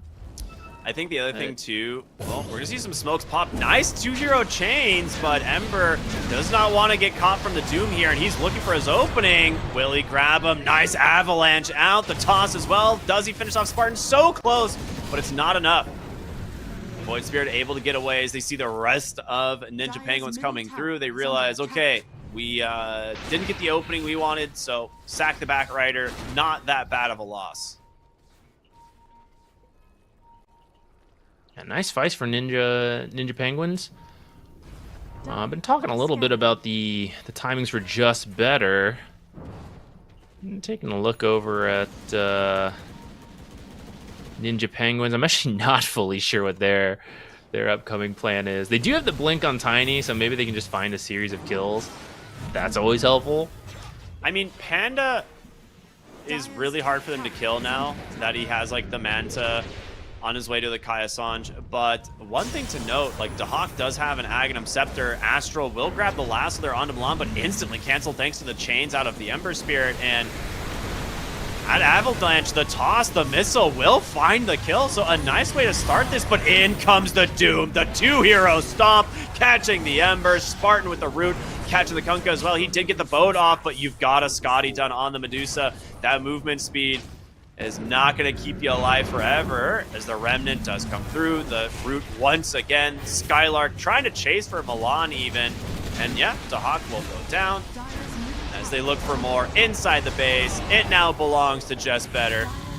4 dead. Terrorblade came in. He's got a Sunder. Will throw it onto Focus, but again, you're just completely outnumbered. 4-1. Oh boy. That Tiny tried to find Skylark, but he read him. He baited him with that blink and Dire's middle tower gets another donation from Ninja Penguins. I just jumped the lead up to 12K. Things are looking pretty bad here, I'd say, for Dire's structures the Dire. Cause you need a lot. You need a lot of items to be able to deal enough damage here, and I don't know if you're gonna be given that much time. He's working on the Maelstrom on Ember, but that means he's got no defensive items in the meantime, and he has a lot to have to watch out for. The roots, the lasso, the doom we saw there. Yeah, I don't know. They have to hold out. They're going for the 50-minute win now on Ninja Penguin. Yeah, I feel like the Doom, his game is so easy. Like, all he has to do is Doom the Ember Spirit and they win the fight. Like, there really is no, it's not any more complicated than that. So if he finds Ember, he gets the Doom, they just run over the rest of the team. Question. At this point, is dooming Kunkka, like, what is Ember actually doing in these fights? Because he's actually, I don't know. Is he doing that much damage with what he's got right now? Do you just like take out the Kunkka so there's no Torrent Storm, no like boat? I think it's Or do you just mostly not the care? control of the chains that's really annoying. Like the low cooldown of slight chains. Mhm. And now that Mage Slayer is done, like, it is a lot of like reduced damage and just annoyance, especially for these supports to play around. Dire's but top tower is under At some attack. point, maybe you focus to the Kunkka. I think if you just kill the Ember Spirit, like, so much damage is removed. Because even though he's low level and doesn't have a ton of net worth, like, Ember Spirit's damage is still pretty substantial once he has Mage Slayer. Radiant And he also happens to get a Dragon Scale as well, so. Fair. Plus, I guess Medusa can kill a Kunkka. It's easier. He doesn't really have any escapes, but killing the Doom or killing the Ember is actually Radiant Yeah. harder just because of that mobility, like you mentioned.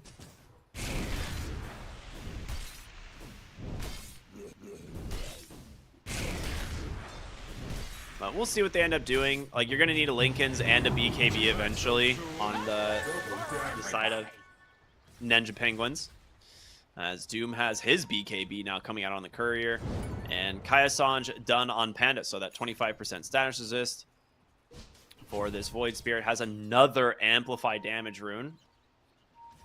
As he's going to walk in, the smoke pops. He just jumps onto the high ground, completely blind. Will find the Tiny and jump back down. He'll get himself a nice little shield rune, a very aggressive blink in from the Batrider, but guess what, baby?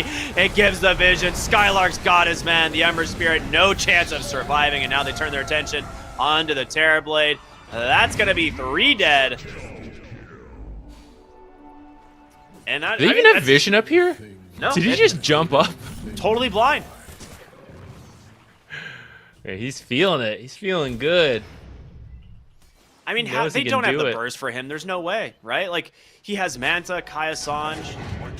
I think The he had unofficial Trident. He's so Yeah. strong. He knows. It's just so easy for them to play these fights. It really is. Mid lane, Milan will go for Spartan Force Staff, gives him a little bit of space. They end up killing the missiles, so it doesn't connect, and now Milan doing the classic, you know, Dire's Shadow turret has Amulet been killed. play there. What can Please you don't do? have Dire's detection. middle tower Yeah. is under attack. All I right, mean, I you have think a they. Butterfly and Medusa now. This game is, Yeah, there's it's- just no shot. You may not even have to wait for Aegis. You may be able to just go. I think Ninja Penguins does need this defusal on Koblak. Will he have time? I'm not sure, but I don't think they have the damage to kill Medusa without it. Toss That's a back nice into the toss base. back, but you've lost the Ember immediately just from the lasso, and the Medusa is still sitting pretty well. Scarlark will be able to find himself a second kill there as the Tiny burns down. They found the gyro as well as Panda turns his attention on over there. Spartan will die behind the tower, and Terrorblade's doing some decent damage here on over to the Medusa, but she's got a Butterfly and a Scotty. And 20 stick charges. Yeah, they're just gonna chase and turn around onto the Terrorblade instead. He's got no Sunder, they saw it. And he's just dead. Medusa tanked a tier 3 tower for that entire team fight. And she is fine. They are gonna respect it. They're gonna step back. Probably go for Roche, I imagine. I mean, we just saw how hard it was to not even actually kill her. Now you're going to put an Aegis on her. She just finished a defusal of her own. She's looking scary. You just send her forward. You all stand behind her. What can the enemy do? And it's like, you said earlier, like, oh, you know, the Ember has a lot to worry about, like even just the Batrider lasso. And Astral just does exactly that. He just blinks onto the high ground thanks to the vision that was initially granted. And he's like, oh, found Ember. And he just dies, like, so easily. It's one of those things, like, yeah, he with Flame Guard up and the Mage Slayer, typically you can survive a lot, but if you get caught without your Flame Guard, you're just food for this side of JustBetter. Yeah, I'd say, like, what can we do? I'd say toss back into the base is one of the plays they had left. That was it. That was the toss back into the base, and they lost that fight. So I guess you could toss back a hero that's not as tanky as Medusa. Actually, I don't even know Medusa needs the Aegis. We just saw how hard it is to kill her. But I think it's still a safe plan. Give it to her, let her hit the buildings. Yeah, I agree. I think she's the one who's going to take the high ground. Yeah, they'll give it over. She's been backpacking this defusal the whole time. Oh my god. Swap it in, please. Please, a Shadow Amulet here. They saw him go for this. Oh, okay. Oh, He's been found. Well, unlucky. Eventually will get brought down. He tried to make a play there for the Wisdom Rune on the bottom side. Skylark actually runs into Tiny as well as the Hawk here on the Kunkka. He's going to be forced to BKB. He's just going to run away. The question is, do you continue this chase? Because the rest of JustBetter will be TPing in. They see these TPs thanks to this deep ward, so they will decide not to join that fight. Panda did go back for the Ags, it would seem, though.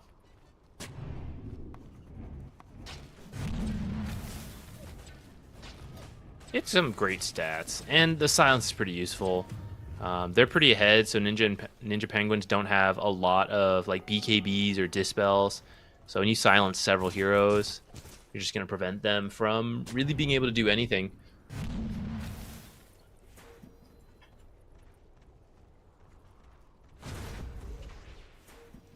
Kind of crazy, a testament to how far ahead they are, that he could go Manta, Sanj Kaya, now into Ags, and it's still before the enemy team has answers to the Ag silence. They just feel like they need to have damage, and I mean that is true. They are very much lacking damage to find these kills, because this Medusa is an issue. She is now 350 gold away from that disperser. They're gonna go for a torrent. Does he have the tidal wave? He does. There's gonna be the boat as the tidal wave will connect, pulls her pretty far into the base as Koblack's here on the top side as well. Just got a ton of damage. The avalanche, the toss, they get the Batrider, and nice start here actually from Ninja Penguins. Panda will find himself a kill. Focus. Looks like he is gonna go down here, lose his first life. The question is, can you get it twice? And I don't know if you can, because you've spent a lot here. There's no more tossbacks available. They have the meta duration, but all the crowd Skylark control goes they in. used to set up that fight. Oh, nice little Ogre seal away. He gets him on the Doom. That might just kill him, honestly. That Sanj and Yasha will not save you. Oh no, He's actually just dead. Feels so bad. Yep, Dahak here chased into the base as well. Freezing Field out from the CM will help bring her down. As focus, just again standing his ground. We're gonna see double buyback though. You might need to leave. The Avalanche, the toss back. They've caught the Medusa. Stone Gaze is out, and eventually this Medusa will drop. So a really, well, actually a lot of mana back, and they get a nice little donation from Astral thanks to those Guardian Greaves, and they just kill them all instead. Panda just shredding them. You can't take down the Medusa. No way. Malong's back. A second try. The damage from the Rocket Barrage. Can he do it with the help of the Ember? They finally do. Doom will fall as well. Ultra kill for the Ember. It costs you 4 buybacks. That was a lot better than I thought it was gonna be. I thought we were looking at the end of the game. Might still get there, but actually in the end, they didn't even get a barracks. They is there still a shot here? Still 20k behind. I mean, the Ember got 3,800 gold in that fight. 3,300 gold. So he basically just got a BKB, like almost entirely. That was, I think, like 4 buybacks, so a very expensive hold. And JustBetter, I mean, as they respawn, what's stopping you from just going down and doing it again? And they need to execute perfectly again. Like, the reason that worked, so first the Aegis expiring, there was a Torn Storm. The Tide pulled back the Medusa into the base, so they were able to kill her the first time. Then to get the second time, they needed the toss back on the Medusa, while the rest of the team was also separate. So they need that level of execution, but now with no buybacks, no mistake allowed. If one hero gets picked off, like that's probably the whole team fight. So it's a very tall order. And Medusa, but I guess they showed it's possible. Yeah. Oh well then. That's going to it's going to prevent everything that worked last time. Yeah, as soon as the Medusa goes BKB, it becomes very difficult to bring down this hero, if not impossible. They're just going to smoke out immediately. I saw someone buy a gem. I don't know where it is on the side of Just Penguins, but someone did. But see if they can find the Void Spirit. It'd be a fantastic pick, but it has to be the tiny Crystal Maiden. Do you settle for it? It looks like you will. There's going to be the Avalanche, the toss, and Spartan will go down. Skylark on the high ground here, thinking of maybe going in himself, but decides against it. You just lose the Crystal Maiden, not the end of the world. What is this? Skylark has a Midas queued up? No way. Please no. Sir, no. He saw that throw. He had flash. I was like, oh no, it's going late. Midas me. Like, this is what I was talking about in that first series where like people watched that tournament and were like, oh, the game's not over. I had 35 minutes. Time to go buy a Midas, I guess, on Doom. And it just keeps happening. And he managed to find the gyrocopter here in the top lane, and this should be a pretty easy kill for them. He does a lot of damage back to the way, and they even commit the lasso just in case. Panda hunting for the tiny no shot. He's already gone. Very mobile.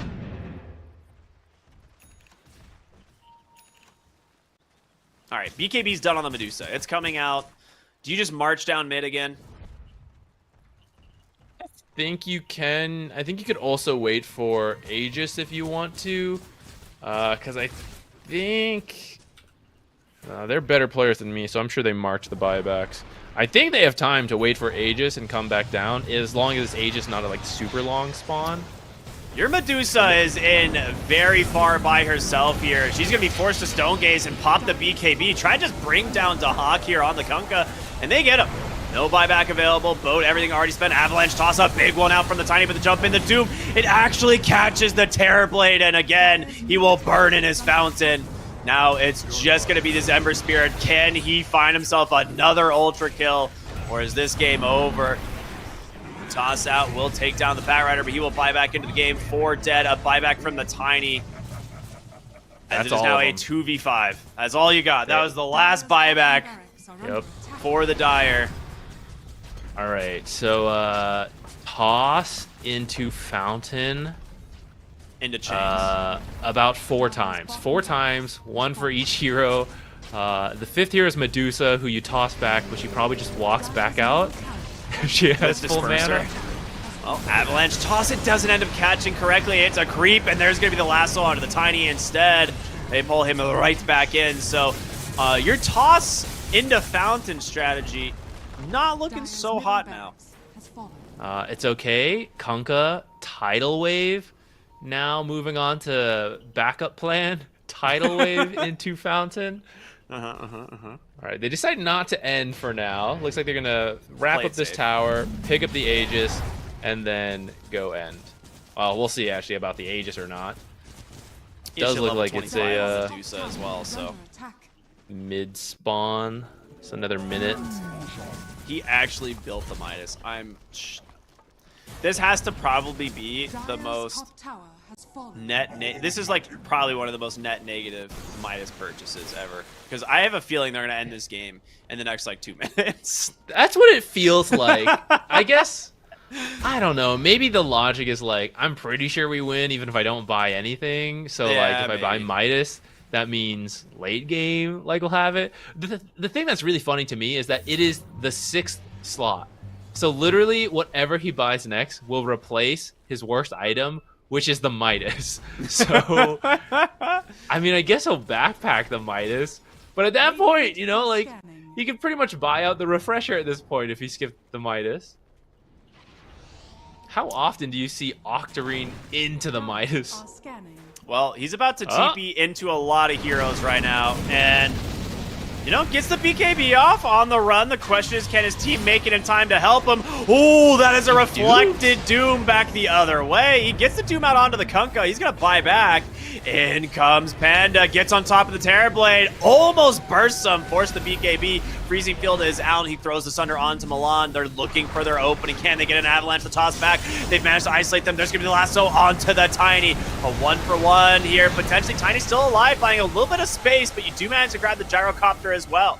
Stone Gaze is out there chasing after Koblack here on the Terrorblade, and they've isolated him. He's all on his own, and that will be a dead TB. No buyback available. 3 dead on the side of Ninja Penguins, as the Ember Spirit will BKB TP home.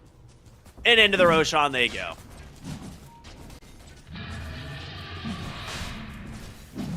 This is going to have the cheese as well, which is really good on Medusa. She even has some items giving her health now, so she can wait for her mana to be burned out, burn off some health, pop cheese, max heal. You got to do all that again. 3 times now you got to kill this Medusa. If she keeps the cheese, looks like they're actually going to pass it over to the Void Spirit for now. Speaking of Void Spirit, he bought out a Parasma. When did he get this? Dude, this is like, for those of you who don't know, this is the highest damage item in the game that you can buy for a Void Spirit. It is ridiculous how much damage this does. 300 base damage too. I mean, even without the magic, he's hitting hard. Yeah, it's like it gives him some much needed attack speed. The dot that it applies when you jump in off Astral Step is ridiculous. He just picked up a timeless relic too. Okay, so we saw the Terrorblade almost get bursted 100-0 and have to BKB to the Void Spirit. He actually can 100-0 him now with that timeless relic. We're gonna see a smoke out from Ninja Penguins. They want to fight outside their base. They want to try and prevent them from getting in. They do see them do so, but she has the Aegis. You've got to find another target. Well, you may not get a better one, as she's still just walking forward. Milan. Uh-oh. Never reveal himself for the moment, as Astral goes in, goes for the lasso, but a nice bait. They get the BKB out, but in comes Panda, and look at this guy just shredding them, as the Tiny will go down. Now looking for the backside, the Ember Spirit forced to BKB, holding his ground for the moment. Will Remnant's away, Koblack in some trouble, gets doomed again! Oh no! Your Terrorblade can't get away! That is gonna be it for Koblack. He has the buyback available, but no meta. As Panda comes in once again looking for more. Crystal Maiden just dies on the sidelines. As we have fights happening in 2 different continents right now. Yeah, they're just gonna go down one by one. Yeah, props to them for playing it out. I think they probably recognized how rough of a spot they were in from, I don't know, it feels like over 20 minutes. It's been in a pretty bad spot. But they gave it a good go here, which I think shows some good team morale. I kind of feel like there was some draft issues here. You know, I know we're kind of watching the game end, so, you know, maybe it's still going to go for a bit. But I think starting to plan for the future, which is something Ninja Penguins might need to be doing right now as well, I feel like the draft made it a very hard game to start. Yeah, I mean, this last picked Ember did not feel that strong. I mean, you looking at his net worth, he's like neck and neck with the Doom and almost the Void Spirit. As we're going to see one last engagement here potentially, as there's going to be the Avalanche, the toss back. Again, the Medusa still has an Aegis. And there it is. Skylark goes in, gets a stomp onto 2. Dahak trying to hobble away. This game is just impossible for them to play. He's going to buy back into this game here, try and get on top of the Medusa. And again, she is fairly low. Does manage to survive for the moment, but another Doom comes out. Skylark gets caught from the Sunder. He's got a refresher, a second Doom onto the Terrorblade. They're walking back to their fountain. Tail between their legs. There's nothing left. They cannot keep themselves in. The GG will come out, and game 1 goes to JustBetter. Yeah, I think they played really well. An outplay in the mid lane, I would say, by the Void Spirit. He just did really well, and then got help. People still came to make his lane even better. We saw him have an insane performance. Medusa wasn't able to like stay in the lane. Like Kunkka actually had a very good lane to start, but wasn't able to really pressure out the Medusa. They did it once she had the arcane boots. It's really hard. In fact, they tried one more time, and they got killed doing so. So from there, she just like farmed up. Everyone else on our team, you know, made her the space, got active. It was a very clean game from them. Literally just better that time. Yeah, this was just a very solid performance from everyone on JustBetter. Like the stacking early from the Batrider, we were a little bit like, you know, he's not getting as fast of a blink because he's not being, you know, so selfish at least. But the fact that like all 3 of your cores are just super farmed coming out at like that 10-minute mark, and then like your Medusa having an early Manta, I mean, she just kind of throws her illusions around. Doom having a really fast Shivas. And this Void Spirit popped off this game, finishing up 21, 1, and 22. That is a ridiculous scoreline from him. Yeah, I mean, I'm just not surprised. Like, their core matchups feel better as the game goes on. I didn't feel like they were going to address the Medusa at all this game. And I'm glad that, like, my gut feeling on how Ember is in this patch was not wrong. Like, it's like, I feel like I get how this is going to play out, but, you know, maybe I'm missing something. I agree with you. I think it was a little bit of some draft issues here for Ninja Penguins. All right, something I'm very curious about. Final thoughts. Doom bought the Midas. I don't know how many times he got to use it. He sold the Midas to build the refresher. Is that break even? You get half money back on the Midas on the sell with the Octarine cooldown. Did he make money? I don't even know. Maybe he got levels out of it. I'm gonna look at the like timing on it to see. I feel like it might have broke even, maybe, but we'll have to find out. But what a play! Well, for now, we're gonna go to a short break, everyone, and we'll be back with game number 2 of JustBetter versus Ninja Penguins here on the Elite League. We'll see you in a bit.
What is up, everybody? Welcome back to the Elite League. My name is Cryptic, here with ZQuixotics, as we are in our second series of the day. It is Ninja Penguins taking on JustBetter. It has been a pretty good game number 1, but let's go ahead, no delays here. Let's jump in to game number 2's draft, as it is already underway, and we will notice a few things already being removed from the pool, primarily that Bat Rider. Yeah, that Bat Rider did well in that last game. We're really mixing up the bands. I feel like it's pretty different. Yeah, I was like, what are these bands actually? Like a Nature's Prophet, TA, Lesh. There's like every of the meta, all of the meta heroes are like available, except I guess the Mirana and Bat Rider. Yeah, I think so JustBetter's bands are the same, just in a different order, but the TA ban is different. I wonder if that suggests there's the Enigma, something they're thinking about picking. All right, they finish off the Enigma ban, and then a Shadow Demon ban, which I think is different from last time. Yeah, if you ban Shadow Demon, it's because you want to play this DK. So this hero hasn't been making it through any of the games. It's been banned in phase 1 a lot. Shadow Demon has looked like one of the best counters in the game to dealing with him. So I'm not that surprised. They'll grab the Undying, the 5 position, most likely as the direct lane counter, and we'll see what they end up doing in terms of the carry matchup for that later. But how do you feel about this response to the DK? I don't mind it. It really pushes you to want to play DK mid, just because you're probably not going to have a great time against an Undying. I guess you could pick something to help it out, like, I don't know, Snapfire is one of the classic tombstone killers. Mirana's already been banned out, so she could have been a good pairing. Dragonite stun into arrow, but now with an Undying, the zombies can eat up the arrow. So yeah, like, not wanting to deal with that lane makes you want to put it mid, which helps you be a little bit more predictable. And then now you can pick a hero good versus the Dragonite in the mid lane. So I think it's kind of cool, even if you do commit to the mid Dragonite and it gives you the option for a different offlaner. I mean, there's not that many popular ranged offlaners right now. Many of the meta offlaners are melee strength heroes who don't want to play into Undying. So it's kind of like either way. Like, it's either Dragonite or you're picking a kind of a weird offlaner. Which I'm all for weird offlaners, man. I play a lot of weird offlaners. So I'd like to see something along those lines. They grab the Centaur, a very not weird offlaner, as this hero has been very successful. We saw obviously earlier, DM had like an amazing Centaur game. He just like chilled and was like, yeah, I have a blade mail. What are you gonna do about it? We'll see if they decide to do something similar, if they want to play for more of like an active lane partner. Yeah, I think support-wise right here, they should pick something that deals with Undying, either a ranged hero or someone who's going to do a lot of pulling. Okay, Hoodwink could count for that. She's decently long-ranged, but I'd say she's not quite... Like, if you're against Undying, if you want to play the lane, you have to be very careful, very high damage, like consistent damage at a range, whereas Hoodwinks is like kind of slow, but when she does go in with the acorn shot and like bushwhack, it can be a lot of burst damage, which is maybe what they're going for. But Dragonite is not that hero to then combo with that, so maybe it is gonna have to be a different offlaner. And then Avenge. Okay, you know what? So Avenge's W got nerfed. It does less damage, but the negative armor is the same. And Centaur Warrunner has relatively low armor at the start of the game. If he does the like phase into Shiva's build, which is dropped off. If he does that, though, his armor does pick up, but that's not at the start of the game. So I like that Venge pick. It now opens up some different cores you could pick to have a good time versus the Centaur in the lane. You're also playing against... Oh, okay. Well, there's the Techie. So very high damage off lane. So as opposed to what we saw earlier with like a Centaur playing a little bit more passive, it's likely that we'll be seeing like a max hoof stomp with the Techies to follow it up. Should be pretty solid. And there's nothing that they have outside of like a really, really well-placed bushwhack to stop a blast off midair. So I like that. 5 seconds remaining. You also have a lot of minus armor options that you can pair in on the side of ninja penguins, like that can play with the vengeful spirit if you want to go like, you know, heavy on this minus armor strategy. Luna. There's Luna, one of the few carries that have mixed damage that can play into the DK early. Can you just go Lifestealer here? I was kind of wondering, honestly, if you 10 could. seconds remaining. It's like, I actually don't hate Lifestealer, but now it's like 5 seeing seconds Luna remaining. undying. You know, I mean, do you have, I don't know if you have anyone that's like good enough at dealing with Tombstone.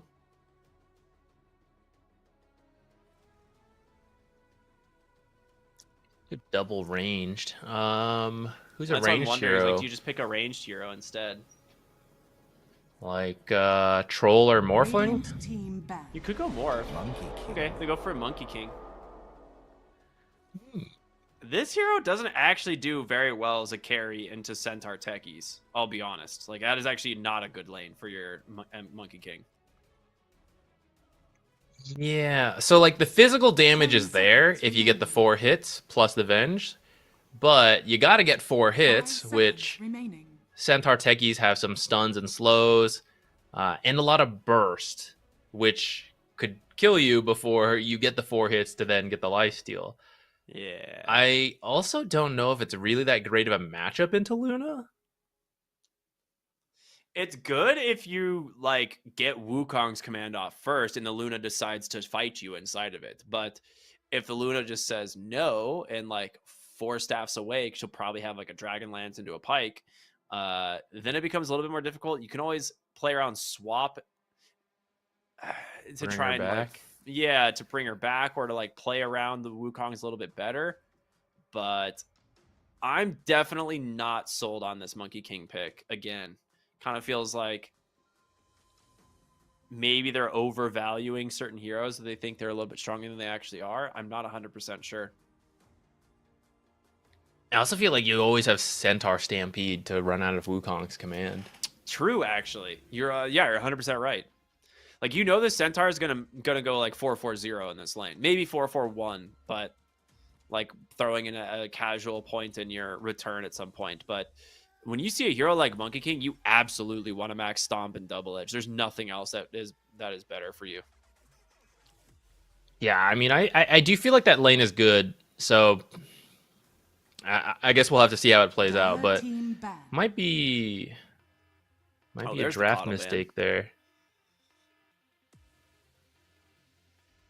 We'll have to see. I mean, the mid lane will be interesting. I feel like they are still planning on running the DK off lane here, but you could still put the 10 DK seconds mid remaining. if you really wanted. Pick a new off laner that's better into the Luna.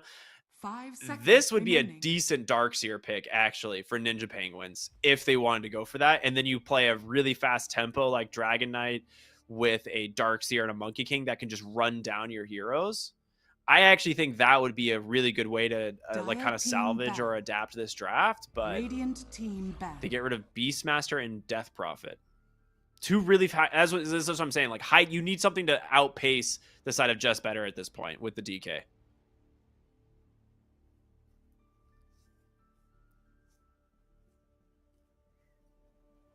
I don't know. What do you feel like, 10 Zach? seconds remaining. I'm not sure. JustBetter's going to have the 5 last seconds pick remaining. coming up here, and I already like their draft more. So I'm not sure what. Radiant team I'm not sure what Team Ninja Penguins can. Oh, they know what they're going to pay. Oh, it's a Pango, of course. I should have seen that he was still in. Okay, so Pango, I mean, is pretty well-rounded mid. We said this earlier. When you don't know what you're playing into, he's a safe pick. It does mean your Dragon Knight is in the off lane. You do have the stun combo of like Dragon Knight stun and the Hoodwink stuff. Oh, you're getting Vipered. Oh my god. Pretty big fan of JustBetter's draft here. I don't know how you can salvage this. Like, it's like Viper into the Dragon Knight is still somehow in this game, despite It's Viper into 3 melee cores. that all have like, it's like 2 of them are unplayable into Viper. Like, in terms of like Viper Strike, breaking these heroes makes it so you're just guaranteed to die. You do have the swaps from Vengeful Spirit, so like Milan has a lot of pressure on his shoulders to try and like salvage, you know, or bait out some fights. But I feel like JustBetter's draft, like you said, is just far superior. Yeah, and this is a mid lane Viper. So sometimes if he's in like the off lane, the Viper can be very weak in the early game, and you can potentially kill him and kind of like throw off his whole game. But it's a lot harder to do that in the mid lane. It's very difficult to gank at that like level 1, level 2 when he's the weakest. It's directly in the lane how it's going to go, and he's into Pango, and I don't see how Pango's going to be able to pressure that.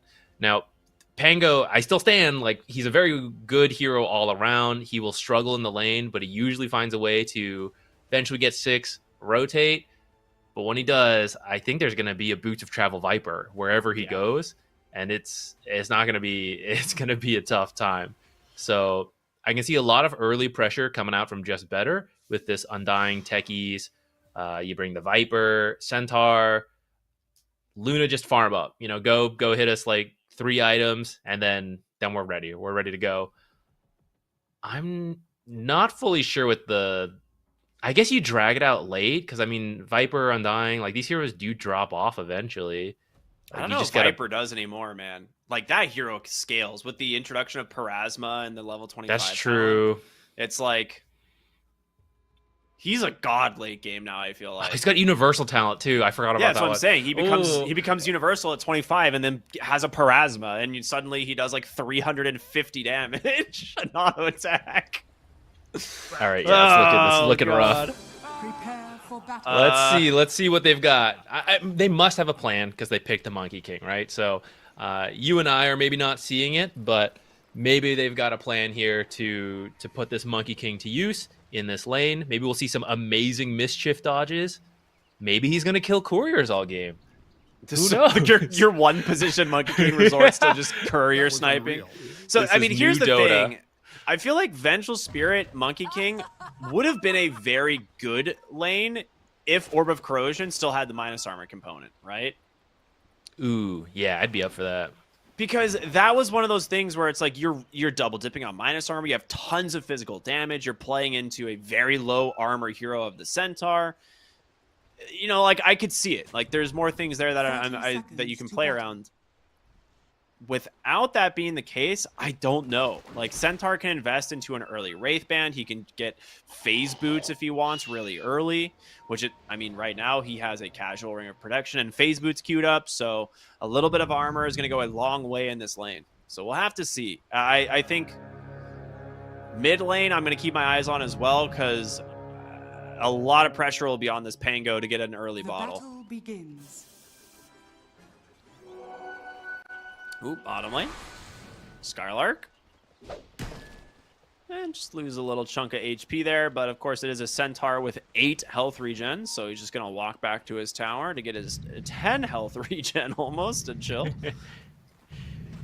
Yeah, no First Bloods, which Ninja Penguins would have loved. First Bloods can sometimes really throw off these matchups that where maybe like a little doom and gloom on. Suddenly you get the First Blood gold, and it just totally pivots things. So maybe they should have tried to force that. They were kind of more careful, which I get because actually I think JustBetter's lineup is actually better for the First Blood kills.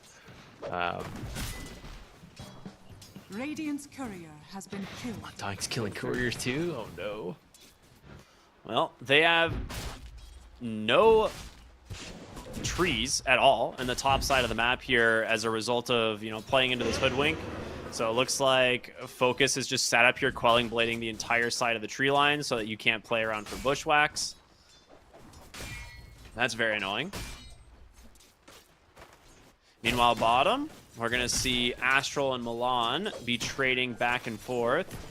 I think the level 2 timing in this bottom lane is where we're going to see some things really start to go down. Oh, wait a minute. Dude, I ever see so many heroes at low HP. It is spooky. Yeah, I mean, it's got some... You were doing very well. All these lanes I can see easily getting kills very quickly. Things might ramp up here very fast as we get to like level 3 and 4 and people start having the combos. Oh my goodness, that's the most value mischief dodge I've ever seen. Top lane, there it is. The first blood comes through as they will connect onto the Undying there. Which is honestly very good. Yeah. Undying is not supposed to be the guy who dies first. I also want to point out Panda kind of dove a little bit in the mid lane to try and find a kill onto the Pango. Doesn't quite get it, but they both get their bottles delivered at the same time. And now bottom lane, Skylark taking a lot of damage here. Blood Grenade comes out. Great blast off from the techies to make some space. As he might just go down himself. No, he managed to get the slow off with the sticky bomb. So, okay, looking actually somewhat decent here in these lanes here for Ninja Penguins. I think this is the time they need to do it, this early levels, especially this bottom lane. As there are more and more levels for JustBetter, I think their burst scales up faster. Because in the end, you have to get 4 attacks on the Jingu. And if you're burst before then you lose.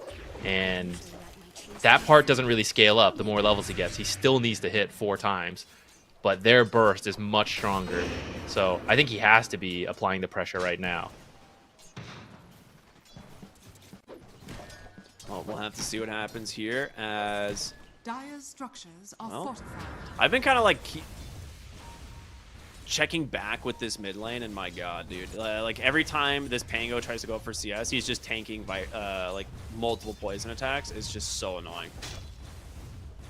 He's been doing pretty decently up to this point, but I think this is where it really starts to drop off, especially as you hit level 5 on Viper, get that 3rd point in poison auto attack. I think that's where the laning stage essentially ends.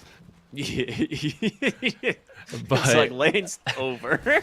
Yeah. But doing better than that. Sometimes you see like even worse last hit scores at this point against a Viper. I guess that's the strength of the Pango. Well, he's gonna contest him for this water rune bottom, and does get a few attacks off. So the question, I mean, there's no way you can beat him to top, right? Like he does have swashbuckle, so. Well, I mean, if you swashbuckle in for it, okay, all right. Viper's just gonna continue to just CS instead. Laning's over, level 5. Yeah. Fun has ended, assuming he's had any fun in the lane at this point. There's some heroes, when you see them on the enemy team, the fun ends.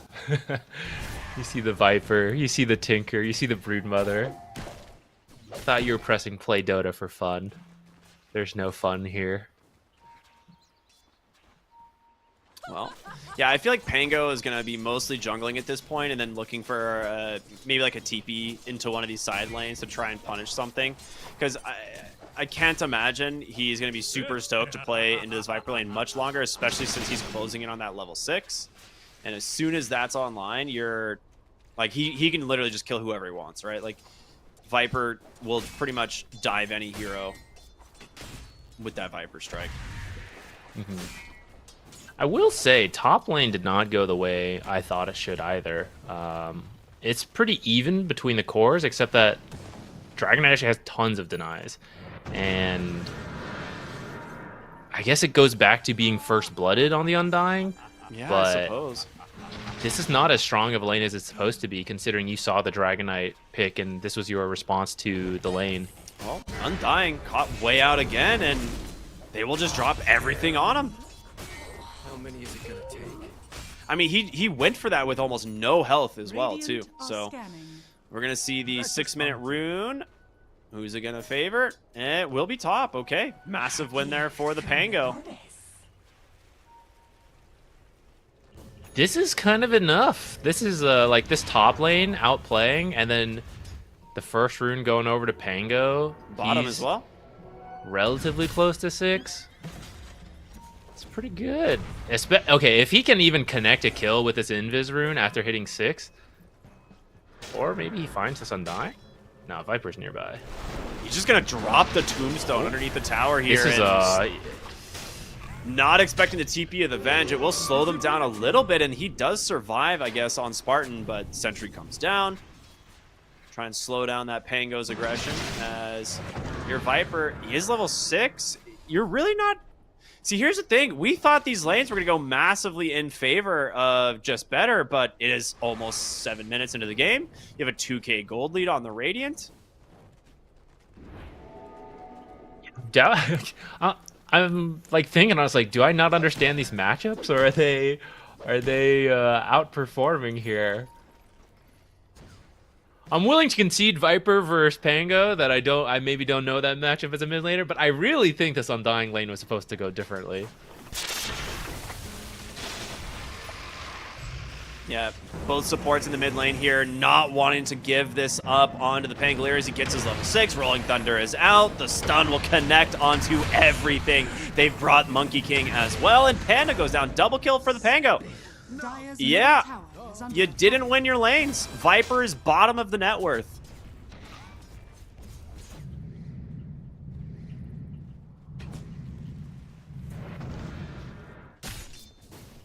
That is just the complete opposite of how I would have expected this to go. I'm literally processing. Yeah, I'm like, I don't even know what to say. But we literally watch it happen, and I'm baffled. I feel like Pango doing better in those first few levels was pretty big for him, and then maybe a little lucky on the rune. But Viper just not able to find enough now a rotation to kill him.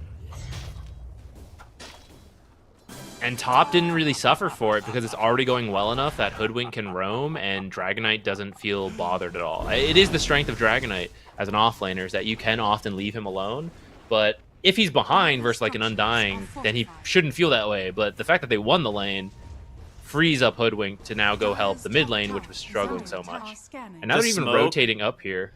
It barely saw them. He tossed the smoke on over to Panda on the Viper, but it barely caught them. And they dodged this out completely. And now behind the tower, they will look for Astral as they brought the Monkey King up here. Radiant's bottom tower is under attack. And he's going to get a free D ward. Dire's middle Oh, tower never is mind. under The sentry attack. expires. He doesn't know about the ward now, though. Amazing what you'll find. Dude, they get nothing out of this rotation. Like, this Viper has had no game impact. He's level 7.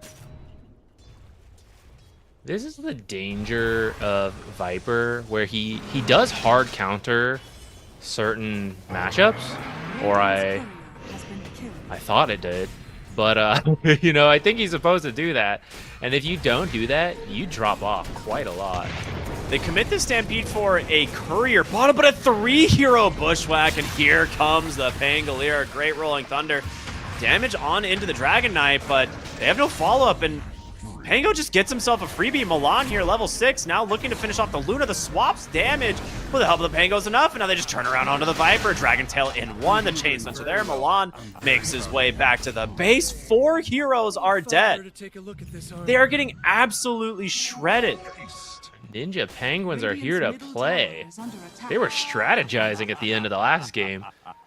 No wonder why they didn't give up.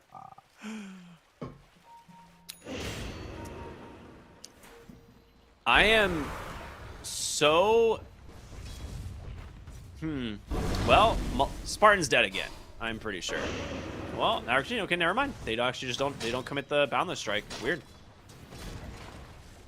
Dire's top tower is under attack. Clean up Anyway, this top tower though. Yeah, they're still gonna get the top tower, right? And it looks like mid actually as well. They're also getting a lot of pressure in here. That's a done defusal. This Pango against a Viper mid has a 10-minute defusal with mana boots. Yeah, didn't even have to like skip his boots or anything like that. That is very good. I mean, how many kills did he pick up? Like pretty quickly. 4, 0, and 2 on the Pango. So a nice play by the team to recognize that he would need that help. They made plays together, and essentially they gave him a regular game now, despite being Viper last picked. Good scan out from here on JustBetter. Actually saves Skylark's life as they were smoked up trying to connect on down to there. They are going to roam back mid as they now get level 6 on your Hoodwink, so Sharpshooter is an option. A lot of damage out from these two supports if they manage to find their target. But they'll just go and clean up some waves and get back to farming. You have a 4K lead already on the Radiant. Your Luna will catch up for sure. I mean, that is just kind of what Luna does. But you don't really have a lot for this Viper, right? Like this hero is supposed to dominate his lane. Meanwhile, he's nearly the same net worth as the enemy's 4-position Hoodwink. Who's been landing some awesome stuns. Yeah. So that's well-earned money. They are almost done with the blink on the Centaur, and so maybe... oh, I'm sorry, it's on the way already. So maybe they can make some plays together off of this. Viper is level 8, so I mean, as long as something's stunned near him and he attacks with poison attack, I mean, that'll deal a lot of damage. And if they can do that a couple times back to back, they can bring their own game into this. But again, it looks like a really nice read from Ninja Penguins. This smoke doesn't look like it's connecting anywhere. They're coming back mid. They do see the Dragon Knight here. This has to be your kill, but your Viper is going to TP. He will, as that will be the stun right onto the DK, and there they should have it. So the Hawk will go down. Oh my God. He's almost tower, 1,000 gold. Yeah. Oh my God, you're right. Wow, what the heck? I had 900, a little bit of extra. They do get the tower in the process, and meanwhile, Pango is cleaning up a like triple or quad stacked ancient camp. So it's not like they're not getting something done at the same time. Radiant are scanning. Luna's turn to farm ancients, if you haven't noticed.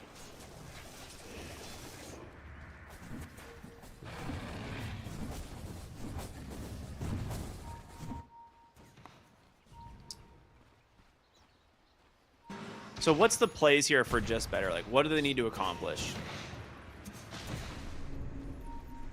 I think they need to repeat what they did on that Dragon Knight. They got to keep finding kills. I mean, Centaur Stomp plus Double Edge into the Techies combo is still a ton of damage.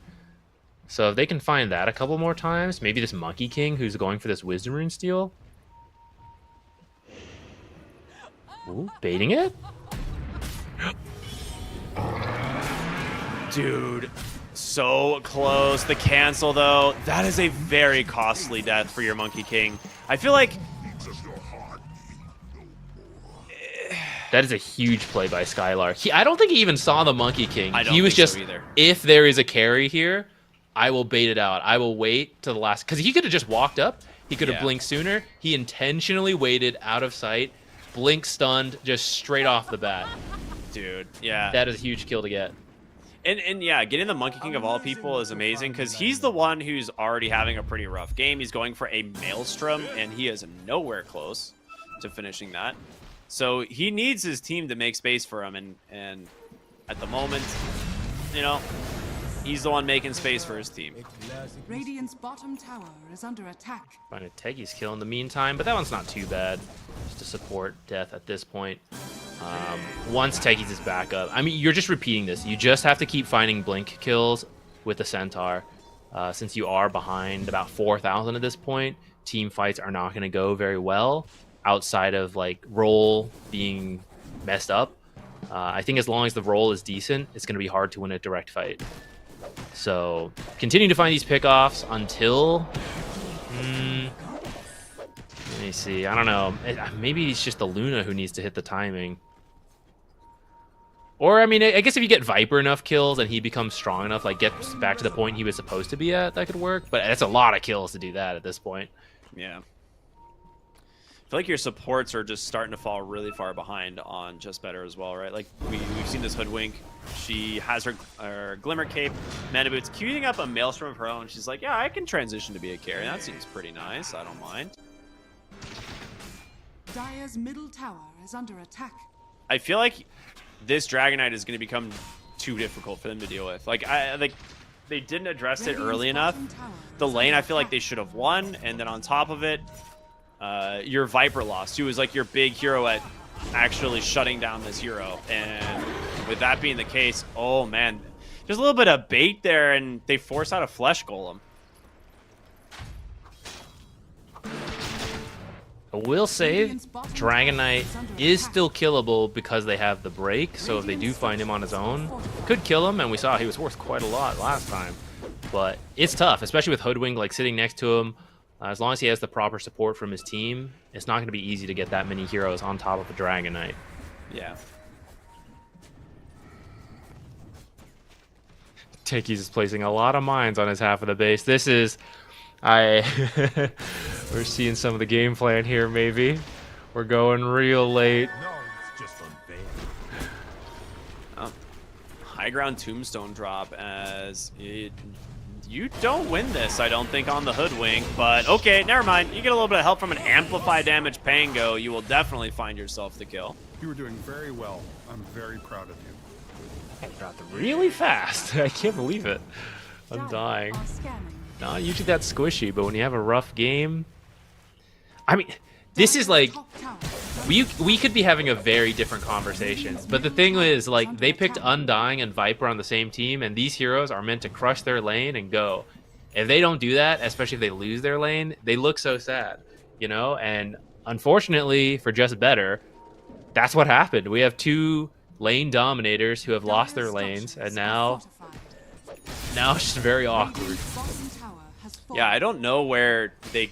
like where this Undying transitions to, right? Like he needs his shard, he needs like a mech or a glimmer cape or something, and instead he's got mana boots, you know, like that's it. That's all he's gonna have for a while. Yeah, maybe get the shard from the Tormentor. It is pretty good. You can use it to disrupt like a roll chain stun, since you can't kill the tombstone while rolling. There's some different... There are like good saves with the tombstone, so maybe that's something you can play for. Luna is still decently farmed, so if she's given the right situation and she just gets to attack, the glaives will do a lot of damage. Are they just literally going to run at this? Just attack this without creeps? Do it. Do it. Just go get that tower. I mean, Luna can, I think. I mean, you're sacrificing a tier 2 for the mid tier 1. It's not a great trade for the Dire, and honestly, this Dragon Knight is just becoming a massive issue. Level 13 now, halfway to his Blink Dagger. And of course, Pangolier, he's almost got an Aghanim Scepter. They're going to go into Roshan.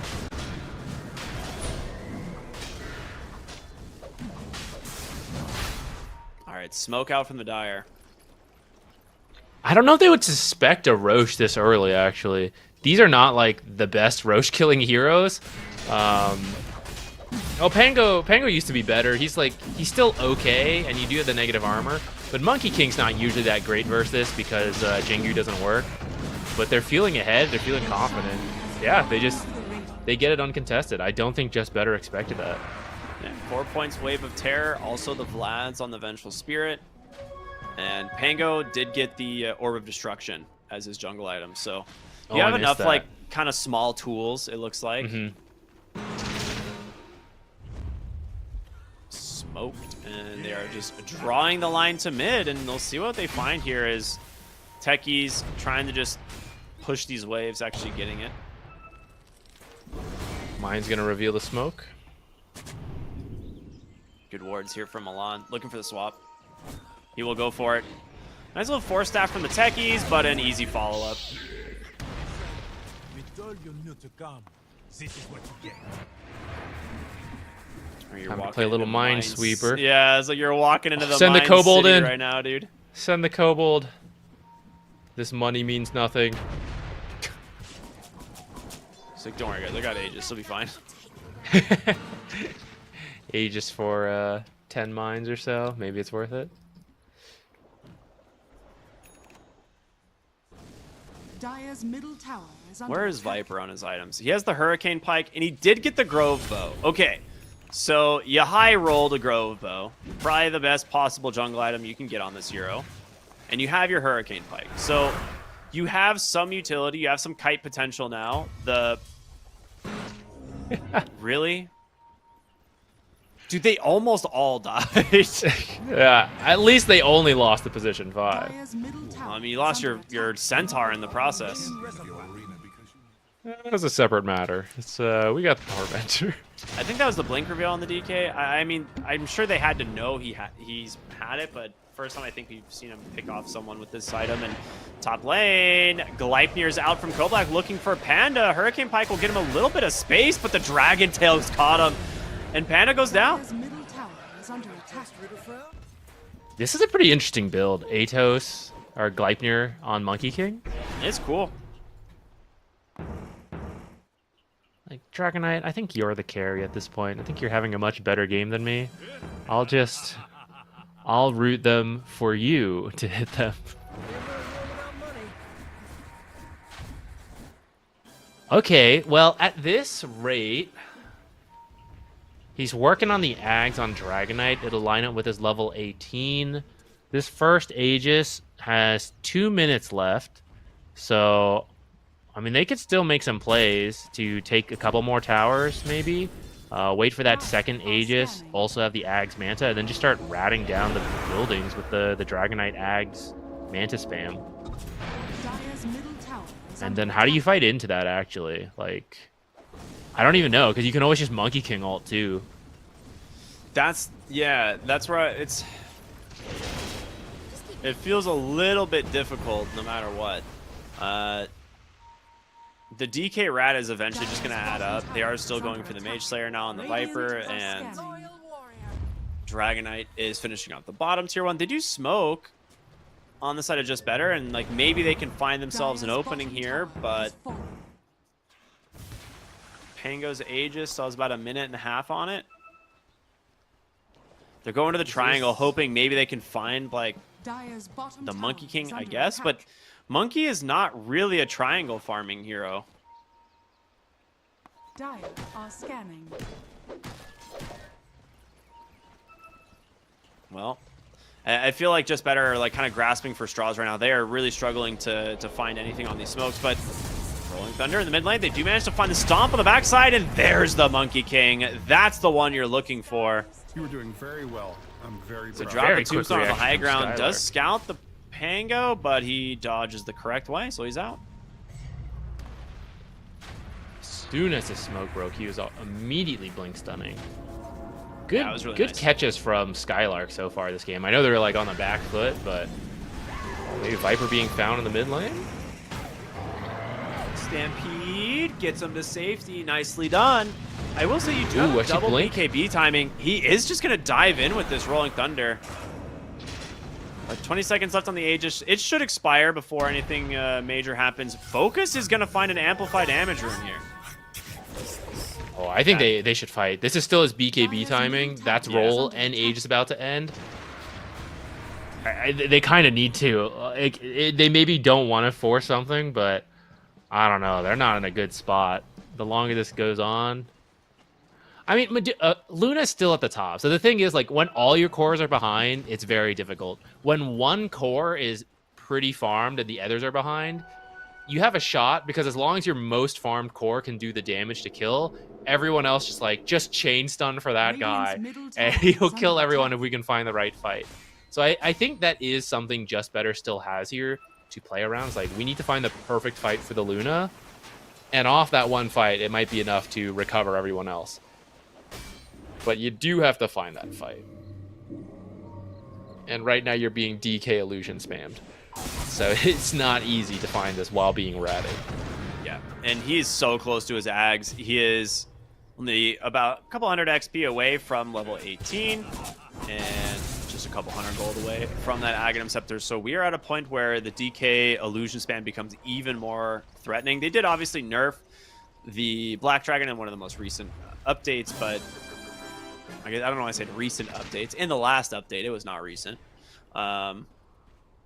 So yeah, DK a little bit more balanced in terms of, you know, how scary this hero is, but that was weird. He actually popped Dragon Form before putting his third point in it. Awkward. Misclick, anyway, maybe. Yeah. Telling his team right now, guys, my bad. We gotta wait. Gotta wait for the next one. Yeah, he definitely like meant to put the third point in and accidentally used the ability, especially with his Aghanim Scepter coming out when it was, so. Okay, well, never mind. Maybe the Manta take gets it. the bonus though. Weird. Oh, really? Yeah, the Mantas are full Black Dragons for some reason, which I don't know how or why, but they are. Oh. I guess when they're being created, it's checking and it's like, oh, level 3 ult Aghanims. I didn't know that. I guess it's rare to see that happen, but interesting. Yeah. Well, yeah, without the... Oh, I was going to say without the ult, I don't know if you go, but they smoke. It's actually right on top of an observer, though. So maybe this will let JustBetter find the fight. They have the information advantage. They know exactly what's going on. Like, they're positioned really well for this. Smoke's gonna pop. They do see Focus, but they also see Skylark, and they jump around top of him. Can he BKB in time? He does. Pango stuck. Big Wukong's command, though. The Tombstone will be able to save the Luna for the moment, but she's coming out to no HP at all. 2 dead. They found the Viper as well. Rolling Thunder just connecting at the tail end of it, and 3 will fall on JustBetter. The first real fight of the game at 27 minutes, it feels like. All right, when I said Pango Roll is just stuck, I meant he just can't stop winning. It actually did not matter that his roll like did nothing. They still killed Luna. He got out and he still stunned like one more time. That was it. That was probably as good of a chance as JustBetter was going to get. I think having lost that fight is going to be tough. It's going to depend on a mistake from Ninja Penguins versus a good play that they can do. Yeah, the fact that the Luna gets like Boundless Strike and like Wukong's command on her for like a solid 2 seconds before she can do anything in that fight is just not a good sign. Like, you had night vision advantage being Luna, and you guys knew that they were smoked, but they still managed to get the fight started on their side. Yeah, the Monkey King on the tree, I think, allowed him to scout just enough without being spotted that they could win that. Centaur out just in time. I think they even have this ward on the high ground in that bottom lane. I think maybe if they moved back further, it's less... Like, the high ground, low ground choke point is good, but against a Monkey King, I think it doesn't work because Monkey King scouted it. So I think by being further back, using that high ground ward to spot the Monkey King jumping into a tree, maybe they could have then taken a fight off of that. Yeah, it's true. Like, say you get the start on Monkey King, right? Like, he's the first hero you stomp. Completely different. But... Okay, well, they're going to smoke and set up for Roshan. They're actually a bit unlucky. It's going to spawn and then want to move bottom in like 10 seconds. Yeah, I'm getting a little worried for JustBetter as your DK is now level 20. He's got his Elder Form, you know, attack range. So Luna has no ability to fight into this DK now.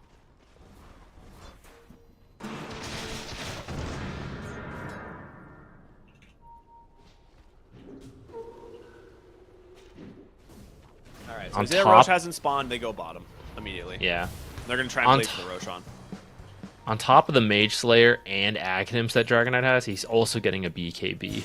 So all this damage from Viper, Luna Eclipse, Techies, the double edge, all that, they're just not going to kill him. It's going to have to be physical damage. It's going to be like break into physical damage. But she's not... They're giving I don't know, maybe. Oh my goodness. Well, that's what Manta's good for. I guess. I'm just surprised they gave up the high ground there, especially since it was technically still nighttime and you had like Luna positioned there, but at this point they're just too afraid to fight. I really don't know what their plan is. Like, maybe you have... Do you have the Conda completed? You do. Okay, so this is actually a pretty good item pickup for the Luna, but you still need that level 20 talent to go with it.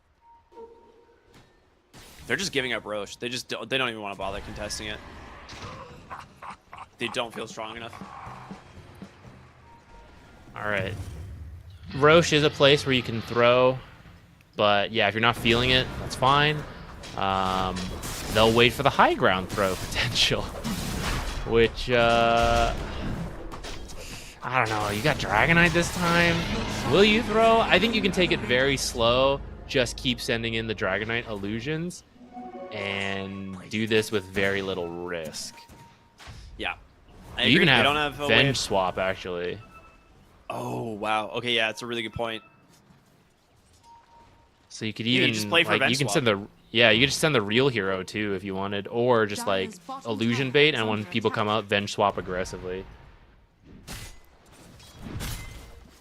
Well, last tier 2 in the bottom lane here for JustBetter will start to fall as the Honk and Koblak No problem at all. They will take the Tormentor, it seems, as their next target. See who's going to grab themselves a free little shard, and it goes the way of the Monkey King. All right, that's a great mobility tool for him. Dire's bottom tower is under Radiant's top tower has fallen. They're TPing in these heroes, and Luna's been found. She just pops the Eclipse as well as the Shard. Koblak, I don't know if you win this one, but a great swap will save him. Focus now in some troubles. The Rolling Thunder's coming through. Great stomp out from Skylark. Okay, they get the Aegis, but he needs to TP. Yeah, he's going to head out immediately. Does not want to risk sticking around too long. So it ends up being a 1-for-1. You get the Aegis, but it does cost you your most important hero. Yeah, I guess it's technically even, but the fact that you're dead and he's still alive farming. But I guess they don't have Aegis for the high ground.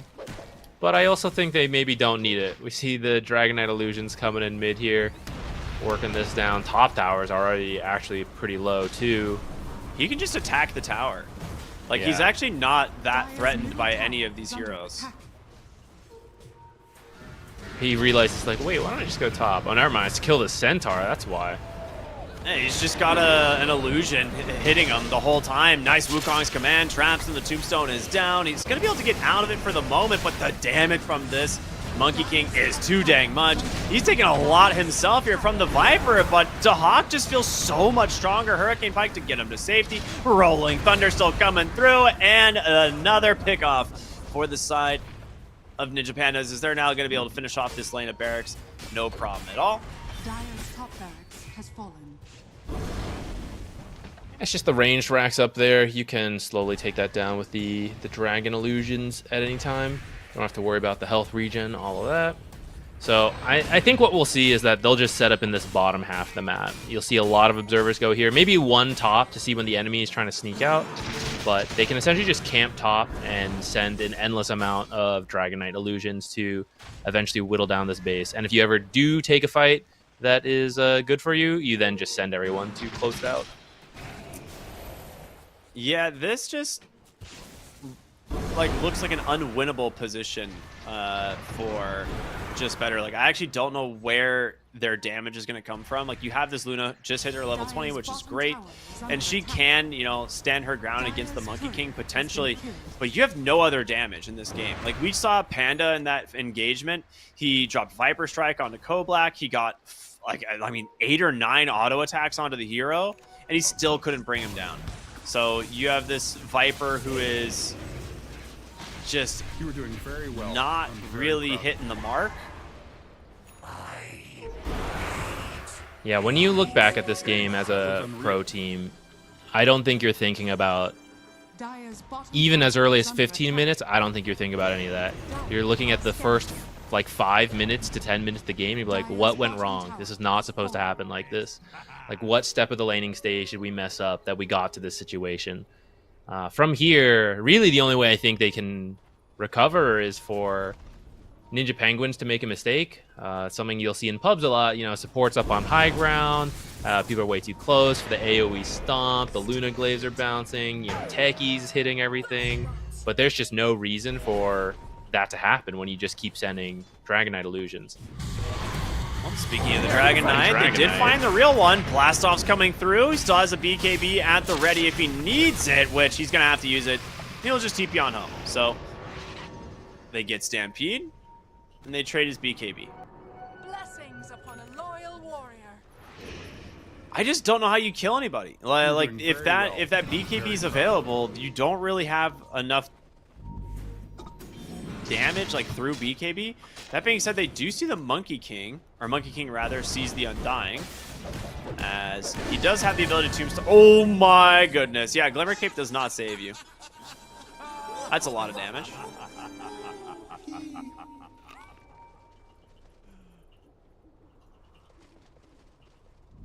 It's so different, like seeing the Monkey King from earlier who was just running around killing couriers to a Monkey King running around killing heroes instead, you know?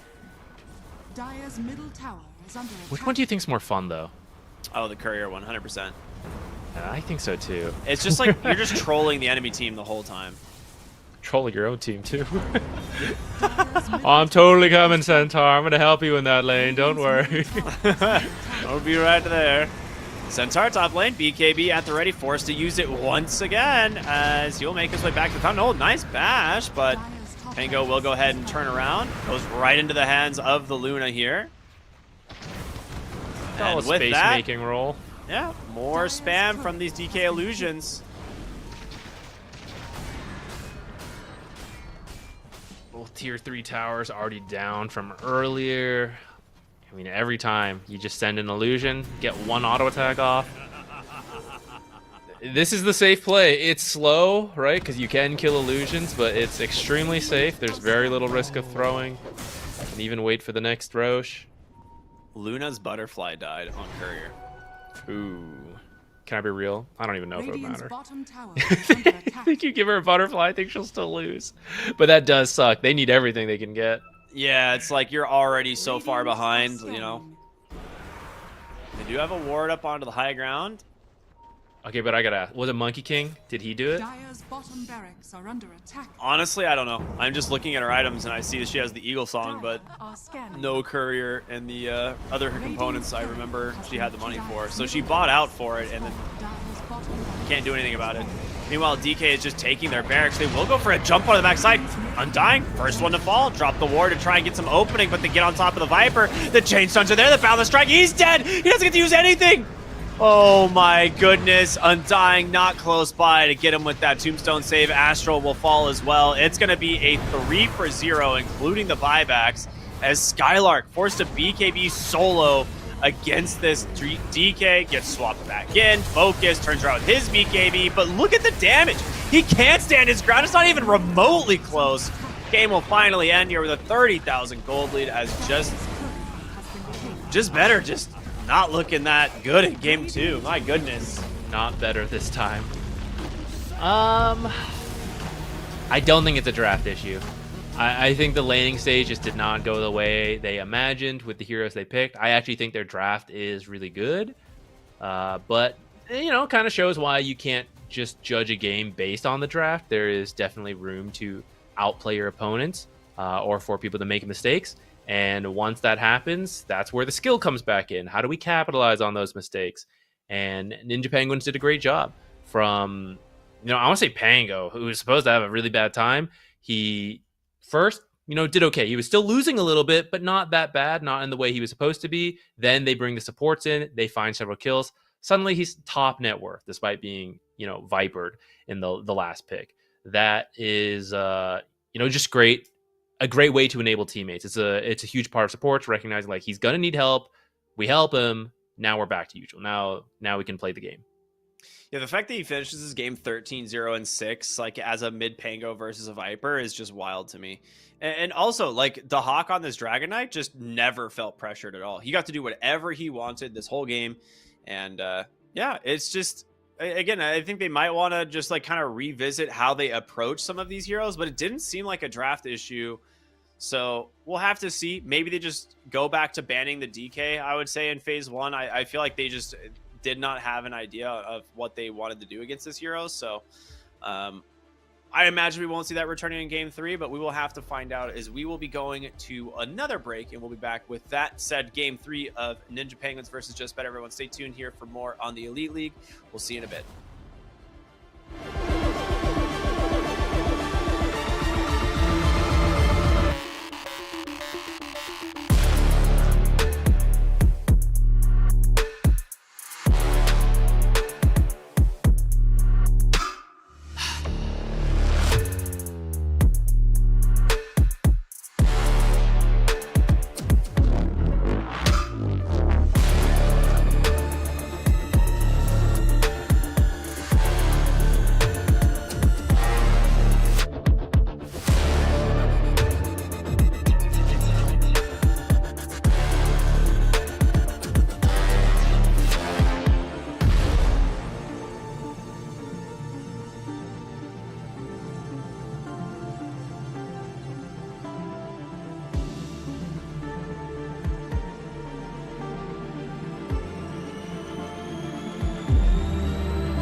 What's up, everybody? Welcome back here to the Elite League. My name is Cryptic here, of course, with ZQuixotics, and we are, finishing up potentially series number 2 here, as it's all tied up 1-1, right? In this series, a little bit of a head scratcher, I feel like, because game 2, we thought this was gonna be a easily stamped 2-0, but boy, Ninja Penguins really surprised us. I think the head scratching part is how that happened with the lanes. I think there's just some mistakes there. The thing is, like, it looks silly over the course of the long game, like how could this happen? But the thing with Dota is pretty complicated. Sometimes like one mistake in a lane you're supposed to win can completely change it. And I think that's kind of what happened. Mid lane, like Viper maybe not punishing as hard as he's supposed to in those first few levels, and Undying maybe overextending once. I think I saw him get his salve canceled partway through. With like a long range acorn shot. So those small things can turn into, a kill on the Undying in the first, as the first blood. And, that's not supposed to happen. So maybe don't sweat it too much. I don't know. It depends what they think went wrong. Maybe they were trying out a new style because they're up one game. This team, I think, is relatively recently formed. So, maybe that's what happened. Game 1 showed that, they can play very cleanly. So let's see. Who knows what we're going to get here in game 3. All right, let's do it. Let's jump into the draft here for game 3, see what's going to change. I'd have to imagine the DK is not making it through at all. Like, there's no way they're going to give the DK to Ninja Penguins. That being said, JustBetter does have first pick, so they might try and force them to ban it out. I don't know. The bans last game, the first few were really strange. So we could see, again, something along those lines, or kind of sticking with some of the meta bans. There's going to be the Mirana overall first. I like this one. I think this hero has looked really good. Yeah, I'm fine with removing Dragon Knight. I'm kind of okay leaving him in. Just the execution on how to deal with it has to be better. They picked Undying fairly quickly in that last draft, so I feel like they thought that was going to be their answer to it, which I think it can be an answer to it, but I think the execution just wasn't quite there. So if they want to do it again, I'm kind of okay with it. This is the upper bracket. They will not be knocked out if they lose. But at the same time, you can just ban that. Just ban it out. Don't have to worry about it. And then, maybe practice it a little bit more after you are hopefully through the qualifiers. 5 seconds remaining. It looks like that's the approach Ninja Penguins wants to take. We don't want to deal with that.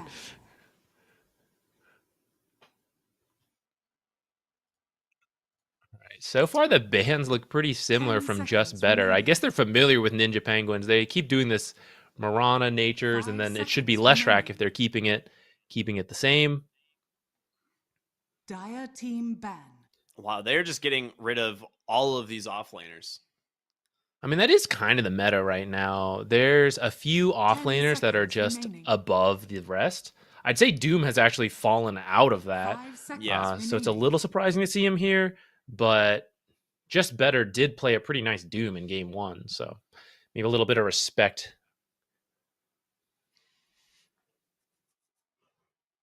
Radiant team ban. And then the Batrider. Okay, I like the Batrider ban. So this does leave in a Timber Saw if they want to try and ban Mars, pick Timber, or if they want to keep the ban the Lesh like they have been doing, which is exactly what they will do. So yeah, I was I imagine you're going for the Timber Saw here. A lot of the other top tier offlaners are banned. Mars has kind of been the standard pick as a response, as well as something like the Shadow Demon has not been bad either. 10 seconds remaining. You could also I don't know. What do you think? Where's the draft gotta go from here? Okay, they just grabbed the Enigma. Interesting. So this has been banned in phase 2 in every game of this series so far. So they actually just decided to grab it at the end of phase 1. Yeah, we've been seeing Enigma as another hero with the flex value. Could be a support, could be an offlaner if you have the right carry matchup. Otherwise, as a position 5, you're pretty strong. Timber does not have the easiest time 10 killing the seconds Eidolons to remaining. start, like those first few levels. After that, he has a very easy time. 5 seconds remaining. But he has no way to cancel Enigma's black hole, which is pretty Dire pretty team nice. banned. There are, of course, 4 other picks that can deal with that. But like you said, it's been being banned out a lot. So maybe they feel comfortable with it. They wanted to grab it here. To your original question, I was going to say Mars is like the last top tier offlaner left if they wanted to get it. It doesn't always feel great into Timbersaw. 10 There are some seconds other remaining. offlaners you could run instead. For example, Kanka 5 seconds could still be remaining. good, but yeah, it's kind of awkward. Like, this is why you see Timbersaw banned out so much. It's like once Timbersaw's picked, you're like, all those picks are melee strength heroes. You know, I don't know what to do. They're gonna grab Gyrocopter. I'm monologuing now. It's my turn, but Gyrocopter is a really good response to Enigma because if it's Enigma off lane, you can run Gyro carry potentially. Even if it's not, you can run 10 Gyro seconds support remaining. either as a 4 or 5, depending where Enigma goes. And no matter 5 what, seconds you just flak remaining. cannon the Eidolons. It's a lot of gold for you. Your spell is effectively countering Enigma's spell. So it's a nice protect pick here, and you can still just run it as a support yourself or the carry if you think it's a good matchup. That's exactly what I was thinking as well. Yeah, I like the idea of picking the gyro to prevent the counter pick, Radiant team and pick. you still get to ban out 2 heroes that you don't want to deal with. So we'll see how they decide to play the gyrocopter. Of course, both of these heroes are pretty flexible. We'll see the hoodwink this time picked up for JustBetter. They saw how much it just destroyed them last game. They're like, that seemed pretty good. Let's do that 10 ourselves. But seconds the remaining. counter synergy of Timbersaw hoodwink is a little bit interesting, right? 5 So seconds remaining. we'll have to see. Like sometimes you go for like a bushwhack and Timber cuts down the tree. I don't know. Either way, it's Yeah. still a lot of damage on these 2 heroes. Or later, Enigma with Midnight Pulse can also make it pretty hard to land some of your bushwhacks. But it's looking like a pretty good Acorn shot game because you can just farm Eidolons once you get enough levels, and then maybe buy Maelstrom's not 10 that seconds crazy on remaining. support Hoodwink, so you can end up very rich just farming Eidolons. 5 seconds remaining. Like how they Venge- just ran back the enemy team support duo. I think Venge is a really good pick versus Enigma because you always have a response to Black Hole. It's pretty much impossible to use now as long as Venge has not been dealt with, because like even if you build BKB, you can be swapped. If you build Lincolns and BKB, due to the new mechanic of it, you can still proc the Lincolns through 5 BKB with your seconds stun remaining. and then swap him. So the next tech is like you have to be invis so she can't target you, or you have to have like a refresher to get your first one canceled and then throw out a second black hole. It's it makes your game very difficult. But this Pango pick here, this Pango can help you out because he can go roll on top of the Vengeful Spirit, which opens up you to then go in and black hole. Even though Venge could counter you, she's just being chain stunned by the roll. Interesting Tusk pick because it's probably your 4 position, right? Seeing this, so they are still hiding where this gyro is going to 10 go, whether it be seconds 1 or 5. remaining. It's in the safe lane regardless, but the Tusk Enigma lane is pretty strong. 5 Like seconds these remaining. heroes have a lot of damage that they can put out. I am curious if what they can pick here to deal with the Enigma, because I feel like there's not a lot of heroes that are Radiant team like banned. Templar solid in the assassin. lane. Okay, TA. Something that was first banned last game, if I'm not mistaken, right? I believe you're right. Let me double check that draft. Yeah, it was in the first phase ban of the 10 second game, seconds remaining. but in game 1 it was ignored. So I don't really understand 5 that. seconds remaining. But here it is. I guess we're gonna get to see why it was banned. She's a hero who can farm the Eidolons as well Dire using the team Psy back. Blades. And we also have a little bit of a cool flex here. It could be like TA carry, TA mid, Timber off lane. So they'll leave themselves a little Very bit true. of room going into the last pick here, but they will have to reveal it since they are not last pick. 10 seconds. It just makes these remaining. last 2 bans really difficult for Ninja Penguins because they have to just figure out 5 what they want their seconds carry to remaining. be, and then ban for that matchup. I love the Medusa ban. That would have been a huge issue for them, as they have absolutely no way of dealing with that hero. Outside of like Timber just getting an early level 6 and trying to Dire dive the team hero, ban. but that's not ideal. So they get rid of the Naga Siren. Okay. So they're anticipating probably mid TA and an offlane Timber.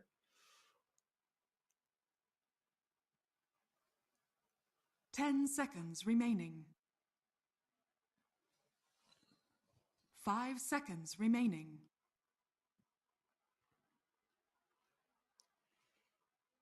They really don't have good illusion clear at the moment. That Naga Siren On would have just been better. on NP. Like the Naga Siren would have been a pretty big problem. Radiant team ban. Yeah, I was Okay, trying to think that's of fair. like who are the picks left that you got to be able to deal with refraction.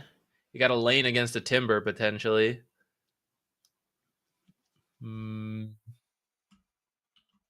Yeah, Naga would have been good 10 because she can actually seconds just jungle remaining. early, kind of sidestep that Timber matchup. 5 seconds remaining.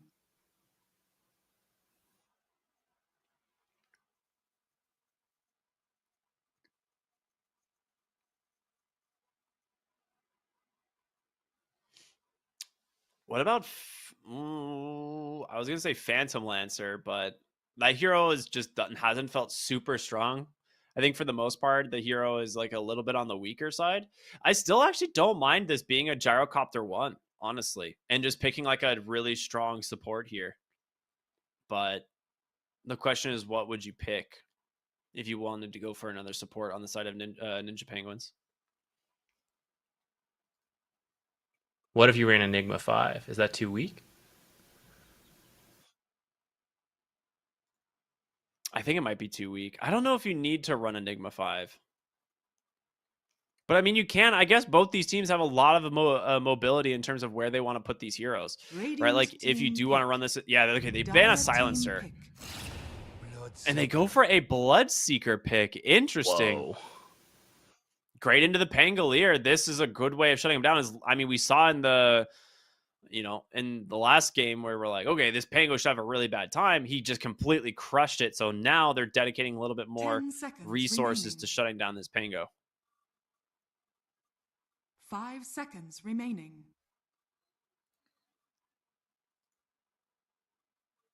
I don't even know who's gonna deal with. It's kind of tough to fit some of the different things they need here. You can't be totally screwed over by Rupture. You're gonna have to Faceless deal. Void, right? Do you not just run Gyro support and pick Faceless Void here? I guess you can.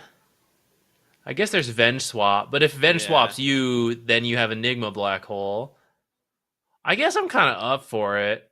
I'm worried if Timber has too good of a start, like you'd get zoned and then you can't even jungle well.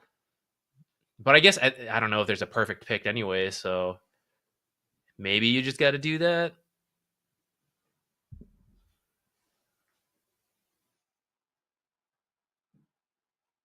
Yeah, I'm trying to think like what your options are. I mean, of course, you could still run the Gyro as the carry, but I know like, there's not like a support that stands out to me as something that's like, like really worth grabbing here.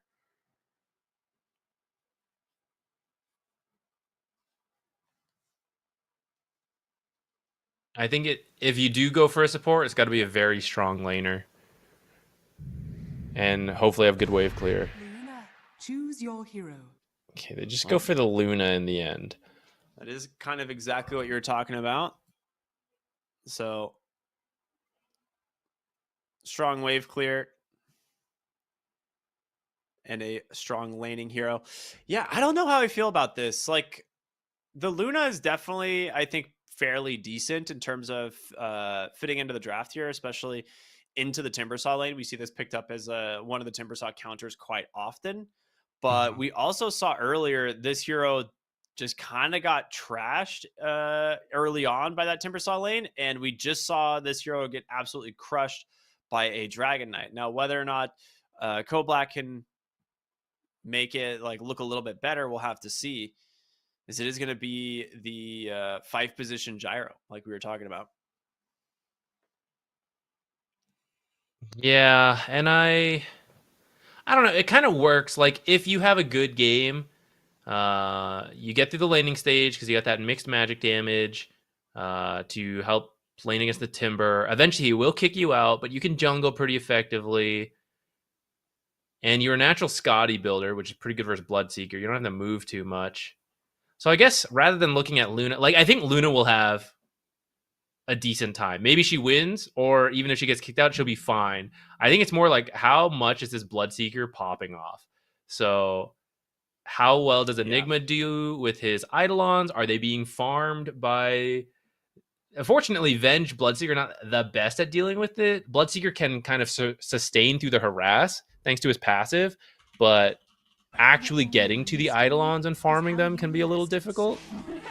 So Skylark, I think, has been playing pretty well this series, even though he didn't, his team didn't win every game. I do think he's been playing pretty decently. I'm sorry. I don't know. I said Skylark. I meant Dahawk. I think he's been playing pretty decently, and yeah, maybe he can overperform on this Enigma, first pick Enigma. So if they got confidence in it. I mean, it looks like it's been getting respect banned as well, so I would say he's got to be fairly comfortable on this hero, as we'll have to see, what ends up happening in the lane. He's got himself the early Ring of Protection, going to go for a Buckler as a way to try and tank up these, units, and I think that does definitely make sense when you're playing against a Vengeful Spirit as well. Like, you just need armor for your lane. 30 seconds to battle. But both teams making a very similar rotation into the enemy triangle.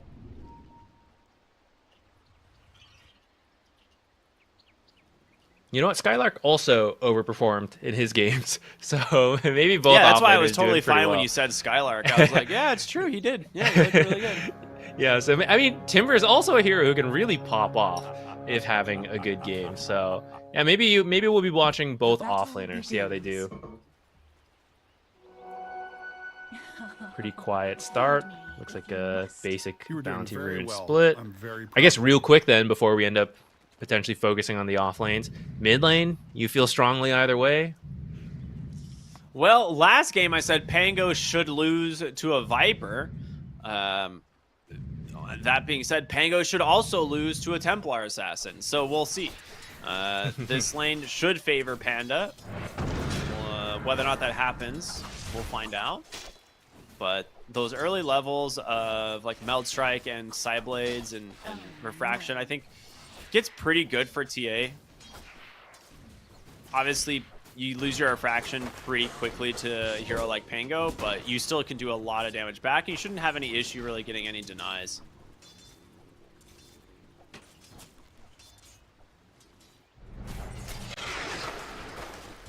Bottom lane, we're going to see immediate aggression coming out as tag team plus the Eidolons is enough. They get themselves first blood and it goes the way of the Hawk's Enigma. So that is best case scenario, honestly. And the lane is pushing into them. So this is a very nice start for them. They might be able to just like get control of this right off the bat and just hold it here for quite a while. Tusk has already blocked this small camp. Being unblocked now. But yeah, it's the damage on that block is already done, right? Like your lane's in a really good spot, you're an Enigma, and you have first blood gold. So that is super valuable here for the Dire. Actually really interesting as well. They you can see on the minimap, they've actually committed 2 wards down here already. Oh, whoa, so they really want this lane to go well. And or they really want to know what Tusk is up to so that he can't go gank mid like without you knowing. Okay, good body block by the Tusk. So yeah, pretty interesting. You can see where they're prioritizing.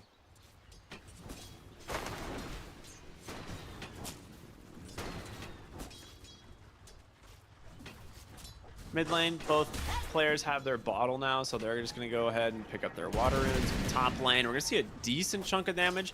Gyrocopter does have that early point in the flak, of course, so it's a little bit annoying to deal with as this Hoodwink, right? You can just get chipped from long range, especially with the Lucent Beam spam as well. Again, especially to get more points in Lunar Blessing. That's a really good point, huh? Flat Cannon plus Lunar Blessing, very neat. Not a lane that you really see all that often, so... Yeah, it will start to drop off, though, against the Timber. He'll stop caring about that kind of harass. Yeah. Bottom lane. We're going to see Focus maybe in a little bit of trouble here as they hit him with the... There's just so much damage here as the Eidolon split comes through. And, yeah, I mean, the Hawk hit a couple attacks onto some creeps here, and then Tusk, just a tag team rotation, shard block is more than enough. Hey, you ever been shot? Eidolons are so good, dude. Precious bounty. Once you get them to split, you have to be so careful against an enemy Enigma. There's so much damage coming out of those Eidolons. He has 8 denies, not the most that we've seen on an offlane Enigma, of course, but the lane's been at a really good spot.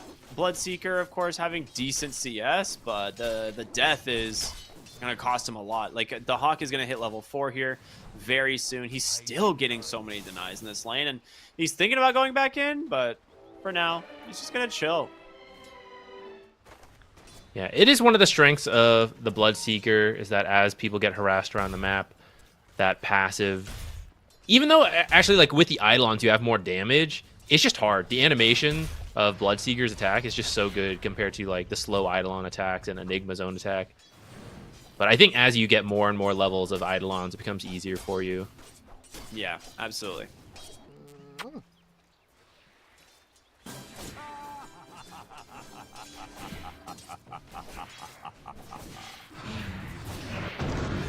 Well, for the most part, the lanes seem fairly stable. It's mostly just this off-lane Enigma with the ridiculous amount of denies that's starting to pull away. Timbersaw doing fairly well in the top lane. Koblack on the Luna. Bottom lane, they're going again. Ooh, are they actually? Yes, they are. Can they dive him under the tower? They do manage to finish him off, but Tahawk in some trouble now, chased into the trees, and Focus with all this bonus move speed should get the kill. Astral will die first, though, so it ends up being a 2-for-1 with that extra hero rotation.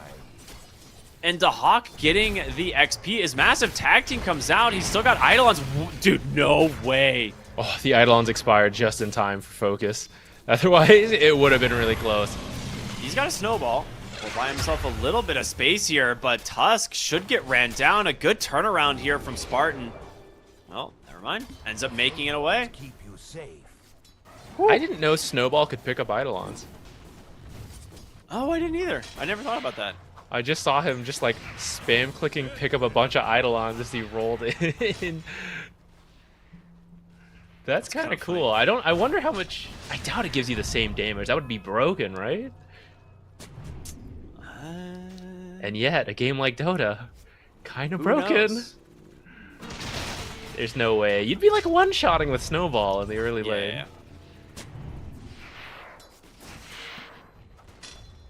All right, 6-minute runes. What are we getting? Looks like it's a bottom regen. Not the greatest for TA, but you're happy to just deny it from the enemy and help yourself out with the spam. You're not as mana intensive as some other mids, but you won't complain. Pango wants to get active, TPing into the top lane, but bottom lane they've already managed to find their kill with the Rupture. And off of that, Pango just he just walks back mid. Never mind. Dire's middle tower is under attack. So wait, that wasn't even Rupture. For some reason I thought it was Rupture. I don't know why. Maybe the effect of the thirst. Yeah. So this whole mess is all your fault? Yeah, just 2 supports again. I mean that kill is massive, right? Like the Enigma has had a really good lane up until this point. He does have the Vlads completed, so it's not like he's struggling by any means, but being able to slow down the early game timing on this Enigma in any capacity is always worth it.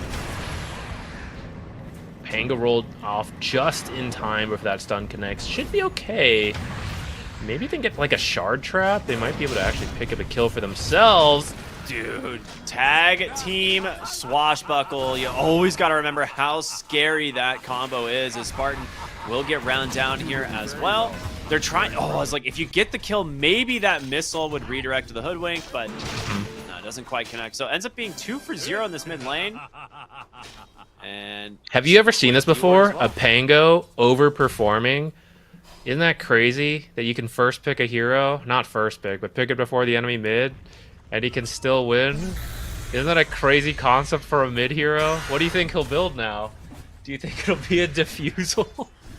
This hero's been nerfed like, what, 5 patches in a row, and it's still just broken? I have no idea. I literally don't know when this hero is going to get rebalanced. I feel like he's just been broken for so long. What do you think needs to change? Do you think Swashbuckle needs to not apply on hit effects? I think that would literally kill the hero. I think... No? I don't know. Let's get started. This is the thing about the hero, like when they changed barriers, like he got a massive just side buff from the barrier change. Mm-hmm. And He's just so good they in had a to- different way. Yeah, so they had to change shield crash again. They like changed lucky shot again. Like it feels like this hero has gotten so many like massive nerfs to his kit, and he is still like. You just think back to the first iteration of Lucky Shot, and it was Heart Piercer, and you're like, yeah, how was that ever balanced? Right? Like, Would you go back to that now compared to endless diffusal, swashbuckle, barrier, shield crash? dude, I mean, I don't know. I literally don't know how, like, what the solution is to fix this hero. It's gotta just be... You'd have to, like, somehow nerf the early levels of Swashbuckle, but I don't know how you do that without making the hero unplayable. Because the like niche for this hero is that he's good in mid matchups that you like can't see, and it's like, should he be good against matchups he can't see? I guess is the question. I don't know. No, I don't know either.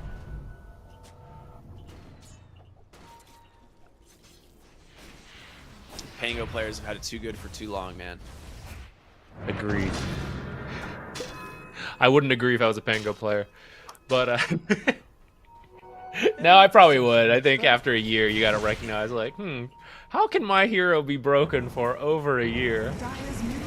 I mean, Going on yeah. mid. Well, the shard's a little bit off the mark, but they have plenty of heroes here, and of course, TA not really caring all that much. Great call down though, and then the swash just destroys the 2 supports. The damage out from the gyrocopter helps bring down this TA, but with the rotation in from Skylark, it's gonna be the Pango that needs to be careful. Swashbuckle, great dodge. So they're gonna turn it back around to the Pangolier. Can he get to safety? The gyro will make enough space. So they bring a lot of heroes into the mid lane, and during all of this, the Enigma and the Bloodseeker are just farming up bottom. The Hawk took the tower, though. That's just the Vlad's effect. Now going for a Midas. Back to Midas Gaming. Yeah, against Enigma, you expect I don't to hate it eventually this lose game. that tower.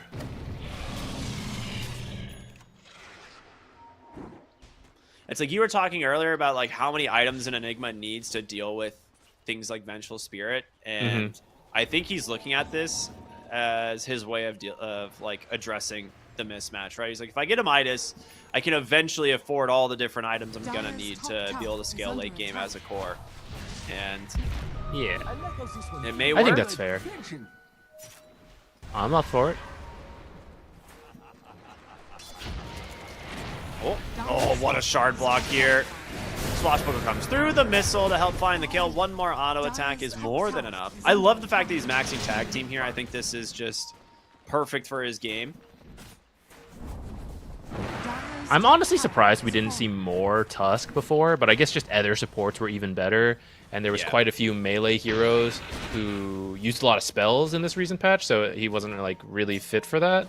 But ever since they gave that slow to tag team, just the passive attack slow, it just seems so good when you see it in action. You're like, how is this not in every game?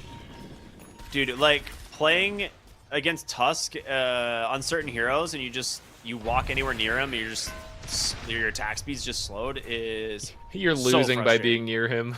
Yeah, you're just like, oh, it messes with your ability to like use your like whole kit. Oh, shards off the mark. Uncharacteristic there.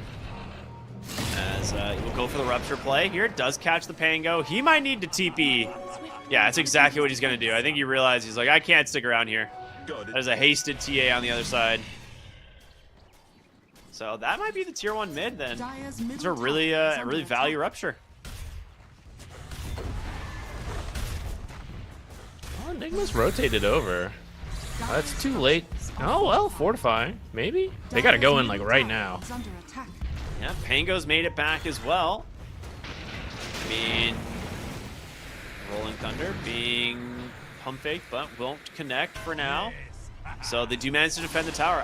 Really important, too, because you do not want to give this one up. Like, your Enigma has his Midas. He's almost to his Blink Dagger. And at that point, I mean, you love fighting around your towers, right? Like, it'd be really, really, really hard for JustBetter to actually get the opening. Smoked out here. We're looking for the Bloodseeker. Shards off the mark as the Vengeful Spirit's the one who actually pops the smoke. Good positioning to break that smoke, though they might actually still commit onto her. One more punch. Gyro just for a good show there at the end. Just scouting the tree line to make sure there's no other heroes, you know? I was definitely just making sure we finished the job, not trying to kill steal, I swear. He's like, guys, I need my shard. Let me have a kill, you know? The Gyro Shard is actually going to do so much work this game. Obviously against the Templar Assassin. Oh, wait a minute. Skylark in some trouble. Rolling Thunder coming through. The question is, do they get out now? Doctor, nice. Able to dodge it out for the moment, but he's still dead. I'm very proud of you. What an instant smoke. You're going to look for more? I mean, Skylark's pretty strong right now. He went Veil Kaya. This is a lot of magic damage and damage amp. We've seen like Blink Kaya and stuff like that. The Veil, obviously, just a little bit less like aggression, but having a Veil now at this point where you have some supports that can really dump in some damage feels really good.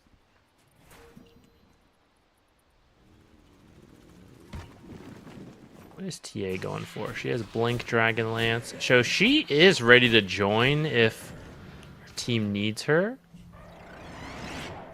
I like that she's getting this shard, actually, because I was thinking if Pango gets an early shard himself, there's not really a lot of quick catch from JustBetter.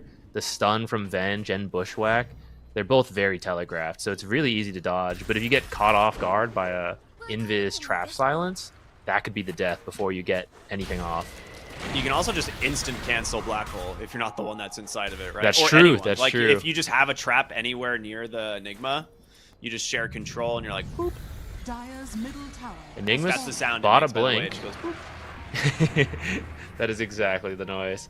Blink on Enigma. He's been holding the skill point on Black Hole to see if he actually needs it this whole time. But I imagine now with his Blink, he's looking to find a kill. Smoking up the supports. Have Pango push in the mid. This is the cool like mind game you can now play at a pro level with smokes. Is like one hero is showing because you can just smoke him up afterwards. So you don't know if you should believe it or not. Like, there's one hero here, but like, is he actually? Well, that is a super dead squirrel. Very nice jump in there, Blink onto the high ground as the Gyrocopter shard, as well as his call down, does an immense amount of damage. That being said, Dahawk just kind of being T-posed on by this giant acorn as he was stuck onto the tree line there. Does finish up the mid tower, still has that Blink and that Black Hole available if he needs it. As Tusk will walk on in, take a decent chunk of damage. Oh, the nice swamp though. Okay, so easy little kill there for the Dire. Rupture comes out, does catch the Pango. You gotta be careful. Going up onto the high ground. Okay, they will just get themselves a nice freebie. The Pangolier goes down, now looking for the Tusk. A chase out from the Templar Assassin. 2 kills. Going the way of JustBetter is now Milan. Will pull Skylark attention. Koblack has just been chilling. He's like, I'm just farming, guys. Do whatever you're doing. I don't care. Yeah, he needs a couple more items. I think even after the Manta, he'll probably still farm up. I like Scotty but I don't know if he needs something else first. But it's He really needs a good BKB versus after the match. good versus Bloodseeker and Timber. Yeah, I think it's hard to play without it. I guess we'll see what he chooses in a moment because he's still got to finish the Manta. He's not that close to it. He went Dragonlance first. He might go Shard, actually. He might just go Manta right into the Shard. And then after that, go for the BKB or something. But it's usually like BKB or Shard or BKB. I think maybe it depends when they feel their timing is too. Like, I think you definitely want the BKB once you're planning to do things. But yeah. I don't know if that's quite yet because they might still want a little bit more on Enigma. I see Milan working on a Solar Crest. Like, these are all things to buff up your Luna. But only once she's actually going to join in. Bloodseeker just dead up here. Yep.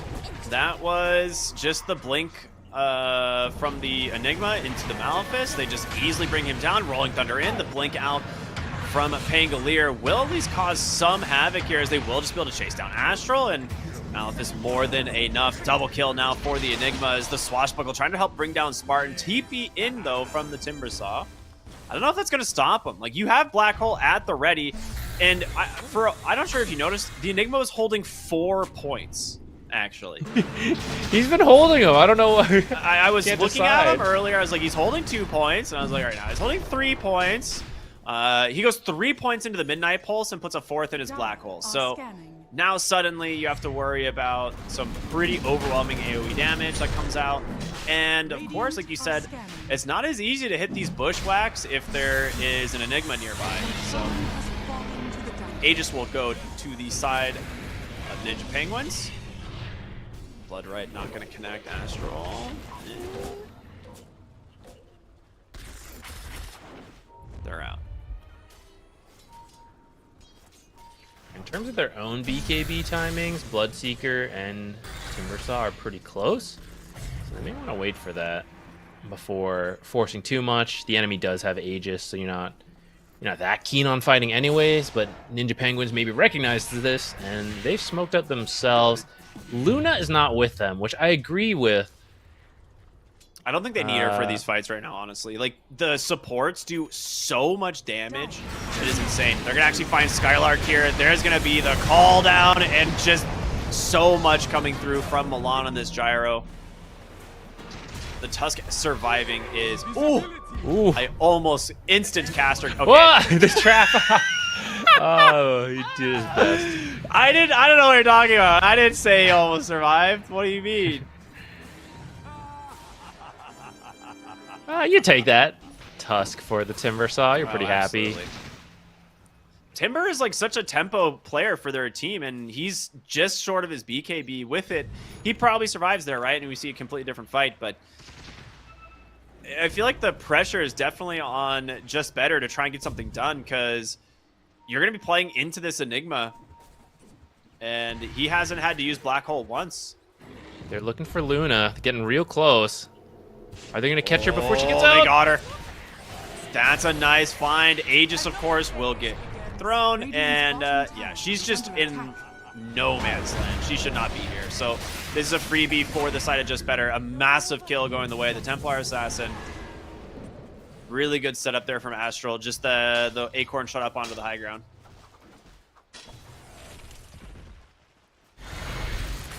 And that was some early charges for this TA's Deso. She has been farming pretty consistently. She is, she's like tied for top net worth with the Enigma. She's not massively ahead. Like, these are all pretty close net worths. But, I mean, she's reaching that point where if you let her get a couple kills in a row, it starts looking pretty scary, especially with the silence on the traps already online. She could just find pickoffs. Yep. We're only 450 gold away from Enigma's BKB, though, so this will be a pretty big pickup for him. And the Pango's actually going for a Lincoln Spear on his own. So, obviously makes sense. You're playing against a Bloodseeker. It's just not a fun matchup. And we see the difference, like the Pango from this game to the previous game. Like, he was overperforming earlier, was top of the net worth when, you know, probably shouldn't have been. But now the effect of having Rupture, he's just not having as much of an impact. Radiant are scanning. Yeah, I think there's also a cool play here where you can make, which is that the Hawk went for his BKB, and now you can put the Lincolns on him much sooner than... He is going to go for his own Lincolns, but essentially if you wanted both effects, you'd have to wait for, I don't know, like 5 more minutes or something, maybe more. But now that timing will be ready a little bit sooner when Pango... Well, he actually isn't committed to anything yet. Maybe he'll change his mind, but if he chooses to get it, you have both online a little bit sooner. Well, gonna find Spartan just before he TP's out. Yeah, that's the blink reveal out from the Tusk. Very good from him. I came here for a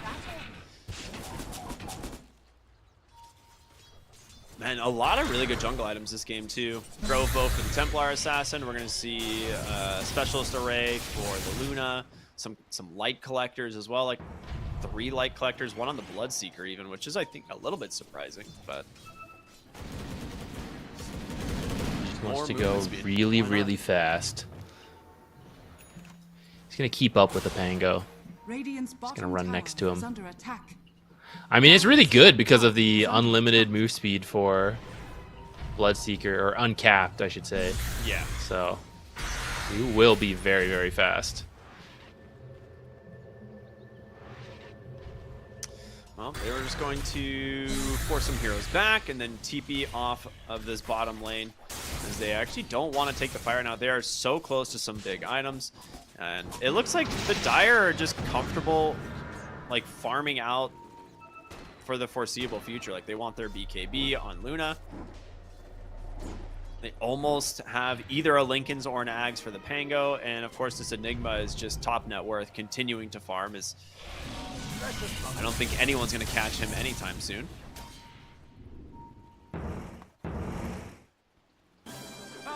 Got a gem passed over to the Pango as well, to help them clear out their map. Remove that vision advantage that TA brings for her teams, who they haven't found a kill since earlier. That Dessa has just been sitting there. Gonna wrap up the tower. Okay, she TP'd to farm. For JustBetter. So is Astral in some trouble here. Does get a great bushwhack off at the best possible time, as the swap out as well as there. Call down will connect onto the Venge. Does they even throw out a little missile? Okay. I mean, that is best case scenario. That was almost certainly a dead kill, or a dead hoodwink, but can't believe mid walrus punch animation gets out. Yeah, I was just gonna say that TA had TP'd to her triangle to farm, and Bloodseeker TP'd to the tower. So if Ninja Penguins had found a fight, they would definitely have the man advantage without rotations available. But only running into the hoodwink and then not even killing her. It's actually very nice for JustBetter. What does Milan do? I feel like he should have way more net worth than he does, but he bought a gem, so he passed it over. Oh, that's what it is. Okay. Bottom lane, they are really looking for Skylark here. They will not grab him. So again, another, failed attempt on these rotations. They're gonna smoke up. They're like, 3rd time's the charm, guys. Let's go back towards mid. We'll find something. Dire's top tower is maybe around the power rune as well.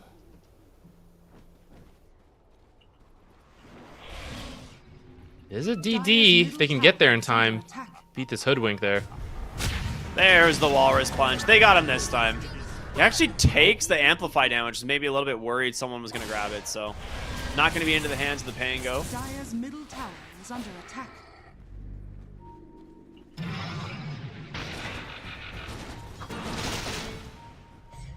So it's only a 3k gold lead for Ninja Penguins, as Mjolnir's finished up on the Bloodseeker. Panda has his BKB coming out on the Templar Assassin. What's the are you starting to get maybe worried for the Dire? Like, is this game not as easy for them as maybe we thought it might be now? Radiant's courier has been killed. Well, they just finished BKB on Luna, so maybe this is their timing that they were planning for. Oh, they found the Bloodseeker, and he is in such a rough spot. Call down will be there. The Rolling Thunder connects. They actually just chain stun him perfectly. Very well. He's going to go down. They're now looking for Skylark here. He's forced to BKB. Luna will pop her own. The Timber Chain to safety. But can you get out is the real question. Pops the Eclipse. Go Black is in so far. Eclipse might have been a little overkill. They get the Especially tower. that creep wave there. But yeah, they'll keep going now that Bloodseeker's dead. I don't think they're ready to go high ground, but maybe take this tower while Bloodseeker's dead and then go wait for Roshan, which they don't know, but it's actually a very short spawn. Radiant's So they top could Oh maybe, my if they goodness, yeah. rush there, they could maybe get it before Radiant's Ninja Penguins structures is, are or fortified. sorry, before JustBetter is ready to contest. I think they're just But gonna I get guess- the tower here. Yeah, they're waiting for the tower, so JustBetter will have time as long as they are prepared. 4 of them are together, so looks like they're ready for this. The lines Is are it- being drawn. Okay, they've actually TP'd out too. So if you get caught here, you're almost certainly dead. And oh, Pango, smoke will pop. They do see him now. Lincoln's gets caught, and that should be a very nice kill. As the gem is on the deck now as well. The Hawk trying to BKB TP out. No swap, so that will be That's there. the BKB though, and Yeah. Roche is up. They know they got the trap, so they'll head straight over once they finish clearing out these creeps. Pretty big That's win for really them. good.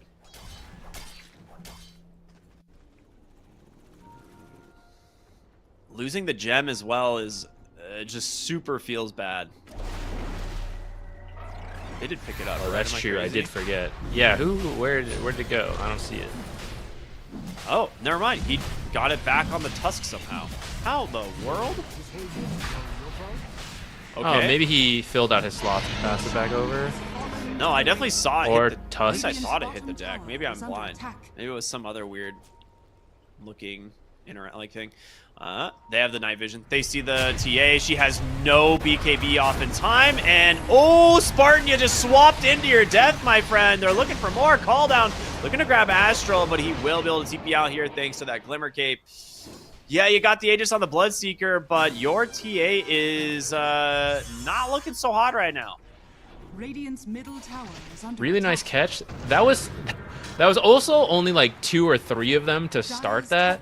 So they were really calling it that, hey, they just did Aegis. They're totally going to split up, guys. Let's just go catch someone walking back. They find probably the They see best target Skylark. they could. Radiant's Oh, the middle tower is BKB, it's available, but his Timber Chain got canceled. The first black hole of the game. The first That's black true, hole we of the haven't seen game. Radiant's top It's tower gonna is happen, under right? attack. First black hole of Nah. the game. Oh my goodness! Come on! Dire's middle tower His blink was on cooldown. I think I might have been the chalk room canceled the blink, so he was waiting for it. Radiant's I mean, middle he just tower needed to is cast under it attack. over on the ramp, right? He just needed to not hold that spell. Maybe he didn't know where like the Venger or any of them was, but It's the threat of the black hole, as they say. These are his words to his team. I'm holding it. I'm threatening don't worry, them. I still have it, guys. They're like, yeah, we They don't know buddy. if I'm Midas jungling or if I'm about to blink black hole.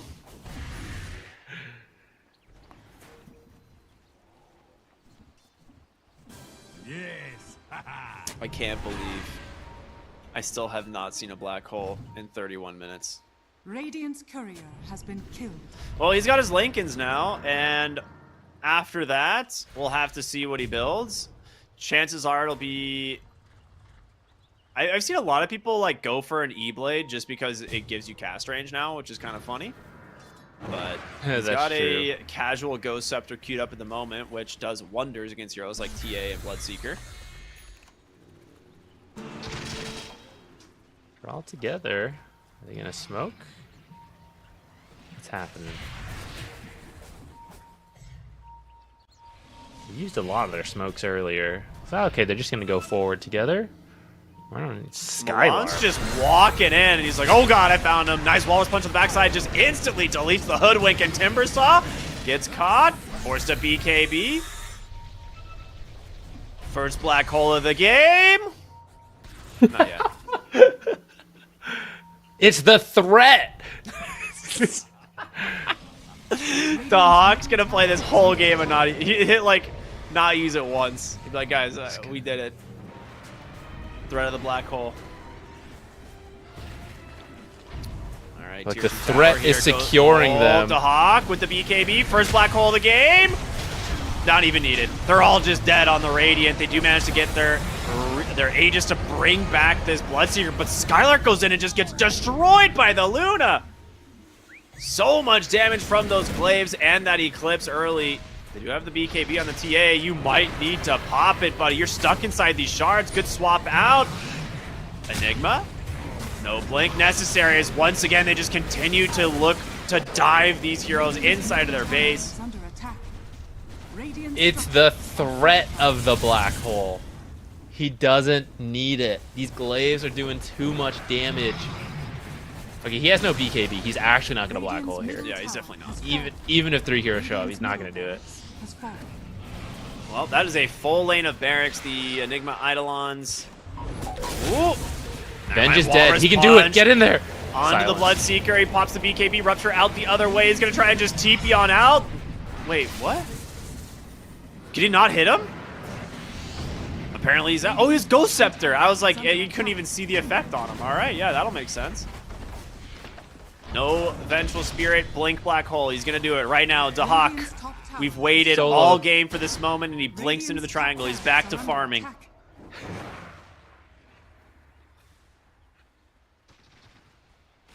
What's next? He's got his Ghost Scepter. I am now highly resistant to magic damage. I am immune to most debuffs and crowd control. I will block a single target, and I cannot be physically attacked with this Ghost Scepter. I am prepared to black hole now, guys. This is it. Nope. It's the This is the 34-minute time. I'm ready to throw. As soon as they see me pop it, they're going to back off, guys. I don't even need to black hole. They're just going to know I was thinking of blink black holing, and they're going to back off. All he has to do is just press BKB, and the whole team will run, you know? I think the next thing he needs is a Shadow Blade. So that's the last. Now they can't even see me. And if they see me, I'll be BKB'd, Ghost Sceptered, and Lincoln's. He gets his Psychic Headband, too, which is quite good. I mean, he had Gossamer Cape, which is obviously one of the absolute best items against a Templar Assassin. It's one of the reasons Templar Assassins have become a little bit less popular legitimately is because Gossamer Cape is just so good against your hero. Like, Yeah, you go for, especially like, the timing of it. Yeah, it's like you get your like Blink, Deso, BKB, and you're like, I'm gonna go kill this support, and then you're just like, miss, and then they walk away.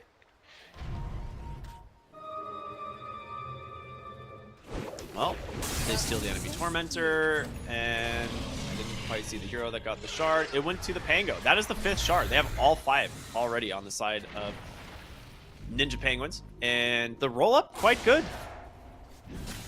Yeah, I thought he would get it sooner, but Tusk has an axe, baby. got it now. Oh, Tuskags, let's go. He's so close. 7 gold. Radiant are scanning. Buy it out or save and buyback? Roche is kind of close. I kind of get if he wants to save it. Observers pointing out the Octarine Assange on this Timbersaw. All right, there was a Vengeful Spirit there, and the Rolling Thunder continuing to look for more. The Timbersaw with the blink out, though. He's going to be just fine.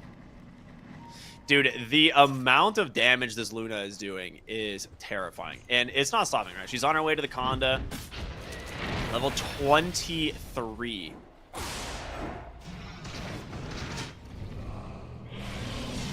Just imagine how much damage she'll do when a black hole comes out.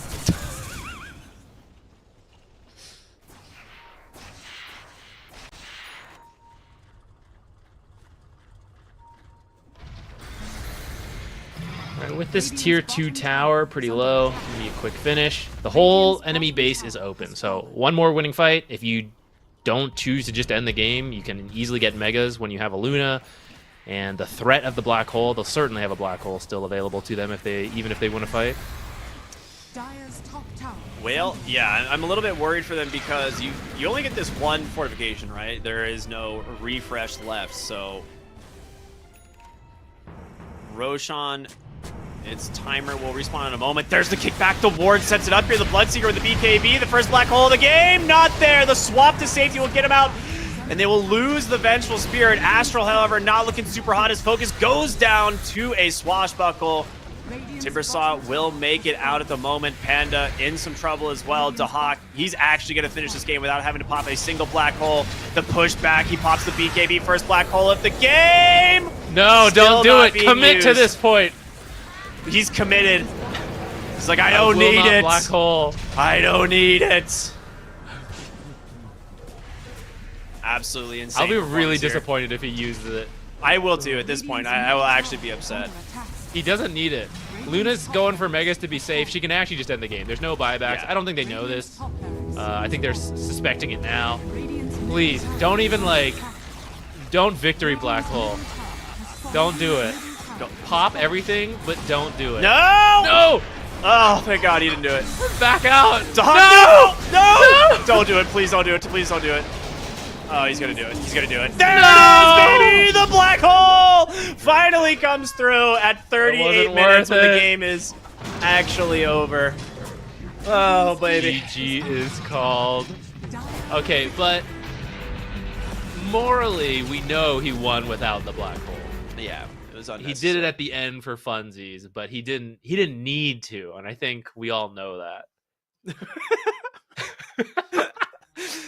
What a game. Very fun. I mean, this one just looked like a massive outplay. It did look like a little bit of, again, like Pangolier kind of winning in a lane that I don't feel like he should have won. This off lane of the Enigma, he was just getting a ton of space, able to get to a super early Vlad's, like 6.5 minutes. Yeah, I don't know. This looked great. It just slow and steady here until they just finally start getting major pickoffs. It's just the support duos for me, I think, that are I think is the big kind of winner for Ninja Penguins, I think. Yeah, for example, in that game, like shout out to Dr. Boom on that Tusk. Really impressive, I'd say. First, Absolutely. Starting in the lane with the Enigma, they find 2 kills, playing around the Eidolons, the kick. Part of the reason Pango managed to do well is he got some help from that Tusk going over, and then just throughout the game, Tusk finding the pickoffs, the kickbacks, just a lot of great plays from him, which you and I didn't know who he was at the start of this, but looking really good. Good debut performance here. Yeah, this was honestly a super solid performance from Ninja Penguins. They obviously slipped up in that first game, but much more convincing. Kind of like the similar to what we saw in Entity, right? Where it's like they had to just kind of shake up shake off the cobwebs, warm up a little bit, and here we are looking very good here in this second series.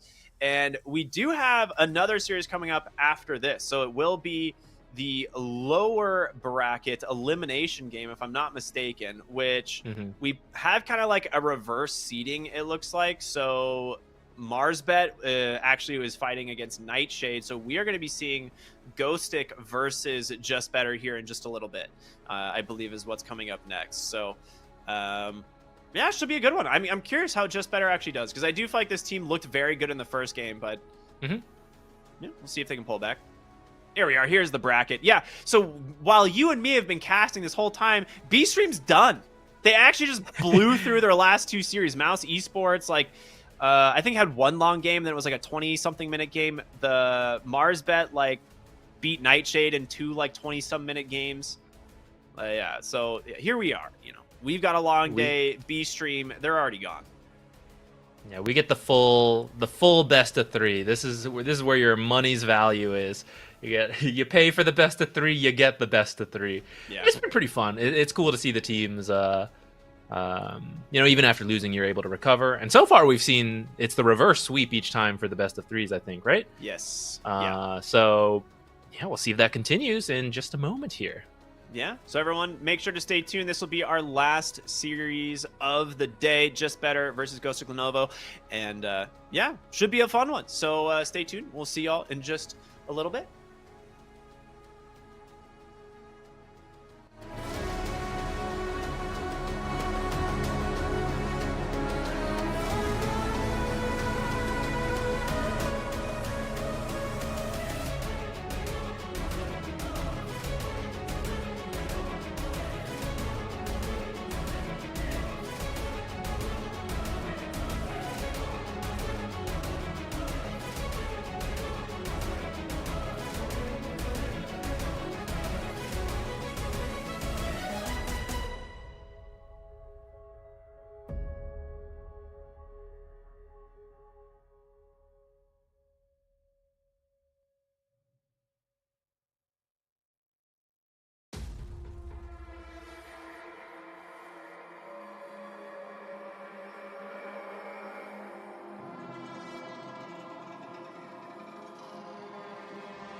Hello, everybody. Welcome back here to the Elite League as we are getting into our third and final series of the day. My name is Cryptic. I'm here with Quixotics. And yeah, it's elimination time. It's time to see teams go home, dreams be broken, as it is going to be GHOSTIKLENOVO. This is our first time seeing this team. They unfortunately lost their first series this morning, going up against JustBetter, the team we actually just finished watching. What do you think? What should we expect here? From JustBetter, since we did see them play, I like some of the drafts they had. We feel like game 2, the first one they lost, was a little bit of a misplay, but I think they definitely are bringing some solid ideas, and I know the players are pretty decent. So, based on that, I know that they at least have a shot here to win. We have not seen GHOSTIKLENOVO play yet, so can't fully say what happened over there. But I'm looking forward to seeing it, whatever it is. Yeah, I mean, they do have Yodomi, which, I mean, for us being, people that watch NA and SA Dota, that's a name that's familiar to me. The rest of these guys are kind of a wild card to me. Like, I'm not really super familiar with any of these names, but Yodomi playing the 5 position for this team, we'll have to see, how they end up doing. They again, lost their series just a little bit ago against Mouse Esports, or I'm sorry, just Mouse now, or Mouse, however you want to pronounce it, Mouse. Yeah, they've still got one more chance here to try and keep themselves in this tournament. The loser of this, of course, will be eliminated from these closed qualifiers. The winner will advance to the lower bracket round number 2. So still lots of Dota to be played over the next couple of days. Yeah. So far, I gotta say, the drafts are not what I was expecting coming out of Dream League. Of course, these are different teams, so they're gonna bring different ideas. But for example, Lifestealer and Sven were really big at the Dream League, and so far we're not really seeing them picked or prioritized. I think they did, like, some of them got banned a couple times here and there, but there are definitely cases where they're open and just not being picked up, which is, I don't know. I'm just interested. Like you said, maybe there's going to be patched anyway, so it won't matter. But it's always interesting to see what these different teams are picking up. Yeah, I think for the most part, like, when you are in that environment of that tournament, you start to see a meta develop of, like, this is how these teams are going to play, and you either do something completely different and maybe, like, beat the meta that developed in the tournament, or you just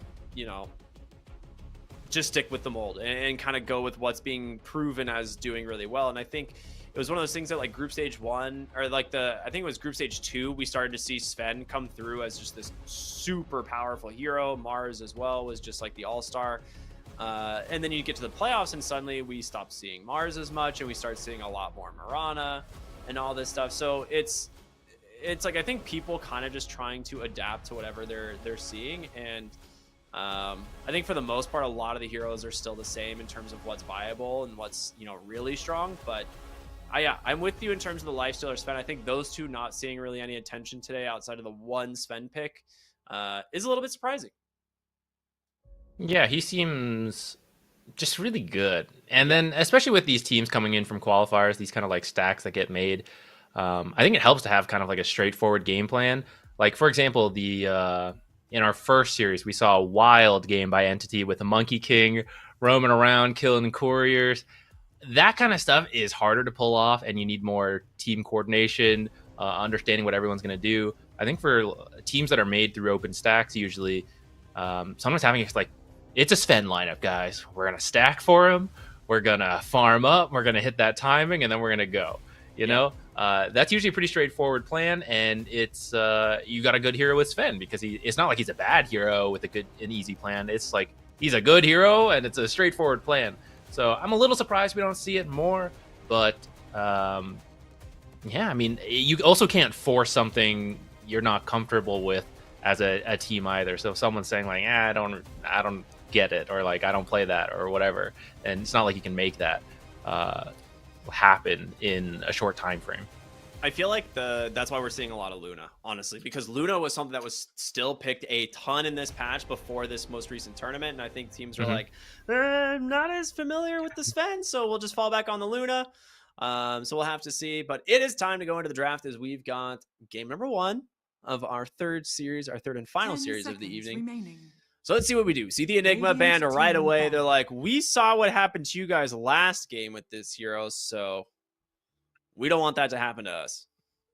Yeah, that hero played at 3/4 capacity and won. You got to take it out. It's too broken if he uses his 5 ultimate. seconds remaining. So, Dire gonna team remove ban. it. Timbersaw. Luna in the first phase is a little surprising. You don't usually see that very often.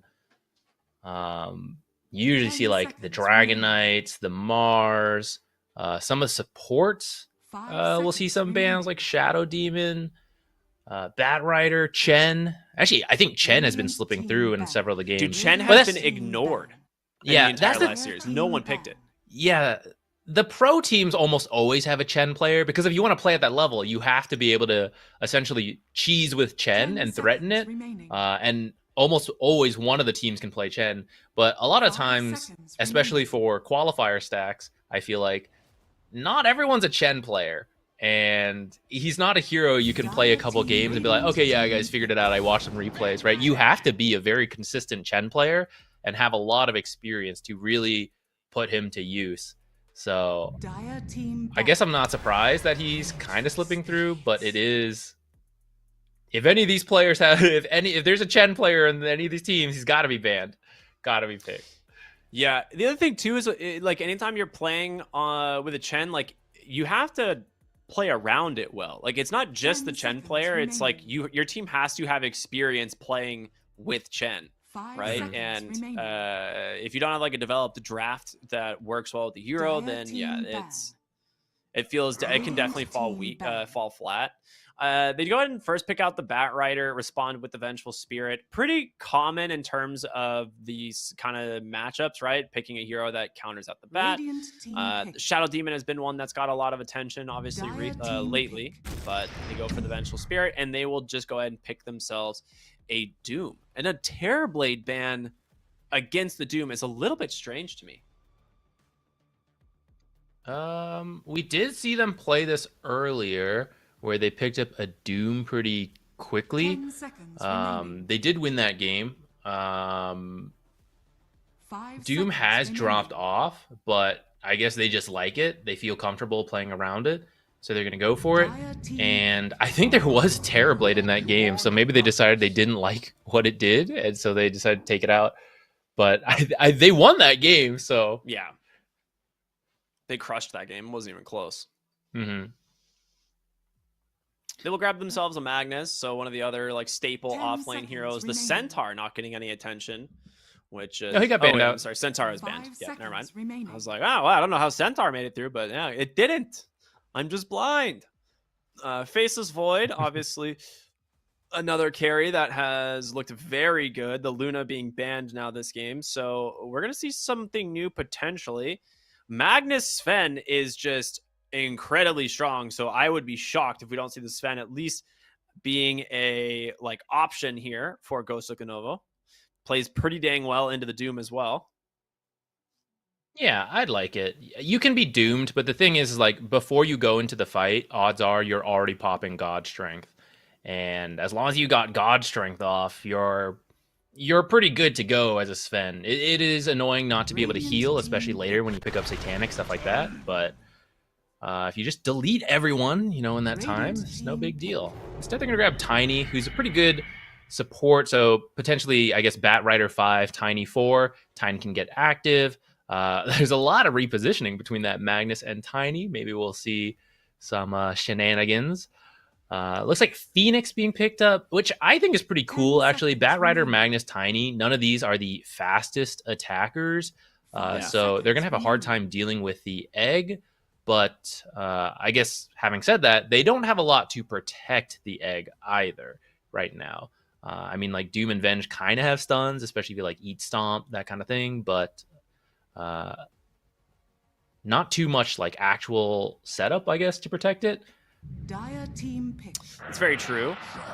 Wow, that is a pretty interesting Troll Warlord pick. I guess you do see your offlane matchup, but Magnus doesn't really care all that much about troll in lane. Like there's a lot of matchups where you're just like, oh crap, like this hero gets owned by troll in lane. 10 seconds Magnus remaining. can just max like the shockwave and not 5 really care all that seconds much about remaining. troll. I'm just very curious where they want to go from here, because I still really do like the Sven potential, but you could just pick a hero that kites out troll fairly easily, and then I don't know how troll gets to play this game. Because you already have things like the skewer, the toss, the avalanche, like you were talking about. You have very easy potential to build a Yules on a Bat Rider if he wants to get it. Yeah, I will say it's like you kind of want a ranged hero because they have an easier time dealing with Phoenix. Oh, speaking of one, such as Medusa. But it's tempting to want a melee hero who combos really well with the Magnus, which is why I think like stealing Troll is also pretty cool because you get best of both worlds there if GHOSTIKLENOVO had picked it up. I think it also 10 lanes decently into seconds Doom, remaining. although you don't like being doomed since you can't use your ultimate. 5 seconds remaining. But instead, Team anyways, they back. steal it. Response, Medusa pick. Medusa's kind of cool because you can pop your ultimate when Troll is running at you with his ultimate, so it kind of guaranteed to freeze him up. And when Egg comes out, you can pop your ult, run at it. So you can just focus the Egg, and if other people try to stop you, they'll 10 get stone seconds gazed. remaining. Yeah. I like the Medusa. I mean, it's 5 been seconds one of remaining. the great counters to the Radiant Doom in team general. Mhm. And yeah, kind of unaddressed at the moment. They ban out the Pangolier, which again, one of the Dire team back. mid lane heroes that are fairly decent at fighting into the Medusa. You need a hero that can mana burn it. Do you ban the anti-mage? I think last time we saw a position of like this, it was Pango and Anti-Mage as the last two bans. Or no, they actually let the Pango 10 through, seconds and then it remaining. didn't end up winning. But they, 5 seconds remaining. you know, maybe they don't want to deal with the threat of an Anti-Mage from the mid lane or something. Yeah, we were joking because I think that game had terrible gyro, but they did ban it. They thought it was worth the ban. I think you're okay to let it go through here. I think JustBetter really needs an initiator Radiant team here. They don't really have that. Oh, that's such a good pick. Coddle will be really nice. So it's going to be really hard to kill Medusa. I think Doom pretty much has to go onto like Keeper probably. Maybe Magnus if he hasn't ulted yet either. Because if you try to do Medusa, she's just going to keep getting mana from Keeper. She's going to be invincible. This is also a very nice generic mid pick. It's difficult to beat a Keeper of the Light in the lane. Like even if you're good versus him, he just blasts the wave and then goes to jungle. So you're very safe here. Now that JustBetter gets the last pick here, they have a lot of time to think on it, though. I imagine the first thing that comes to mind is going to be the Storm Spirit or something like Alina, because Storm Spirit is always going to be able to try and find heroes like Keeper of the Light or the Bat Rider even. But as the game goes on, you have a lot of pick-off potential as well on the Dire, right? Between the Magnus Bat Rider, it becomes a little bit scary. And that's why like heroes like Pango are just so reliable, because you're like just incredibly tanky, and you can also just get roll up and eventually Rolling Thunder and still contribute to fights. But I don't know what else is Puck in this. Yeah, the Dugo the Anti-Mage. Okay, Let's go. so troll mid lane would be what I would do here. I'm curious if that's what they do. Yes. It is okay. Unless So they're I swapping actually around. think I this don't is know, really but- good. Yeah. I think troll mid lane is unironically not bad. He is a very strong hero in lane, and he can clear creeps pretty easily. So Coddle won't really be able to like deny or really bully out the troller too much, and he should farm decently well. And you do have the anti-mage matchup for the Medusa. Yeah, I'm looking forward to seeing this mid lane. I don't think I've ever seen Troll versus Keeper, so Yeah. I don't know how many times these guys have played that either. So it'll be fun to see. And then the anti-mage, I agree. So they did want to prioritize it because it is good versus the Medusa. Magnus can bring a decent amount of physical damage in the laning stage to like that can be a weakness for anti-mage when he just gets like right clicked in the laning stage. But Tiny also not the greatest laner. Like this combo will get by, but I don't know if they're killing anti-mage outside of like some mistakes. So Yeah, they don't have. Well, I guess they kind of have lockdown, Tiny, Magnus, all that, but they need blinks before they can get anti-mage. I mean, yeah, it could be a very good anti-mage game because of this Keeper of the Light, like not having actual lockdown. Yep, I 100% agree. I think for the most part, it should be a pretty good game for this JustBetter lineup. I will say I think it's the first time I'm gonna ever have seen the Troll versus Coddle matchup mid, just like you. It's like not one that I've really ever seen, but I think they have definitely the ability to like play for the late game here, and that's probably what they're gonna do. Like there's a lot of pressure gonna be on the Keeper of the Light to start rotating with that early like Urn into early Vessel, that level 6 Solar Bind, and start finding kills. You can't gank the anti-mage. So your only play is to kill the Troll Warlord, who's going to have Battle Trance, or try and kill the Magnus, who has Skewer. So it's actually not an easy game for the Coddle to like create pressure on the map. He's only going to find these like support kills most likely. But we'll have to see if Troll Warlord and Anti-Mage cores win in the same game. I think pubs are going to be in a little bit of despair, but I'm excited. I think it looks quite good. Yeah, I'm wondering, maybe we'll see an Orchid on Keeper of the Light, because that does open up some kills on Anti-Mage, but also Troll, he can't ult until he picks up a Dispel, and then like Phoenix can't dive away. I think that could be kind of cool, but Spirit Vessel is such a classic. Was wasted. They will You can still go Orchid. I think it's yeah, totally maybe fine. like I think you Spirit still Vessel go into like Orchid. Vessel. Yeah, I think you still go like Vessel, your bots, and Orchid. I think that's totally fine. I mean, maybe All right, we'll the see what anti-mage happens. will have the Manta by then, so you have to maybe consider like, is it worth going? Maybe you actually just go Orchid and don't build Vessel at all, which is very weird because that's like the item Coddle plays around, right? Because it synergizes so well with Solar Bind. Yeah, I don't know. It'll be interesting to see how it plays out. Yeah, Magnus, I've seen some Magnuses get Orchid, so maybe that's an option. They could also just play around. Man, everyone wants to farm the stacks here, actually. So, like, Pad Rider's going to want to farm him, but Coddle wants to farm him, Medusa, Magnus. But if you do prioritize the Bat Rider farm, then he could pick up a Blink Dagger relatively quickly. We've seen some fast timings, although those were all position 4 Bat Riders. But you can do a similar thing in theory as position 5 Bat. That could maybe let you catch some of these heroes. Unfortunately, a little bit of packet loss here as we're waiting for the Tiny to reconnect. But yeah, I agree. I think if I'm on the Dire, I think it's more important that you give these stacks over to your Medusa as much as possible.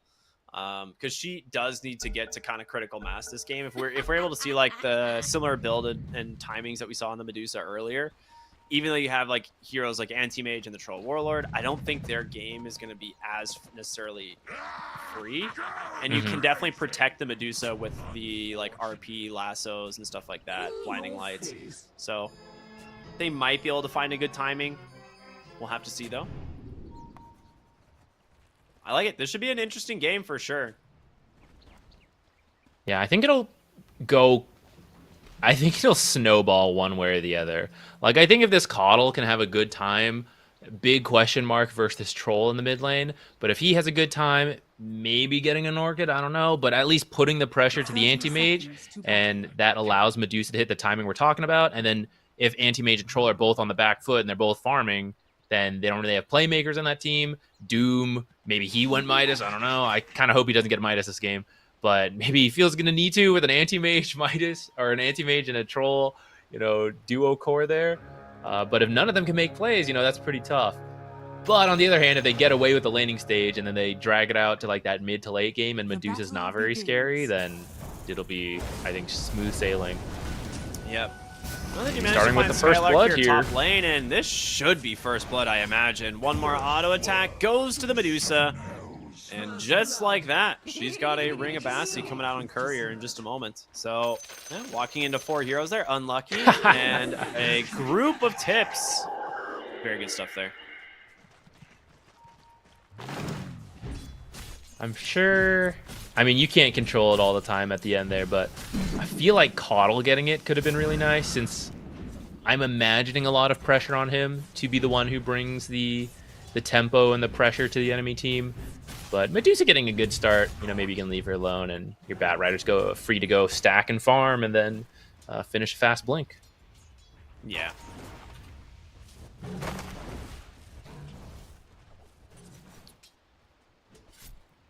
Some flappy birds, flappy boys in top lane. The Phoenix versus Bat Rider. Going to be very interesting to watch how those two play into each other.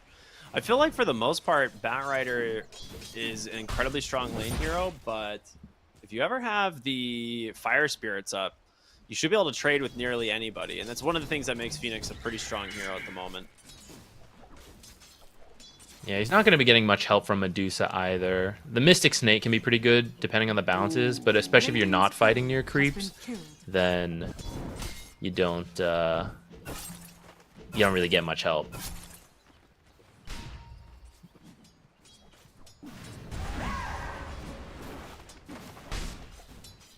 Well, bottom lane, Tiny trying to drag the creeps around and make things a little bit easier for them, but for the most part, the anti-mage lane should be fairly good with the Vengeful Spirit, as early points in the mana burn will make life a little bit difficult for this Tiny, as he's already completely out of mana.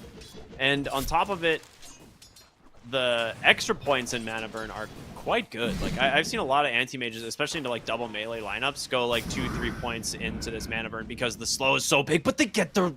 Okay, well that's one way to play the lane. Skewer back into the tower.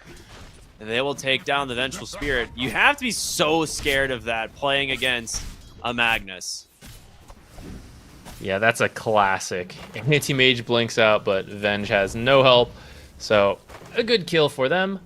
I do think as they start to pick up some items, yeah, I see he's gonna have a Bracer and then a Wraithband on the way. Like, he's getting to a lot of stats on this Magnus. Absolutely needs it, you know. One thing to note as well is like you're gonna get to a point where you'll have like toss and skewer. So if you're not paying enough attention, you can definitely just get tossed into a skewer back. So always a really fun combo there. They should be able to get the Lotus Flower here for the Tiny. He'll toss that one over to the Magnus, I'm sure. Will he though? Eventually. Maybe I want this. Just holding a bunch of mangoes, playing as an anti-mage, kind of makes sense. Ooh, toss back? No. Oh, he doesn't have it yet. Level 2, of course. How's this Troll versus Coddle mid going? It looks, honestly, Troll top of the CS. He's kind of owning as he misses the CS when I say that. Don't worry, nobody saw it. Yeah, I think his damage and his animation's a bit better than the Coddle's, but I have seen Coddle doing some double stacks. I imagine he might head over to do another one. Oh no, maybe looks like just playing the lane. Go for the runes. But yeah, I think he'll catch up later doing those stacks. So then the question is like, how much can Troll contribute to the game beyond that? Beyond just like outlast hitting in the lane. Yeah, I think Coddle is definitely one of those heroes that you need to kind of snowball. He does have his urn already done, so it is going to be most likely just that early vessel for the Keeper of the Light. And Phoenix will go ahead and block up these camps. Yep, doing exactly what he needs to do to start slowing down these stacks from the Coddle. And he's going to try and just take them. And meanwhile, Coddle just coming in way too far. He's just dead. Solo most likely here. Just needs a couple more auto attacks. Troll not toggling, but Astra will finish him off instead. That's a great kill. Because that shouldn't happen. Yeah, if Keeper does not have a good game, I mean, I guess Magnus and Tiny are playmakers, but I don't know, like, Keeper just brings a lot of this early game damage that... Oh, Skylark? Oh, last second. Was close. Handsome devil, aren't I? They even stole the stacks, too. Yeah, I was gonna say, not only did they kill the Coddle, but they just stole the entire set of stacks here that they were making for him. And well, now they're gonna potentially find a freebie on a Nightmare. He's got the first hit root on the Troll, very convenient, and a couple more auto attacks, more than enough. He just threw his only urn charge. No toss of no dive for the Phoenix Avalanche toss in place, and that will be his new set of earn charges. So very important there for this Keeper of the Light to get those online. Meanwhile, bottom lane, we're seeing the Magnus just get dove here underneath the tower. He's trying to find their turn kill onto the Venge, but can't do it in focus. Gets himself his first kill of the game. Yeah. During all of this, we haven't really been talking about it, but Medusa's been having a great time. She's actually at the top of the net worth, and Doom is over 1,000 gold behind her. That Bat Rider just able to create all the pressure needed for Medusa to just sit there and farm. Didn't have to do much.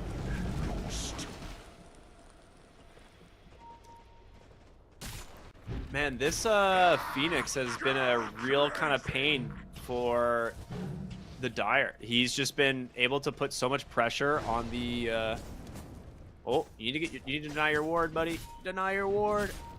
There you go.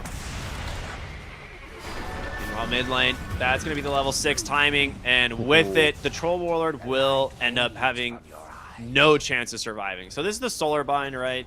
Comes out, you throw your urn, you get yourself a nice kill. Top lane, they're now looking for Skylark as well, as he's in so deep. This should be very easy. Kill goes the way of the Medusa. All right, Dire actually feeling very strong at the moment. Are scanning. The Solar Bind is going to be so nice with the supports as well. A lot of magic nuke damage from Tiny. A lot of magic, I guess, damage over time. Spells from the Bat Rider. All right, Keeper starting to recover with some of these kills. The Wisdom Rune did get stolen. That's pretty annoying for the supports. Anti-Mage bottom lane gets skewered to tower, immediately blinks out. It's Tiny just barely not close enough to go for that avalanche.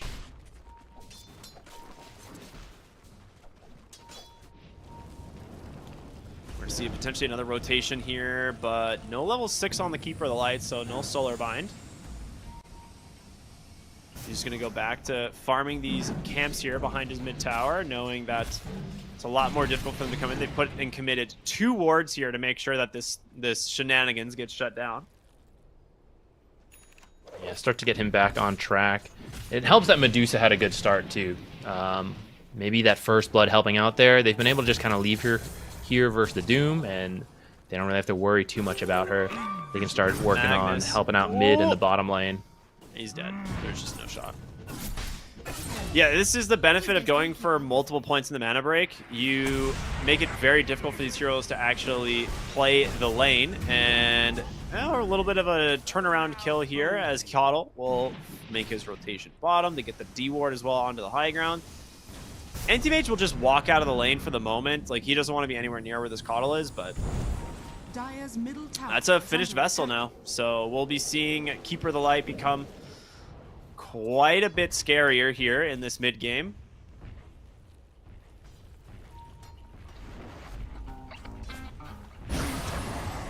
What's Troll's next item? Diffusal. I mean, it's good versus Medusa. Is he going to have a hard time? I feel like he might have a hard time actually just being allowed to hit, though. Speaking of Medusa, they did commit a Doom onto her. Not super successful, I'll be honest, but they've brought in some extra heroes here. Toss will send the Venge underneath the tower, but they've really got their eyes on the Medusa. A nice Mana Void, but it's not enough to finish the job. Magnus here as well. Sunray will catch the Bat Rider. Dire's top tower is under Question attack. is, can you get more? Vengeful Spirit looking for the stun. There is an avalanche and a toss available. Oh gosh, Sketcher is in a pretty rough spot. Skewer on 4. The RP is there. The avalanche, he's looking for Astral, but he doesn't find it. Instead, Avatos onto the Troll Warlord. He's still got the ult available. Oh, he runs out of mana! No! 4 mana He short. threw his axes and went And Coddle gets a freebie on the backside, taking down the Doom. Well, Troll probably would have died anyways after the ult, but he might have been able to pick up a kill before going. That's a bit painful to be just 4 mana short of it. I mean, he might have turned around and killed the Medusa, honestly. Because she was, like, pretty low mana and, like, right next to him. That is true. Well, that did not happen, so they're going to be is feeling very pretty rough. good on Ghostiklenovo right now. Well, you can't be too comfortable either, because there is still the anti-mage, right? So as good of a game as Medusa's having, it's always a little scary into that anti-mage. Who he's not as farmed as Medusa, but he's doing all right for himself.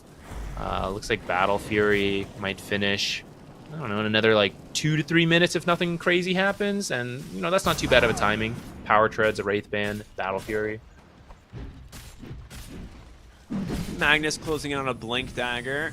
I will say this Medusa's Manta is coming out really Radiant's fast. bottom tower She's only is 700 under gold attack. away.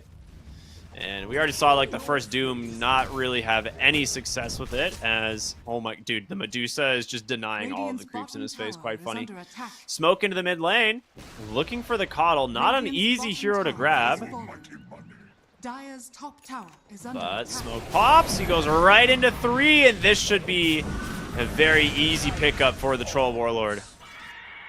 Ends up going the way of the Phoenix. A little bit unlucky there, but great kill bounty nonetheless.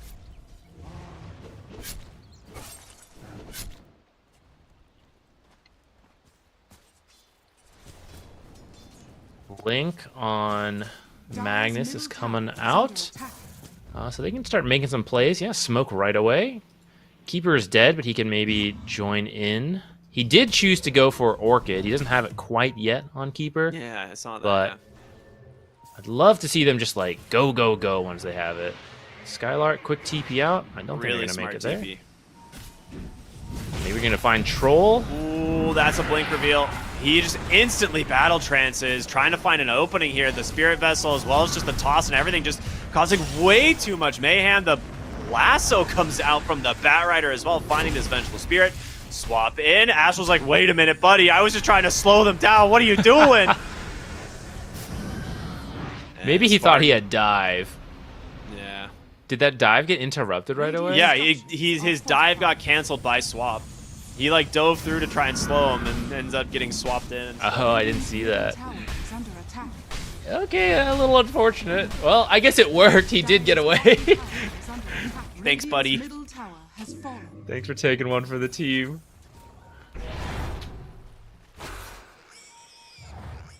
$5K gold lead now for the Dire, and they are looking very strong. I mean, this Tiny, not anywhere close to a Blink Dagger, but you have a massive Ancient stack that is getting stolen here, and you have to address this. Doom comes out, does manage to catch Keeper of the Light, but a pushback off of this Magnus might make enough space for him to just walk away, and it looks like that's exactly what's going to happen. They take about half of the stack, but still some here for this side of JustBetter to try and clean up.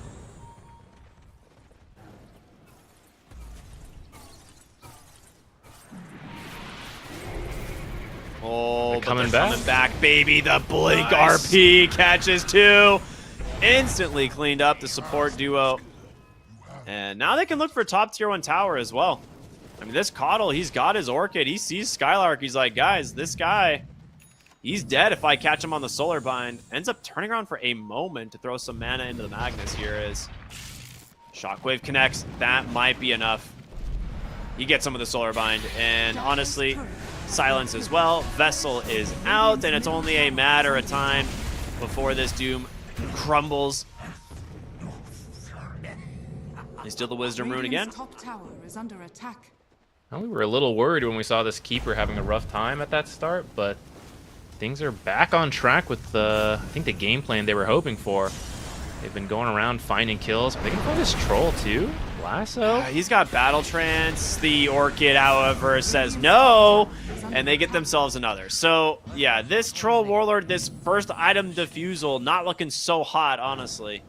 So, Radiant's top tower is under attack. Troll Warlord dead once again. We're seeing the problem that I mentioned earlier, which is that if your lanes all go well, great. We have these counter picks. It's cool. When they don't go well and you need to fight your way back into this, where does it start for JustBetter now that they've gone for this greedy Troll plus anti-mage pick? It's the Doom. They have to wait for his Blink. He's decided not to get a Blink. He's going for a Midas. So we're entering farm for 30 minutes mode and see how much GHOSTIKLENOVO gets in that time. And currently they're getting a lot. They've got a 9K lead at 15 minutes. Yeah, that's the part where I'm just like shocked because I honestly don't know how the Gold League got this out of hand so fast, but it really has been all kind of built in the last few minutes. As mid lane looking for Astral, this is going to be an easy one. There's going to be the blink, the skewer back into the Orchid. He's dead, and they'll jump for more. No lasso for about 15 minutes, or 15 minutes, jeez, 15 seconds, but RP comes through. They've caught the Doom. They're falling one by one. They're going to buy back here on the Phoenix. Maybe you can drop a nice egg, find something, but they don't even care. They just continue to die for more. There's going to be the lasso, the blink out from that Bat Rider, and just like that, another death here on the Troll Warlord. The Phoenix egg gets popped as well. Ends up being a 5-for-1 triple kill for the Magnus, and this game looking incredibly rough for JustBetter.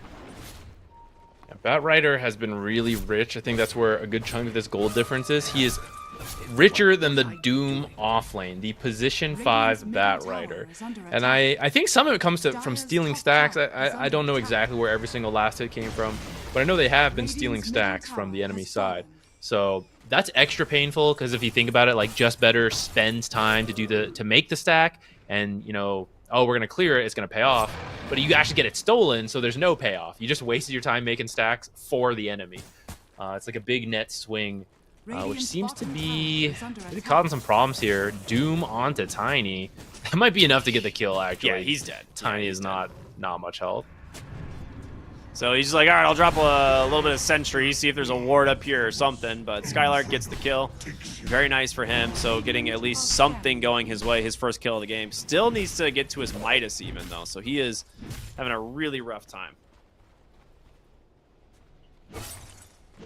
Kind of think he might have still needs to get a blink, though. I really just don't know what they're going to do for the next, I don't know, let's say like 5 minutes at least. If he gets Midas and he goes for a blink next, by the time you finish that blink, I mean, they also have another set of items.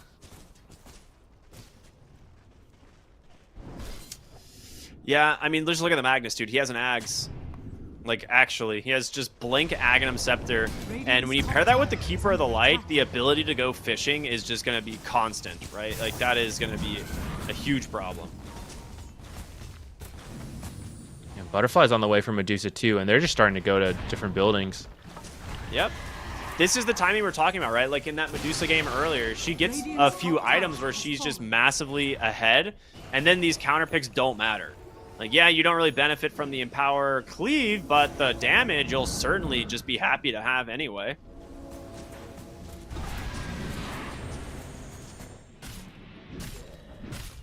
Are they actually just going to sit here and siege the tier 2? Seems like it. Yeah, they'll get a free pick off there onto the Vengeful Spirit. The Blink Daggers of this Bat Rider being so fast is absolutely ridiculous. Then, of course, Tiny. We're seeing how much he's gotten done this game, and his Blink Dagger's not even there. It's up in like 20 gold though. Radiant's top tower has fallen. One tier 2 left in the bottom. Radiant's top tower is under attack. And we are at scanning. Battle Fury Yasha on the Anti-Mage. Dire are scanning. And Okay. Diffusal. I think he was going for other stuff originally. Oh god. Oh, what a blink. Well, that being said, Skylark might be in some trouble here as the Bat Rider ends up getting doomed, and it skewers him the other way. You can't, yeah, you can't, I mean, yeah, you can't get away. It's actually ridiculous. They just commit the RP. It's more than enough damage. The Bat Rider lives on 100 HP despite it all, and Magnus is now looking for more as he's got the Coddle behind him. The skewer on up, right into the hands of the Tiny as well. They're just not finding anything. I'm like speechless in some of these engagements. Like, what do you do? You go back to the draft. And you decide, you know what? That was too cute of an idea. Anti-Mage Troll was not the play. I feel like you see this Coddle, you know how he's gonna play the game, right? You know he's gonna go for this like really fast vessel. You know an Orchid is gonna be an option as well. You have to commit to shutting him down, and they definitely tried with the Phoenix, but yeah, I don't know what happened in this Doom lane. They I guess it's definitely because the Phoenix was gone the whole time. Is that why? I think so. He also got first blooded. He's like late to lane. There's like a series of events that like did not help him out. God, but go. This is why stuns are good. Trance. Yeah, I just watched him pop battle trance and get like 2 auto attacks off. You got like flame breaked and then avalanche and then skewered and then horn tossed and then tossed, and he's like, all right, whatever. I don't need to cast any spells. It's fine. Well, speaking of which, avalanche toss back. Doom instantly gone. You're gonna steal Tormentor? They're gonna at least steal the Wisdom Rune. Again. Man, this feels so rough. I mean, the anti-mage can't do anything to this Medusa either. He has Manta Butterfly done, and he is on his way to a Daedalus, and he's realistically not that far. I like this a lot. His build, he's prioritizing the physical damage aspect, and he's going to trust his team to protect him, and he just needs to do the damage. This is kind of exactly the timing I think they need, along with the fact that Keeper is going to help him with the mana. So usually you would see things like Scotty, for example, that give you some damage. It also gives you mana, so it's survivability. It's like best of both worlds, but that actually just makes Mana Void better. So evasion will protect him from being hit sometimes, and then he's just going straight physical damage, which anti-mage is weak to. And I mean, you see they're strong enough. They've just been going at it. As he finishes this Daedalus, I wouldn't be surprised if we see Aegis straight to high ground. Dude, he heard the battle trance and he's like, he's probably on Tormentor. Just blinks forward and throws a flame break, gets the kill, and now they've even managed to find the Doom. As Nightmare's not even gonna die on this Batrider. You've lost 4 heroes in the process. Yeah, look at that Batrider. He's like, yeah, that's right. I just did that. What's up?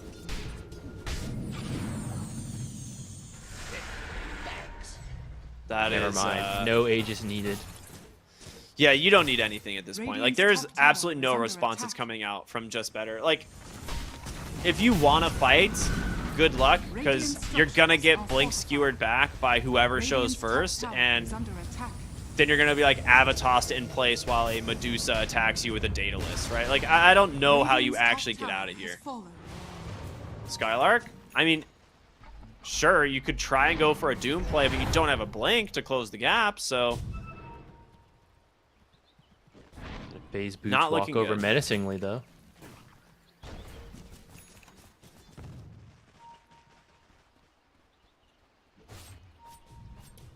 Maybe they find the Tiny. Smart. Swap him onto the high ground. They do find the Batrider. Double Force Staff and a blink out from the Tiny. He's completely safe.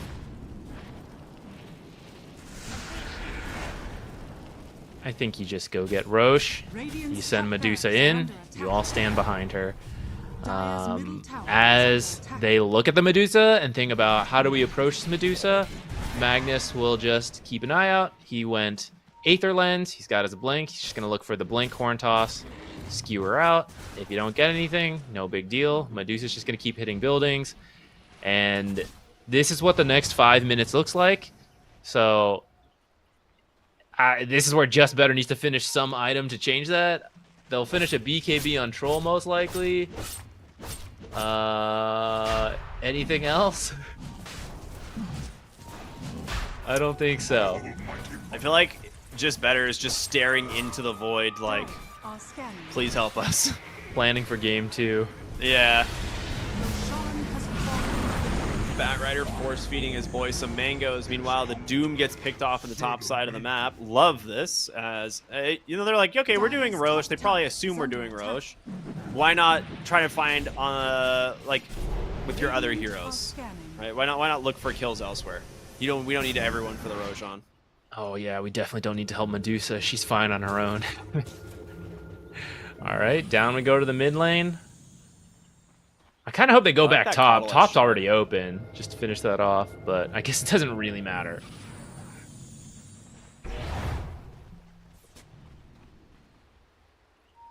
All right, here we go. One fortification left here for the Radiant, as you got to be very careful. Magnus, they don't really know where he is, but that blink with that Aether Lens range is incredibly scary. as the Medusa sitting here with 2 lives. Radiant's And the bottom only thing you tower have at the is moment to under try and Radiant's address her bottom is going to be this anti-mage. There's going to be the lasso. They found the Vengeful Spirit, so no saves from the swap available now. As there's your next pick off, the second support.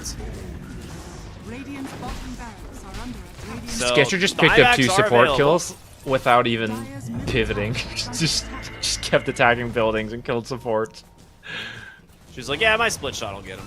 Anti-Mage and Troll are behind them. They do have some vision to play around with here to look for these heroes. Troll's going to go in, get the BKB off. Can he stay on top of him? No.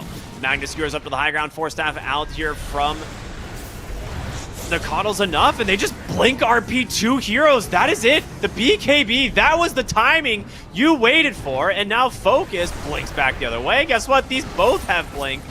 We could do the same thing, buddy, all day. Your effort was wasted. It's gonna blink away. They realize, you know what? We don't need don't anti-mage. We'll just go back to the buildings. Anti-mage will come to us. Just kidding. He'll call GG. They just GG. This was, like you said, maybe getting a little bit too cute in the draft, but just the freest Medusa lane ever. The first Doom that comes out, right? He hits level 6, he's like, boom, let's go, I got Doom, let's kill this Medusa. And then I think very quickly realized he's like, I can't kill her. She has mana boots, they mangoed, and she has a stick, and she's just not taking any damage. Yeah, that's why Medusa is so good versus Doom. Yeah. And you usually see it banned out or just protected a little better, which I honestly think Troll was fine. I don't think they needed the anti-mage. I think you just pick any playmaker mid and it looks very different. You know, maybe you still lose, but it probably feels better than that game. You know, I think even from us just watching it felt pretty brutal after that first like 10, 15 minutes. Playing it yourself is even harder. Yeah, this was a pretty rough game. I'll be honest. Yeah, they didn't really feel like they had a plan once the lanes fell apart, because we started looking at how far this Medusa was getting and the fact that this Keeper of the Light hit his timings perfectly, right? He got a super quick vessel. He's like, hold on, I'm not going to finish bots. I'm going to go straight Orchid so we can keep finding kills. I'll get bots eventually. And it's set up for like this Bat Rider to just play around the map with them. He has an incredibly fast blink. And then, yeah, Doom has to go for a Midas. He's like 8th on net worth by the end of the game or something, like only above his own supports. Like, that is just not how you want to play this game. No. It's they did try to like block the camps afterwards. They tried to make plays in that area, but they didn't work out. You know, maybe we could look back at that a little bit more. Maybe they execute slightly differently. It could have gone better. But I think really at the end, you just, let's not draft like that. Let's not draft 2 carry heroes. It just doesn't quite work out. Alchemist is different. Like Alchemist mid, for example, even though he's technically a carry too, but you can farm so quickly and then like join fights. But Troll, good laner, we saw that. Outlaned the heck out of that Keeper. Then what? You still need like another 2-3 items. It's like, what do you build, right? Like, he was actually ahead of the Coddle until about the 9-minute mark, and it's he like queues up a Diffusal. He's like, yeah, I guess I'm gonna build Diffusal because there's a Medusa on the other team and I don't know what else to build. And it's just like, well, there's a Vessel here, so good luck. Yeah, we'll see. I mean, maybe the items could have been different. I think overall, like you said, it just seems like too cute of a draft, but that is going to do it for game 1, as we're going to be going to a short break, everyone, and we'll be back with game number 2 of Just Better here versus GHOSTIKLENOVO. Stay tuned. It is going to be a pretty good game, hopefully. We'll see you in a bit.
Hey everybody, welcome back here to the Elite League. We are at the final series of the day, game number 2 between JustBetter and GHOSTIKLENOVO. And honestly, game 1 was a little interesting. Maybe someone getting a little lost in the sauce, getting a little cute on their draft. It's hard to say whether or not picking Anti-Mage and Troll Warlord on the same team is necessarily a beneficial thing to do. The jury's still out on that. We'll have to find out. But Quixotics, Zach, what do you think? What's got to change here for game number 2? I think you gotta think too hard on it. Look, we're laughing at it because it didn't work. But I respect the hell out of them for giving it a shot. They're like, hey, if this works, it'll be awesome. Like, we'll wreck them. But I think you see there why it's just a little too hard to execute. Like, you can theorize like the perfect game, but it's never going to go that way. There's always going to be some mistakes. And when you draft like that, literally no mistakes allowed. A single mistake is just over because we have no way to recover. But when you have more playmaking potential, okay, we kind of messed this up. That's okay. We go find a pickoff. We go do something like that, and we can recover that way. 5 seconds. Yeah, they gave themselves a very, very difficult game where everyone has to be flawless. Ban-wise, things looking very similar to game number 1, except the Meepo. Did Meepo get banned phase 1 or was it phase 2 last game? I think it might have been phase 1. Yeah, phase 1. It was, okay. Yeah, so a lot of the same bans. They actually replaced the Magnus here. They're like, okay, no Magnus, no Batrider. We're not dealing with that this time around. Can't really blame him, honestly. Dragon Knight will be removed as well. As that means Centaur probably available if they want to go forward, or 10 seconds remaining. Mars as well. Yeah, Mars. 5 seconds remaining.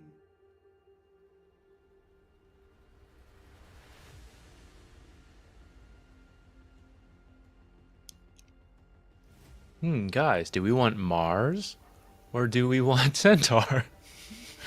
Who should we ban? Which of these offlane heroes do we want? I didn't think we'd get our Batrider and Magnus banned. I mean, there's a lot of openers you can go. If they want to experiment, I guess they could, but this is the lower bracket, so even though you're up game 1, I think you just want to close it out. There's the Centaur ban, and okay, going for Kunkka instead. We've been seeing this a little bit, where it's flexible, mid or off lane, and the usually like a small item. Sometimes it differs, but like let's say Blade Mail into Aghanims, Bloodstone eventually, just feels pretty consistent.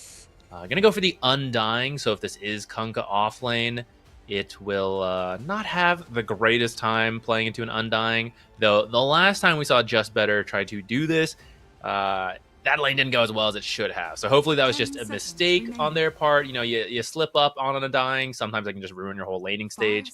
But conceptually, I think it works here as a counter pick. Dire team ban. I'm with you on that. I do agree. It's true. Like last time they ran this, didn't look super hot. Like, and especially in a lane that we thought it was going to do well in. Kind of completely backfired, but we'll see. Maybe they learned some stuff from that game, and we'll be seeing, you know, an Undying be a little bit more impactful. That being said, I think you're okay with just running the Kunkka mid now, and putting something else into the Undying lane, but we'll have to see. Radiant team ban. Yeah, I think that could be okay. Well, they banned Shadow Demon and Lifestealer, so finally Lifestealer getting a little bit of attention, but a little bit curious as to why, because we haven't seen any team kind of prioritize the Lifestealer at all this tournament. I mean, just imagine trying to play Kunkka off lane against Undying Lifestealer. That doesn't sound any fun. 5 seconds. Gotta ban it out, protect it. I don't know, they might be looking for another offlaner who is good or bad versus the Lifestealer. Looks like a Luna pickup pretty quickly here. I mean, that's a pretty solid lane. Luna Undying. I do like a Luna Undying lane. 10 seconds remaining. 5 seconds remaining. Dire team pick. I'd say Enigma is something you could do, but they already banned it out. Tiny. Yeah. Okay, I like that because even if they commit to the Kunkka off lane, the thing is, like, at this point, maybe they have a different idea. I don't think you're playing this lane. If it is truly Undying Luna in that lane, I think you just avoid it. You creep drag, you do weird stuff, and Tiny's a very good hero for that. 5 seconds He frequently buys like move speed or boost pretty quickly, so you can do the creep dragging pretty safely. And then when you roam at low levels, you really don't need much. Your Avalanche and Toss are great for ganks early on once you've given up on your off lane. So I think it looks like it's a solid pick here. I think it was Tiny versus the Undying earlier that we saw, and that was exactly what they did. They just dodged the lane. They're like, yeah, we're not going to really deal with you. And excuse me. Radiant team pick. Let's see what else. Enchantress. Okay, that's a hero, excuse me, that has dropped off a little bit. I'm not even fully sure why. I guess the Mage Slayer did get nerfed, and she kind of liked building that. But last patch, 7.35b, we were seeing a lot of like Chen and Enchantress bans. And Chen got a slight nerf, still really good. Enchantress didn't really get touched, but dropped off. But here, gonna secure her own lane, since Undying is probably winning his safe lane. Enchantress is such a strong laner that you usually secure your safe lane just by having the Enchantress. Apologies, I nearly died there, for those of you who are wondering. So I'm glad you're okay. yeah. 10 seconds remaining. I like the Hoodwink, lots of burst potential that it adds to the 5 list here. seconds Right, you have remaining. some good damage from all three of your heroes on JustBetter, and I think we've seen Hoodwink be fairly successful. Great against the Enchantress as well, obviously, right? So we'll see what they decide to follow this up with. But for Ghostikleenovo, you should see the off lane here in just a moment, I would imagine.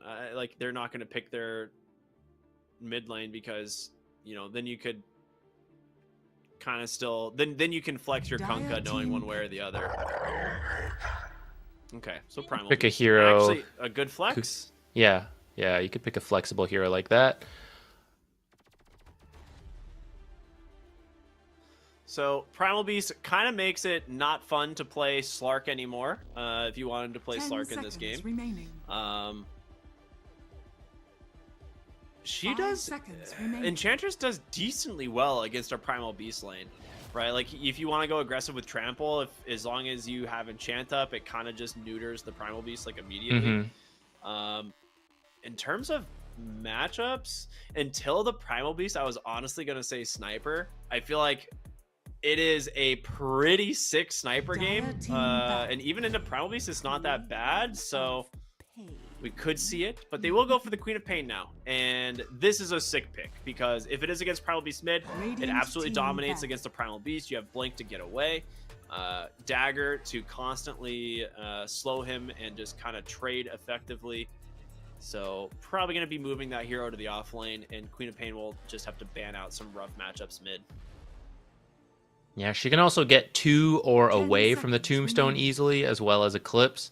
So pretty nice mobile hero. It does set your Kunkka to the off lane, but I think that's okay because Kunkka has, after the first couple levels, when you have Tidebringer leveled up, you just kind of like shove your lane, go jungle after Tiny has done some like shenanigans to help you out. And Tiny ganking for a Queen of Pain will help a lot. Like you're already, like you said, you're going to ban out the worst matchups. You know you're going to get some Tiny support as well coming in.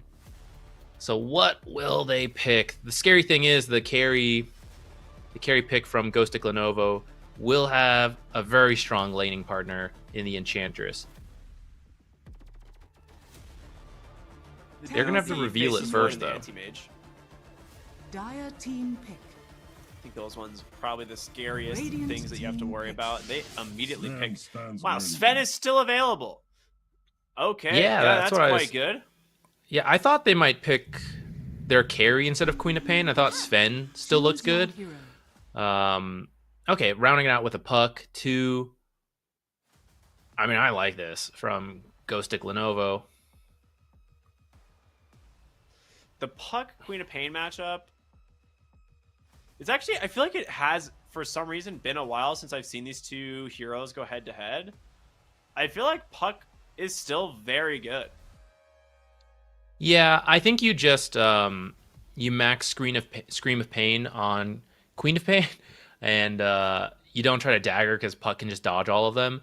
So you just kind of like you farm and you trade farm. But the thing that I think will tip this is that after the first few minutes, like maybe 5 minutes actually, Enchantress is going to get Sven the levels he needs. She's going to come mid with a creep at like 5.5 minutes. Tiny's going to come over at 5.5 minutes. And Puck is going to leave, and that tower is going to die because there's just not that much you can do against the Enchantress creep there. You can try to bring the Undying. He's not really that great at dealing with creeps. Same with Hoodwink. Like, she won't have enough levels to like quickly kill creeps.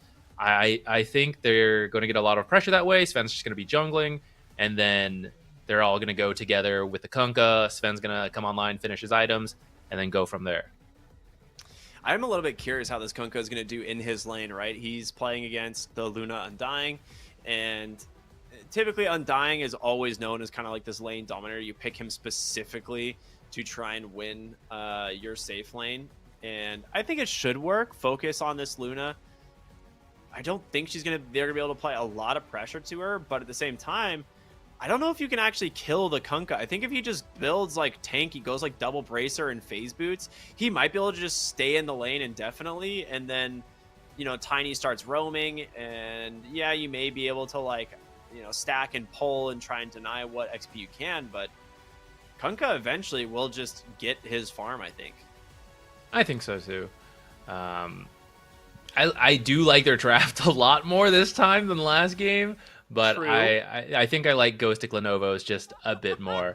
But I will, like, things that could change that are the Kunkka versus that Undying lane, how well he does. If he does get destroyed, that does a lot for JustBetter. And in the same way, if Puck has a really good game and then is able to translate that into ganks to help the side lanes, that could also be a big deal. But I think as long as you like do okay in the mid lane and Kunkka just survives, the lining up of like the Enchantress and Tiny to the Quap lane will be really strong. All right, well, they will know about the ward that got placed. They're pinging out that, guys, there's got to be a ward over here somewhere. Yeah, Puck happened to walk on over and was cut the tail end of... Oh, that was very close to not hitting. Caught the tail end of the Queen of Pain when he placed the ward. Well, I'm sure that was calculated, actually. He took a little bit before placing, and he was probably lining up the indicators like, do I cover that like last corner? Like, I see just enough. So I'm sure that was a very calculated placement. All right, we see Tiny boots first. We aren't playing this lane. We're dragon creeps. Maybe we're gonna go kill couriers or something. We're not chilling in that Undying Luna lane. Yeah, I mean, I don't blame him. It's not gonna be a fun one by any means.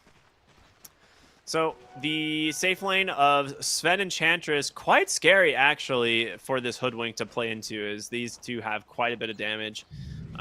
We might see Nature's Attendance or Enchant level 1. It's one of those things where a lot of Enchantresses are kind of leaning more towards Nature's Attendance, and you just basically right-click the enemy support and trade, and you end up coming out ahead because you have the heal. Yeah, and the level 1 enchant just, it's not...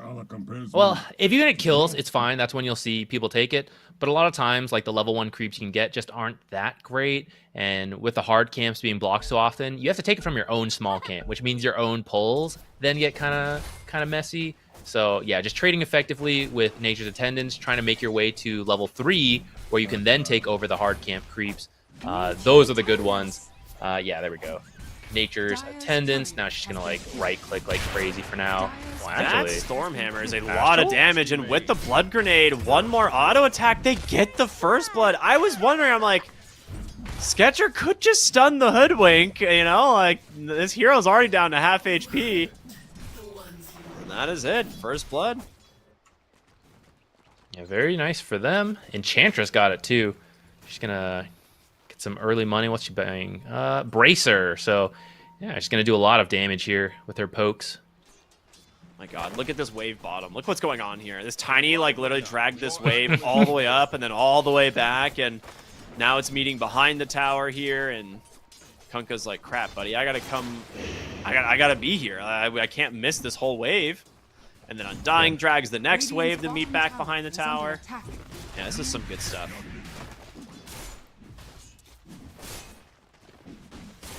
Yeah, he bought Orb of Venom on Undying, but I don't think anyone's actually going to play the lane. Radiant's bottom So it's going to tower be hard is to like under actually attack. hit people and get the value out of it, maybe.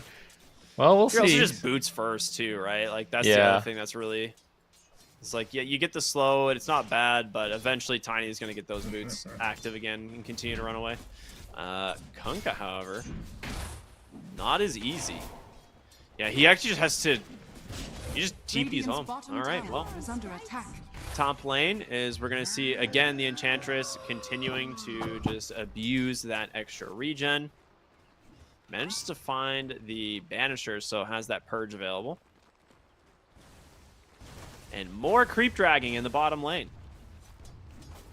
Yeah, I was going to say originally, I'm like, oh, I'm surprised Kunkka went all the way home. You know, he's going to miss stuff out. And I was like, oh, wait, no. He's going to tell Tiny, please just run creeps around until I am back. And that's what we see is going on here. Kunkka is not going to miss out on anything. Tiny, I assume he's going to bring it over, but maybe not. It's looking like a very roundabout journey here. Yeah, he's going to bring this all the way back behind the tier 1 tower. As Kunkka tries to get the Lotus. Oh, he does get it. Okay. The Lucent Beam does not come out fast enough. And Tiny's like, hey, buddy, I got a wave back here. You know, if you want it, just let me know. I think this is overall still good for the safe lane. They didn't quite get the kill they wanted with the Tombstone, but I've been like trying to keep track of the creeps. They go all over the place. I think they've been missing out on a couple on the Dire side. Did not So teach you littering, bro. What have we here? Yeah, I mean, they have to, right? He's only 8-1 on the Kunkka. They're definitely missing some CS. The wave does end up making its way into the tower. Smart play from Luna there to just shove it once she sees the wave just being kind of frozen behind the tower. So she's trying to do a pull, but Tiny's already here intercepting the next creep wave. it's like, hey, did you need these or like what's going on? She actually is successfully getting the pull. Interesting. Okay, good stuff. Bought enough time though, disrupting it that Kunkka's over here. So the Yeah. idea of pulling, yeah, there's equilibrium, but there's also you want to deny creeps, and Kunkka's not going to miss anything now. Ooh. Couple of tower shots here onto the Queen of Pain in the mid lane, and yeah, has to be very careful. Doing decently well on the CS though, 29-1 to the 25-1 of the puck. Yeah, she will go all the way back to base. Yeah, so then coming up here, as she comes back in, I think Enchantress will make her way over as well. Probably stop by the enemy hard camp in the triangle with that Hellbear, take that, farm the yellow one, and then come over to the mid lane. You see a lot of Enchantresses make that rotation. Oh, maybe we're going for a kill top first. Yeah, they drop the Tombstone, but they bring in the heroes, and they're looking for Spartan on this Undying. They should be able to get him. Needs one more Creep is body auto blocking him. attack. Oh, man. It's going to take him a minute. A little bit longer than he wanted. Meanwhile, on the other side of the fight, the Siege shot actually bouncing back between the jungle camp there will take down that Primal Beast. Avalanche out. No mana for the toss, but the chase continues. Enchant doing a decent amount of work here. Has another Siege shot in a second. Is it enough to slow him down? Nice plant there from that Acorn shot. Actually blocking off the Tiny, and we'll get the Hoodwink out. Very well played. That might disrupt the plan originally that I thought they'd Wait a do, minute. but Tiny's still chasing. He's faster with the boots. He's not done. He's got her. Right? Okay. Last one. For a second, I was a little bit confused. He actually didn't put another point in one of his abilities because he would have not had the mana to use it. That is impressive. That is good foresight. Coil in the I don't mid know. lane put to great use as it finds Queen of Pain, and she even committed the Sonic Wave to try and bring down Undying. Does not quite connect, though.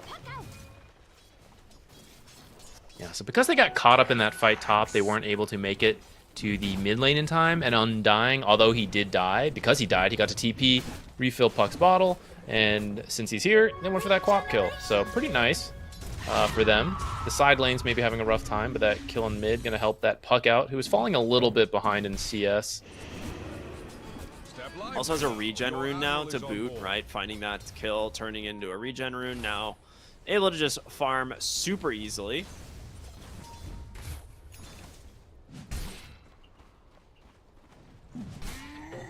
So I would describe Enchantress as also a very strong laner who's kind of like the ranged version of Undying. Do you think it's a bigger win, the fact that like Kunkka and Primal Beast are essentially even? Is that a bigger win for one team, or do you think that's like, yeah, that's about right? Like both were gonna get wrecked by these strong, safe supports.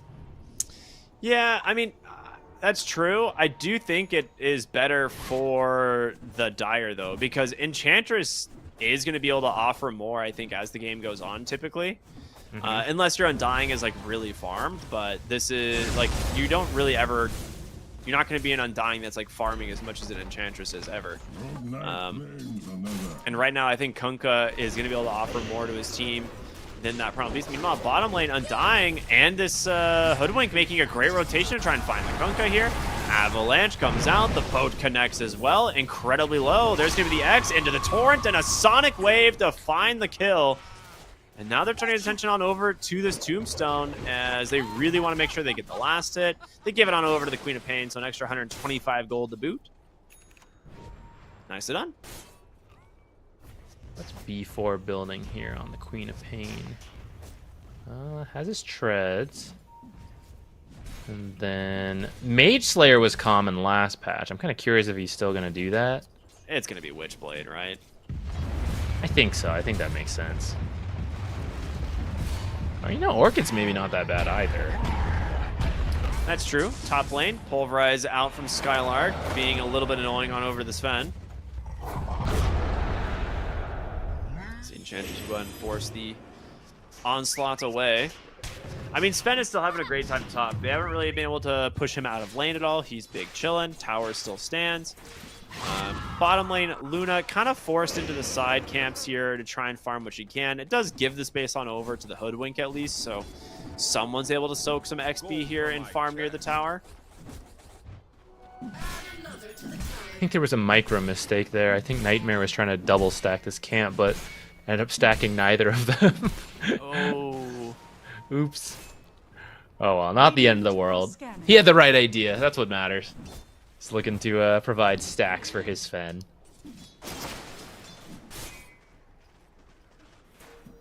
Do they have any other areas that are stacked? Doesn't look like it. Not yet. Oh, the ancient camp on the side is one stack. Oh, okay. But Kunkka could take those two, potentially. Top lane. Skylark should be able to just onslaught away, no problem at all. And he does exactly that. They force out the God Strength, but they get a couple TPs as response. A lot of rotations. Queen of Pain will be able to get in some mid-tower damage here, and she should be good for the 10-minute rune. Tiny's covering top. And... ooh, amplified damage. Queen of Pain is a great carrier for this.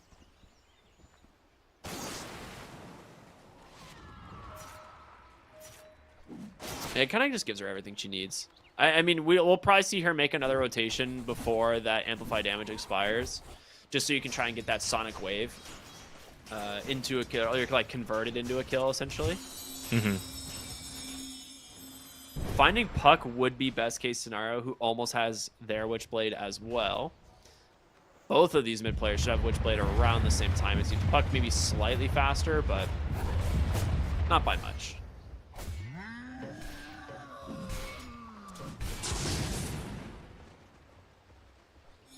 I think Enchantress wants this top tower. It's so low. I feel like usually Enchantress would have left by now, but I think she wants to keep sending creeps at it to finish it off. I mean, you have level 3 enchant. You do definitely want to put this to use, and she will find another centaur. So Tombstone in the mid. Meanwhile, mid lane, yeah, Tombstone coil out as well. They will be able to find a kill there. And that being said, Panda blinked in for this off the back of that, and a amplified damage rune is going to make quick work of these heroes. Spartan. The ranged Lance of Pursuit. Oh boy, the ranged Lance of Pursuit. Yeah, true. Well, that's 2 kills and a Tombstone. We were talking about the Queen of Pain. Not gonna be too long before she gets that mage or that Witchblade. Well, now it's done.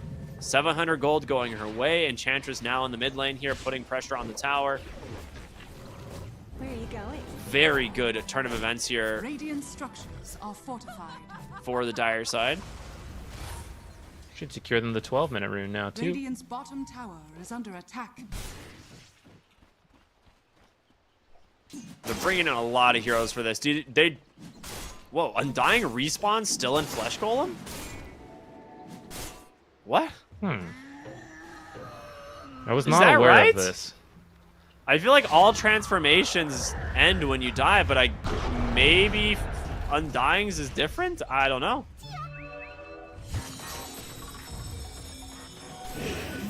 Well, that's neat. We'll have to revisit that one.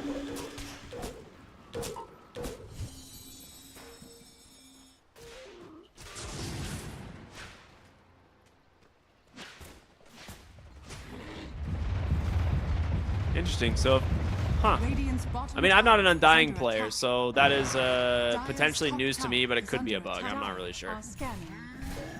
I just never die when I play Undying, so I've never seen it. Yes, of course, simple strategy. Just don't Yeah. die. Get good. It's in the name, you know. I just try to follow along.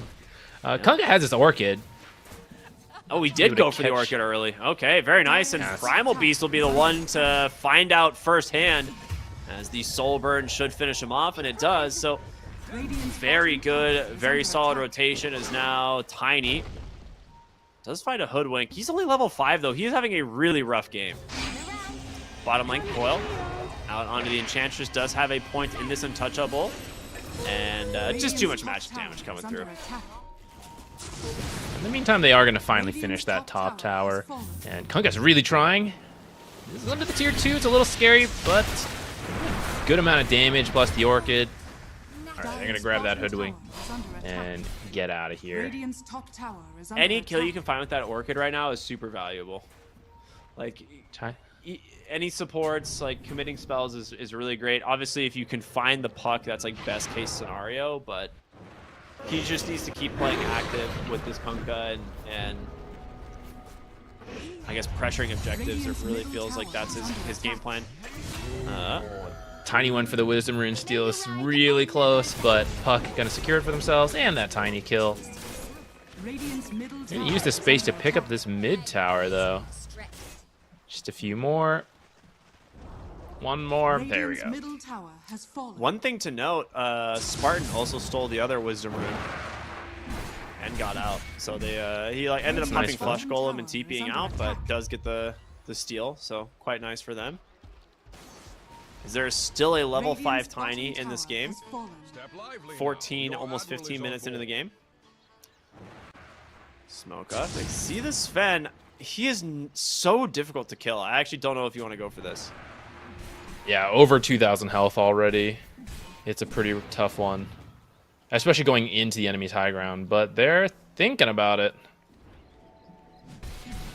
It's nighttime, but they will get scouted on the Watcher, and as a result, Sven thinking of fighting here. They do go ahead and drop the Coil, but Queen of Pain's on the backside, ready to go, chasing after the Undying. It's going to be Hoodwink just taking a beating here from the Enchantress and the Sven.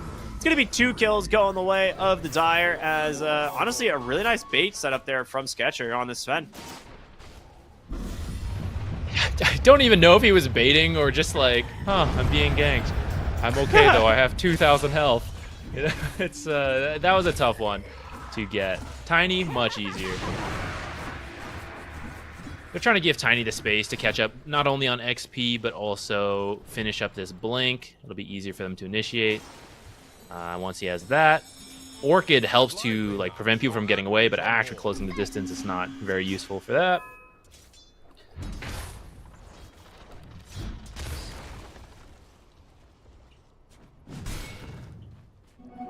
Haste. Well, Dire's middle tower. In the as top for lane. now, we're going to see a Found top Primal Beast. rotation. Yep. Orchid comes out. They do have a potential turnaround here with the Undying, but oh, baby, the Sonic Wave. Absolutely perfect from the Queen of Pain. just lines them up with that avalanche toss combo. Incredibly well done. Things are looking really good for GHOSTIKLENOVO right now. Dire's middle Ooh, even gonna go for a tower is very under fast attack. Roshan now. But yeah, they got the God Strength. Popped it early enough. Change's gonna come tank it with the Untouchable. She's gonna tank it with the Untouchable. She'll tank it with the Radiant's top Untouchable. tower is under She's gonna attack. tank it with the Untouchable. It's all right. She's got her acorn instead. She's like, yeah, he's got it. Her pine cone, sorry. Roshan has fallen to the Dire.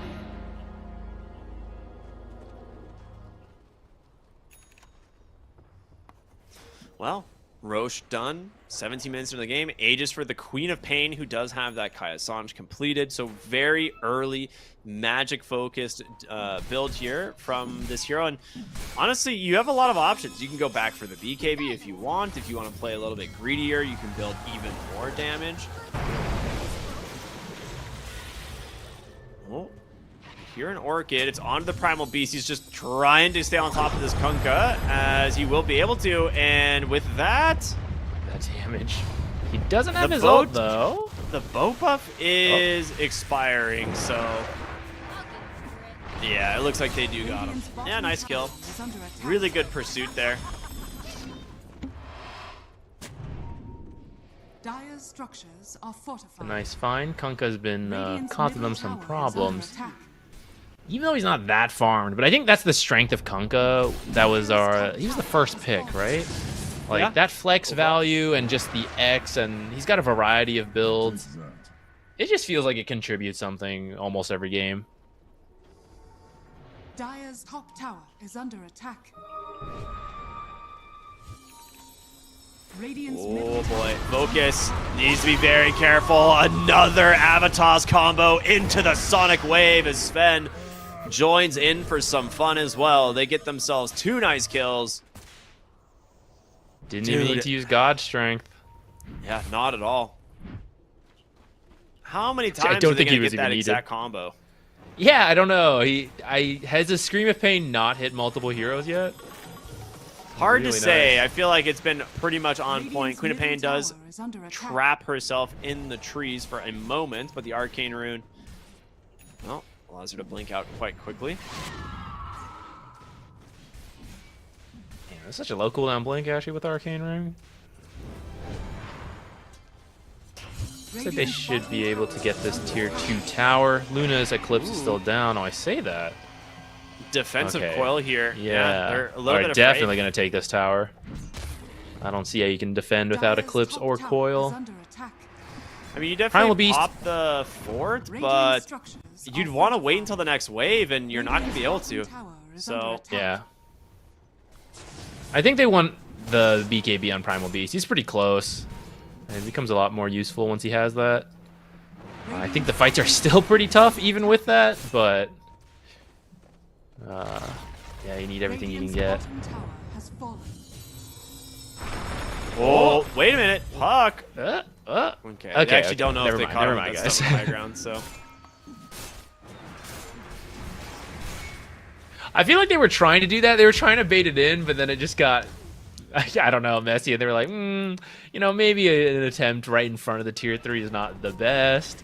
I think we're winning, guys. Let's not throw. Dire We're are gonna see scanning. smoke up here from the Dire, the bottled haste rune for their Queen of Pain. She's gonna pop that, look for some heroes on the top side. The question is, will they find the Luna? Absolutely. There's gonna be the X, the boat to follow, an aggressive tip as well as the rest of the team to follow this one up. And yeah, that is so rough, honestly. Sven shows up. What the heck? You guys didn't even let me get the kill. Why did I show up? Could have just been farming. Ooh, Enchantress. Gets the glimmer off, but a nice bushwhack there. Does pin her to the correct tree, and that will be a nice little pick off. Queen of Pain falling a little bit low, but again, as that ages, Coil comes out. A Sonic Wave onto 3 this time. The question of has it hit ever just one hero? Still no. Oh, Stormhammer's gonna follow. Wait a minute. Puck barely gets out, but the Primal Beast will not be as lucky. The chase down for the Hoodwink as well. That is Radiant's top tower just is 4 under heroes dead for the Enchantress. God's Strength committed just to be able to help bring down this tier 2 tower as well. It's not looking good, I'll be honest, for the Radiant. No. Less than good. Yeah, it's looking pretty rough. BKB in the works for Luna. If she can like stand her ground and auto attack with the glaze bouncing between heroes, they probably still have the damage to get kills, but you need to find that like very particular fight, and I think it's getting harder and harder, especially as Sven. He's like finished the Crystallis and he's on the way to the Daedalus, so like I don't know if you can, like, you need time for the glaives to like build up and it starts becoming like ridiculous. He might actually just burst you instantly. Yeah, you do have the shard now completed as well, so it's like the Luna at least has that damage reduction and a little bit more damage output herself, but at some point Sven does too much damage, and it's not going to be that long for him to farm up 1900 gold. Like, we're looking at 22 minutes right now. That 2k, he gets that in about 3 minutes. Yeah, even faster every time he keeps joining and finding all these kills. Currently 5-0-4. I guess he hasn't. The number doesn't actually seem that high now that I say it out loud compared to like 9-1-3 on the Queen of Pain. But I mean, it's a great score line for a carry at 22 minutes, 23 minutes. There's smoked up here. We have the Aghanim Scepter done on the Kunkka, looking for the Hoodwink, the Blink Stormhammer, and a couple of quick auto attacks. And actually protected for the moment, but the dust does come through. Nicely done from the Tiny, as the Queen of Pain will pick up another kill. They are smoked behind them, though, thinking maybe this is our chance to go in and turn this game around. They have the BKB. They have the fortification here behind tower, and he will just blink away on the Sven, the puck, trying to force something. Some form of reaction, but instead, maybe getting the reaction he doesn't really want. The Yules will buy him a little bit of space. He's going to have to drop the coil, but the Skylark just goes in with the Pulverize, and they just turn the damage around the other way. He's forced to back away. The Queen of Pain pops her own BKB puck, and Primal Beast actually surviving on just a sliver of HP. The fact that nobody dies here, I'm amazed. is incredible. Yeah, but in the end, like, they weren't able to find anything either on JustBetter. Like, I'm sure they're glad they didn't die, but they kind of need to find kills to be able to get back into this. I mean, they can try to play the farming game, but I don't really think they win late game anyways. Like, I think it's even at best on, like, how it comes down to execution. I mean, Puck is a really strong late game hero. I mean, Skylark is going to be stuck in the wrong neighborhood for quite some time here, I think. Avalanche, Torrent, and no Sonic Wave necessary as it's another Amplify damage rune here on this Queen of Pain. She is beyond godlike, sitting at 12-1-3, just getting kill after kill set up from her team. Yeah, she's looking good today. This is a very good Queen of Pain pick. Middle tower is under attack. The mid-tier 2. Radiant's middle tower You gonna go high ground? You might wait for the Roshan. They've got the Undying. Avalanche toss back, and just a few auto attacks is more than enough. Dude, Tiny has been on point this game. Sven has his Daedalus. Okay, would I say it was 23 minutes something when we first talked about it? Yeah, about there. Okay, well, it's 25 minutes, 25 and a half minutes. He has a Daedalus and apparently another 1,200 gold. So I don't know what type of hacks this guy's running, but this guy's crazy. TP out, but they get canceled. They go for the BKBs here, trying to hold this Queen of Pain into place, but she can't just blink. Throws out a dagger in time, but meanwhile, on the other side of the fight, it's Kunkka being chased down by the Luna and the Puck. They're not finding anything either, though. Well, they're looking. They do have this good ward that's creating quite a bit of confusion here. They saw the Luna. Oh, there's Toss. What? Yeah, they got her. Is that a misclick? I feel like he walked through the trees and then came back out to look at the Tiny. I feel like he was trying to get behind that tree and TP out. Yeah, maybe. There might have been a misclick. Unfortunate there. Well, from here, I think you can go get the Aegis, and you're honestly good to go high ground. Like, sometimes you get to this point, even with Aegis, you're not ready to go high ground, just because you don't have enough gold. But with all the kills they've been getting, they are plenty strong to break high ground if they want to do that. Currently, they're just skipping it. They're just going.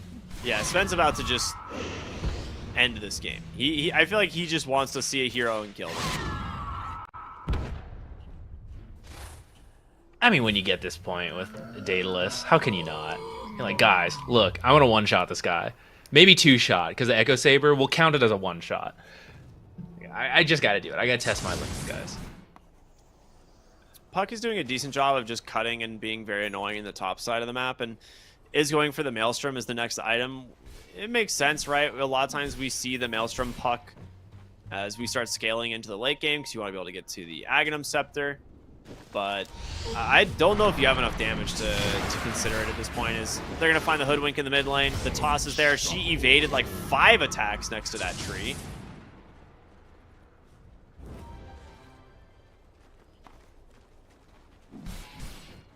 No Did they Aegis change needed. the icon of Nemesis Curse? Did they finally give it its own effect? Oh, I don't know. I wasn't paying attention. I'm gonna have to look out for it, because they just gave it the Mage Slayer effect for a while, and it was like kind of weird. But Avalanche, toss back, and goodbye, Undying. Another good pick off there as the X pulls this Tiny back to safety. In comes the BKB out from this Primal Beast. The Pulverize is there, the Coil onto the Luna with a good wraparound as well, but the BKBs are here from the Dire, and they will just Sonic Wave and run. They still have God Strength to turn things around if they want, and that is exactly what they do! Oh the Puck is dead! The toss on in, the boat's coming, the Avalanche is there! There's just way too much coming through from the Dire. The Queen of Pain will finally go down as Focus gets himself a nice one, but the damage from this Sven, it's an ultra kill. The guy needs the Rampage. Just give it to him. Miss. He gets the kill. He deserves it. Big Double angry Rampage. red man. We chill. 25k gold lead now, basically, as 9-31. It's not looking good for the Dire, but again, this is an elimination game, so they're gonna play till the end, maybe sooner than later. I mean, from here you'll go for Aegis. You'll just run it down. I don't see what you can do. I mean, they're using X mark on the Tiny so we can freely look for tossbacks. It's a gross combo, but it is very effective. It's really tough to like play it patiently, trying to find like the perfect fight when they can just keep doing that, throwing you around. I mean, if this Primal Beast is like going in with this like Blink BKB, trying to pulverize the Sven, which I get it. It's actually a pretty great way to start the fight, but your Luna doesn't have the same sort of gap close, so it takes a bit for her to kind of like run into the fight and start getting these attacks off, and by then it's like your Pulverize is over, your BKBs are spent, and then Sven still has God Strength and BKB of his own.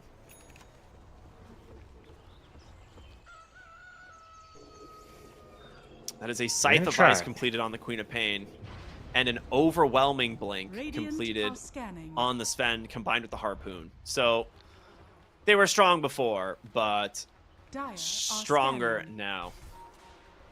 Focus might get caught out first again. Well, the Enchantress actually the one that gets caught first, but guess what? It pays off big as the Puck just gets absolutely shredded here. As now they're just going to go one by one. There is no escape. Skylark on the backside. He's dead, as now inside the pit will be the Hoodwink. Roshan, kind of just the bonus prize, you know, at this point, the extra kill. As the GG comes out, and that will be the 2-0 for GHOSTIKLENOVO, as they will continue to advance in this, you know, in these qualifiers. Place the Roshan banner quickly. Yeah, very nice from them. Very solid plays, I think. We saw both these games. I feel like they took the lead and then just held it cleanly. You know, maybe game one, a little help with a draft on that part, but game two, I just like playing their side lanes a little better, because Undying into Kunkka could have been a very good lane. That did look like a strong bottom lane, but they did the little, you know, creep dragon shenanigans, came out ahead that way. That's very tough. That can easily backfire, trying to like creep drag, and then you get killed something, you lose the entire creep waves. So it is something you kind of have to practice, but looks like, you know, they had it down, so they got through that lane. Queen of Pain, I think that lane went about fine, right? Mid lane was pretty even until the support started rotating in, but once that happened, Puck was actually ahead all the way up until 10 minutes. So, yeah, I mean, the thing is you see the impact of these supports once the lanes start to break down, right? Like Tiny setting up these Avatosses for multiple Sonic waves. Or for like multiple hero Sonic waves, right? Like every single time we saw like Tiny try to connect with one of his heroes, it's either Avatos into Boat or Avatos into Sonic Wave, and suddenly the Queen of Pain is beyond godlike with, you know, double the net worth of the Puck. And we haven't even talked about the fact that there's a Sven farming the whole time, finishing the game 14-0 and 8, gets the first rampage of the event, I'm pretty sure. It just looks very good from GHOSTIKLENOVO. There was really not a lot that they could do. And yeah, we'll take a look at the groups, as this is where we are standing before we head into tomorrow. We have 2 more days here for these Western European qualifiers. We'll be back starting off with Entity versus Rest Farmers, which I'm super excited for. That series should be very good. And the other stream will have Ninja Penguins versus Mouse. And then, of course, we are going to have the lower bracket. Another set of elimination games will be played. So should be very exciting. For those of you who want to stay with us, of course, as we head into tomorrow, make sure you're following this channel and the EN2 channels. There's going to be the 2 that are going to be covering these Western European qualifiers through for these next couple days. Looking forward to it. I mean, Sven looked good. How did we not see him in more games today? He looks so good. He crushed it in every game that we saw. The hero had an amazing performance at Dream League, and again, I think we've been seeing a lot of Luna, and teams maybe feel a little bit more comfortable with the Luna, but Sven absolutely just a monster, a complete beast in every game. I think he's solid. Yeah. I think going forward, I'd love to see these teams prioritize him a little bit more. I think like banned occasionally, but he definitely seems like a carry that you can just pick up real early. Yeah, I agree. Well, it's been a long day here for the main stream. I think the B stream finished like 3 hours ago or something. You know, they just had a bunch of stomps over there, but we had a little bit closer series. But that will do it here for today in these Western European closed qualifiers. Again, my name is Cryptic. I've been here with ZQuixotics all dang day. And we'll see you all back here tomorrow, same place, same time, for more of the ESB and Fissure Elite League. Have a wonderful day, everyone. We'll see you tomorrow.